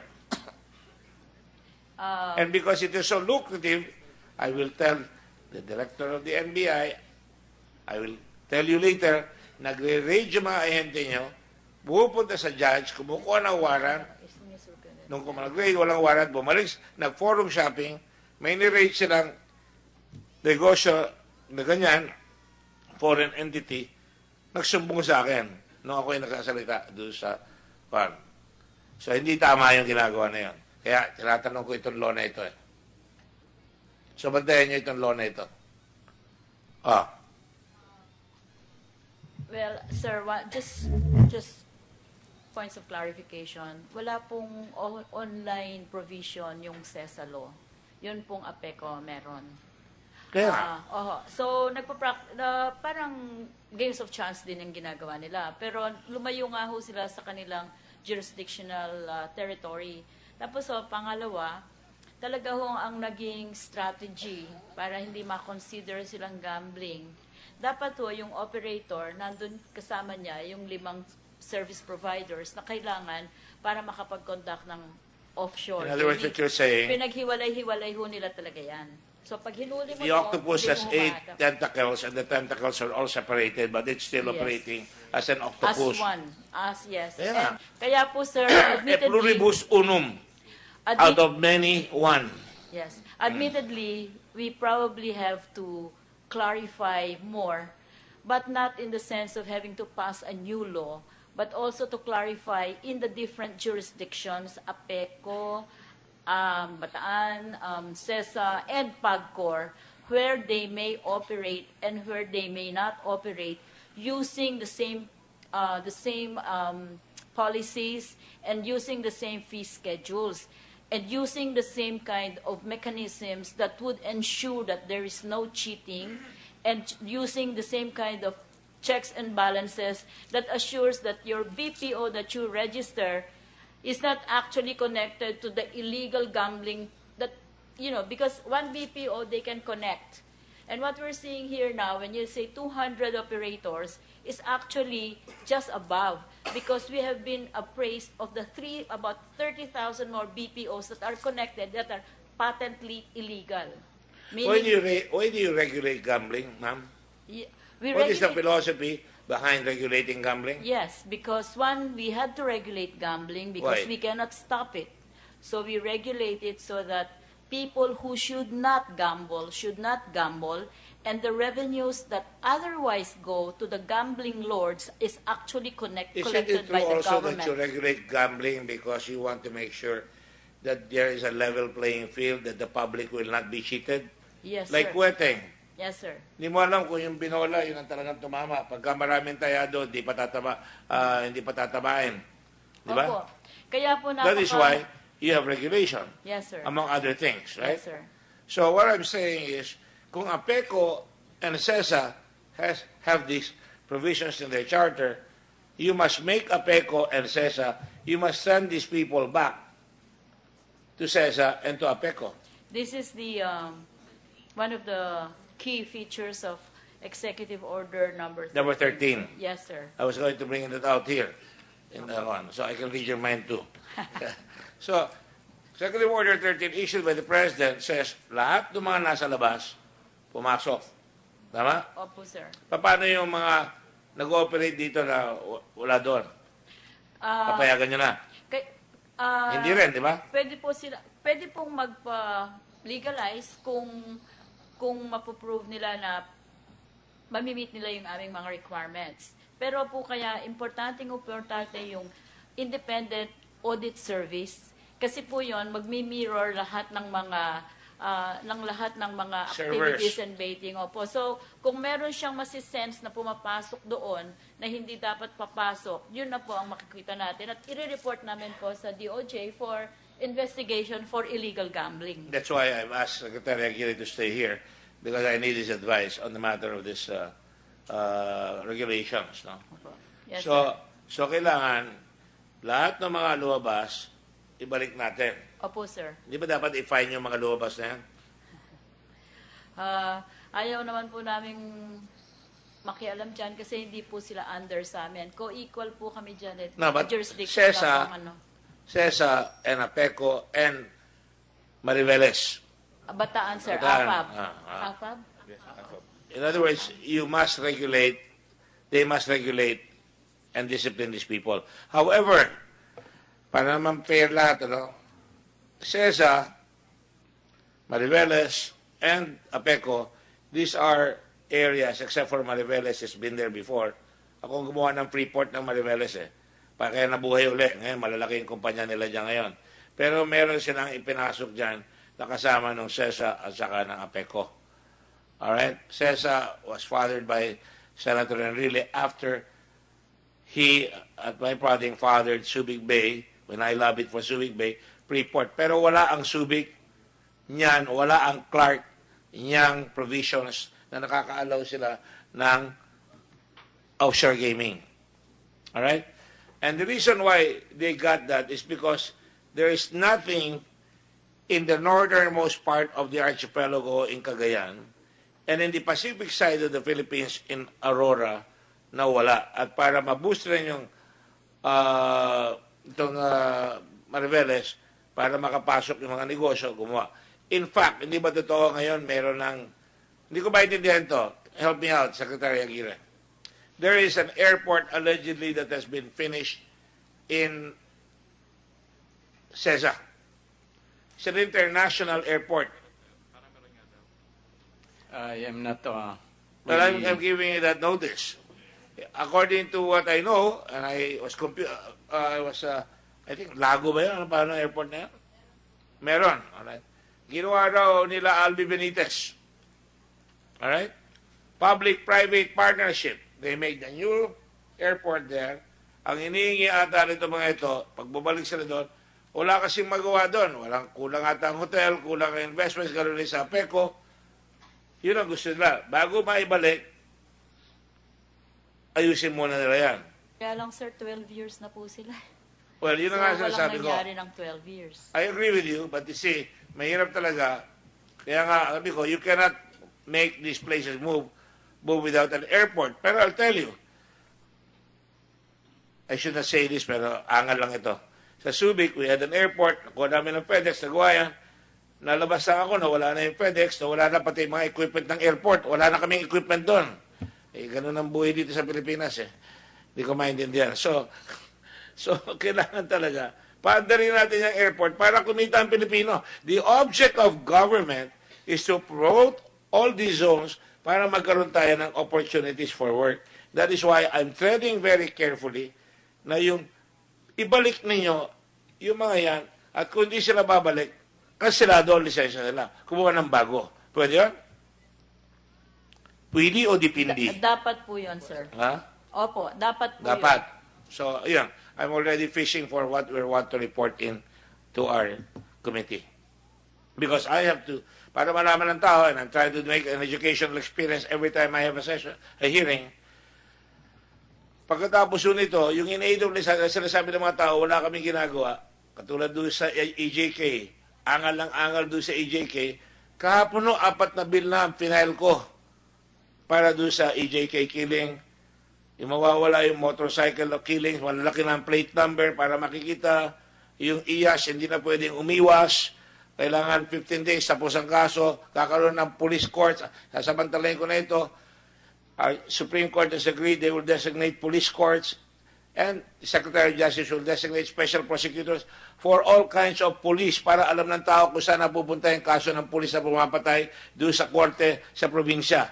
Alam nila kung gumagalaw, alam nila kung hindi gumagalaw. At lahat ng police kailangan mag-report sa Kongreso ilan ang namatay sa Bataan, ilan ang namatay sa Pangasinan, ilan ang namatay dito, para mabibilang natin kung ano. Yun ang objective ng legislatura.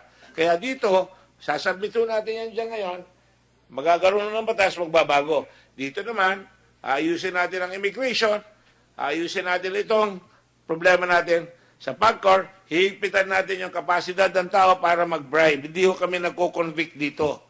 Pero mahigpit ako, kaya pinasasagot ko ang taong pinasumpa ko, at kung hindi sumagot, huhulihin natin yan. Hindi ako nagtataas ang boses dahil nagagalit ako. Na-excite lang ako.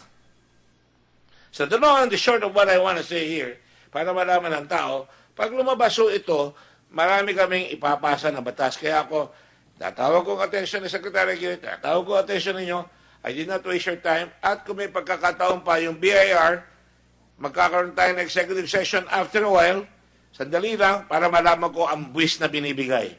Para alam ko kung paano ko gagawin yung batas. At pag natapos ito, para sa nakikinig at nanonood, papile po natin yung mga bagong bill. Tutulungan ako ni Senator Aquino for re-election. Hindi naman re-election. Magaling ko ito at marami ng bill na napasa. Tutulungan ako ni Sherwin Gatchalian at ng Senado para may-file yan at magkaroon tayo ng bagong polisiya. Yan ang ibig sabihin ng in aid of legislation. And on that note, there are no more questions. There are no more questions. We shall now have the matter of contempt.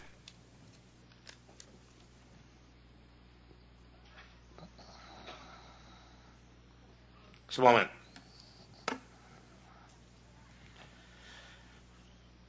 My staff asked me to ask this question of General Kalima before I end, and I have to ask this. General Kalima, yung batas na ginawa ko doon sa para mawala yung magkabaro, and I refer also to General Morente. Magkaklase kayo, natural, gusto mo mapagkatiwalaan yung intelligence agent mo, kaklase mo, magaling naman ang record ni General Kalima. Alam ko naman yan. No?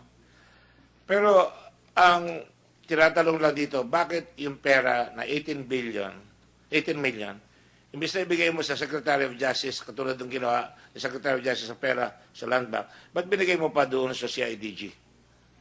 Para bang ang pulis ay may sariling mundo? Wala ka na sa pulis. Retired ka na. Bakit mo ibibigay yung pera na 18 million na kinuha mo doon sa CIDG? Hindi doon sa Department of Justice. Your Honor, kung siguro nasunod lang yung dapat na nangyari na after nabigyan ako ng instructions ni General Morente ay naharap ako ng ating butihing Secretary of Justice, hindi siguro ito nagka-problema po. Kaya lang nung natanggal na ako, hindi ko na ngayon malaman kung parang... General, yes, yes, sir. I know you're trying to answer, and I'm on your side. Siyempre, hindi ka na pakinggan ng... But that the world is that in accordance with what we wish for.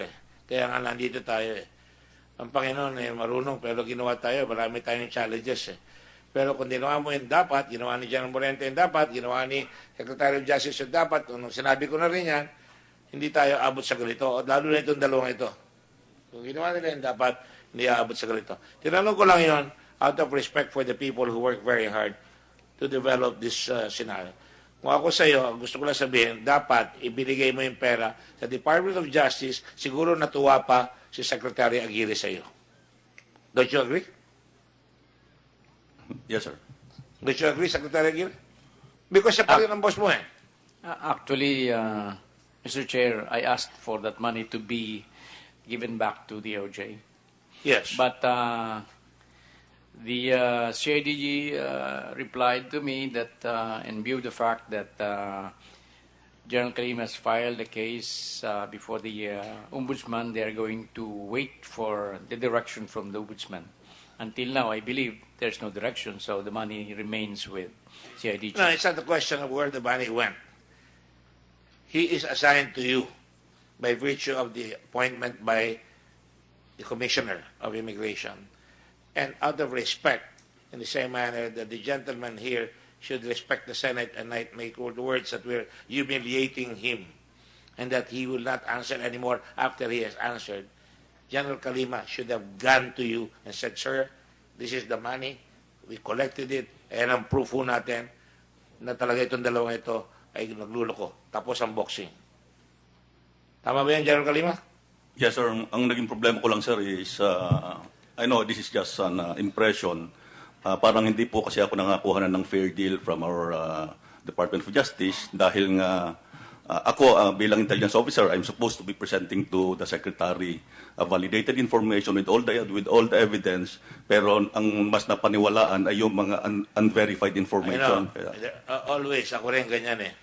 Nung ako Secretary, nung ako Chairman ng Subic, yung gusto kong mangyari, hindi nangyari. Laking pagkakataon, hindi nangyari. Hindi nakinig yung Presidente, bidrin ribol, wala ang pagkakataon. I accepted it. But I did something about it. O ngayon, senador ako, I can do something about it. Kung binigay mo yun, di walang problema.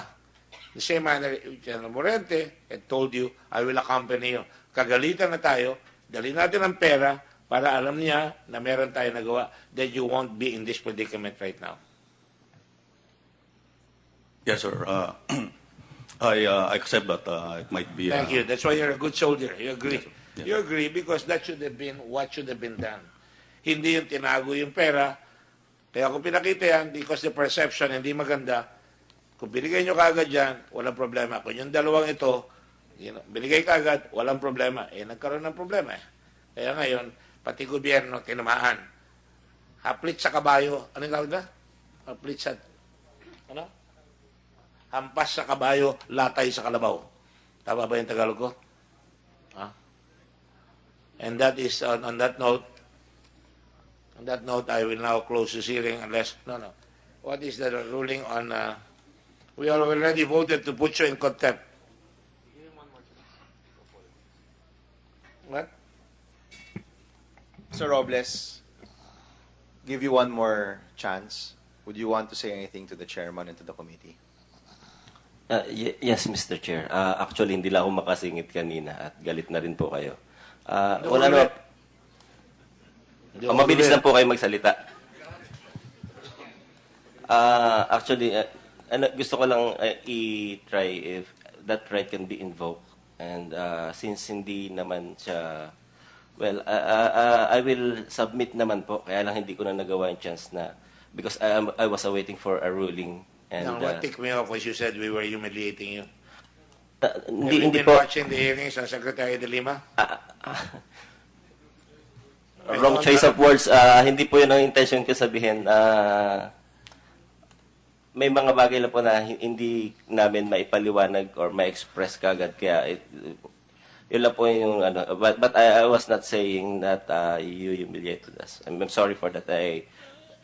If by now you don't see the kind of message I try to bring when we conduct these hearings,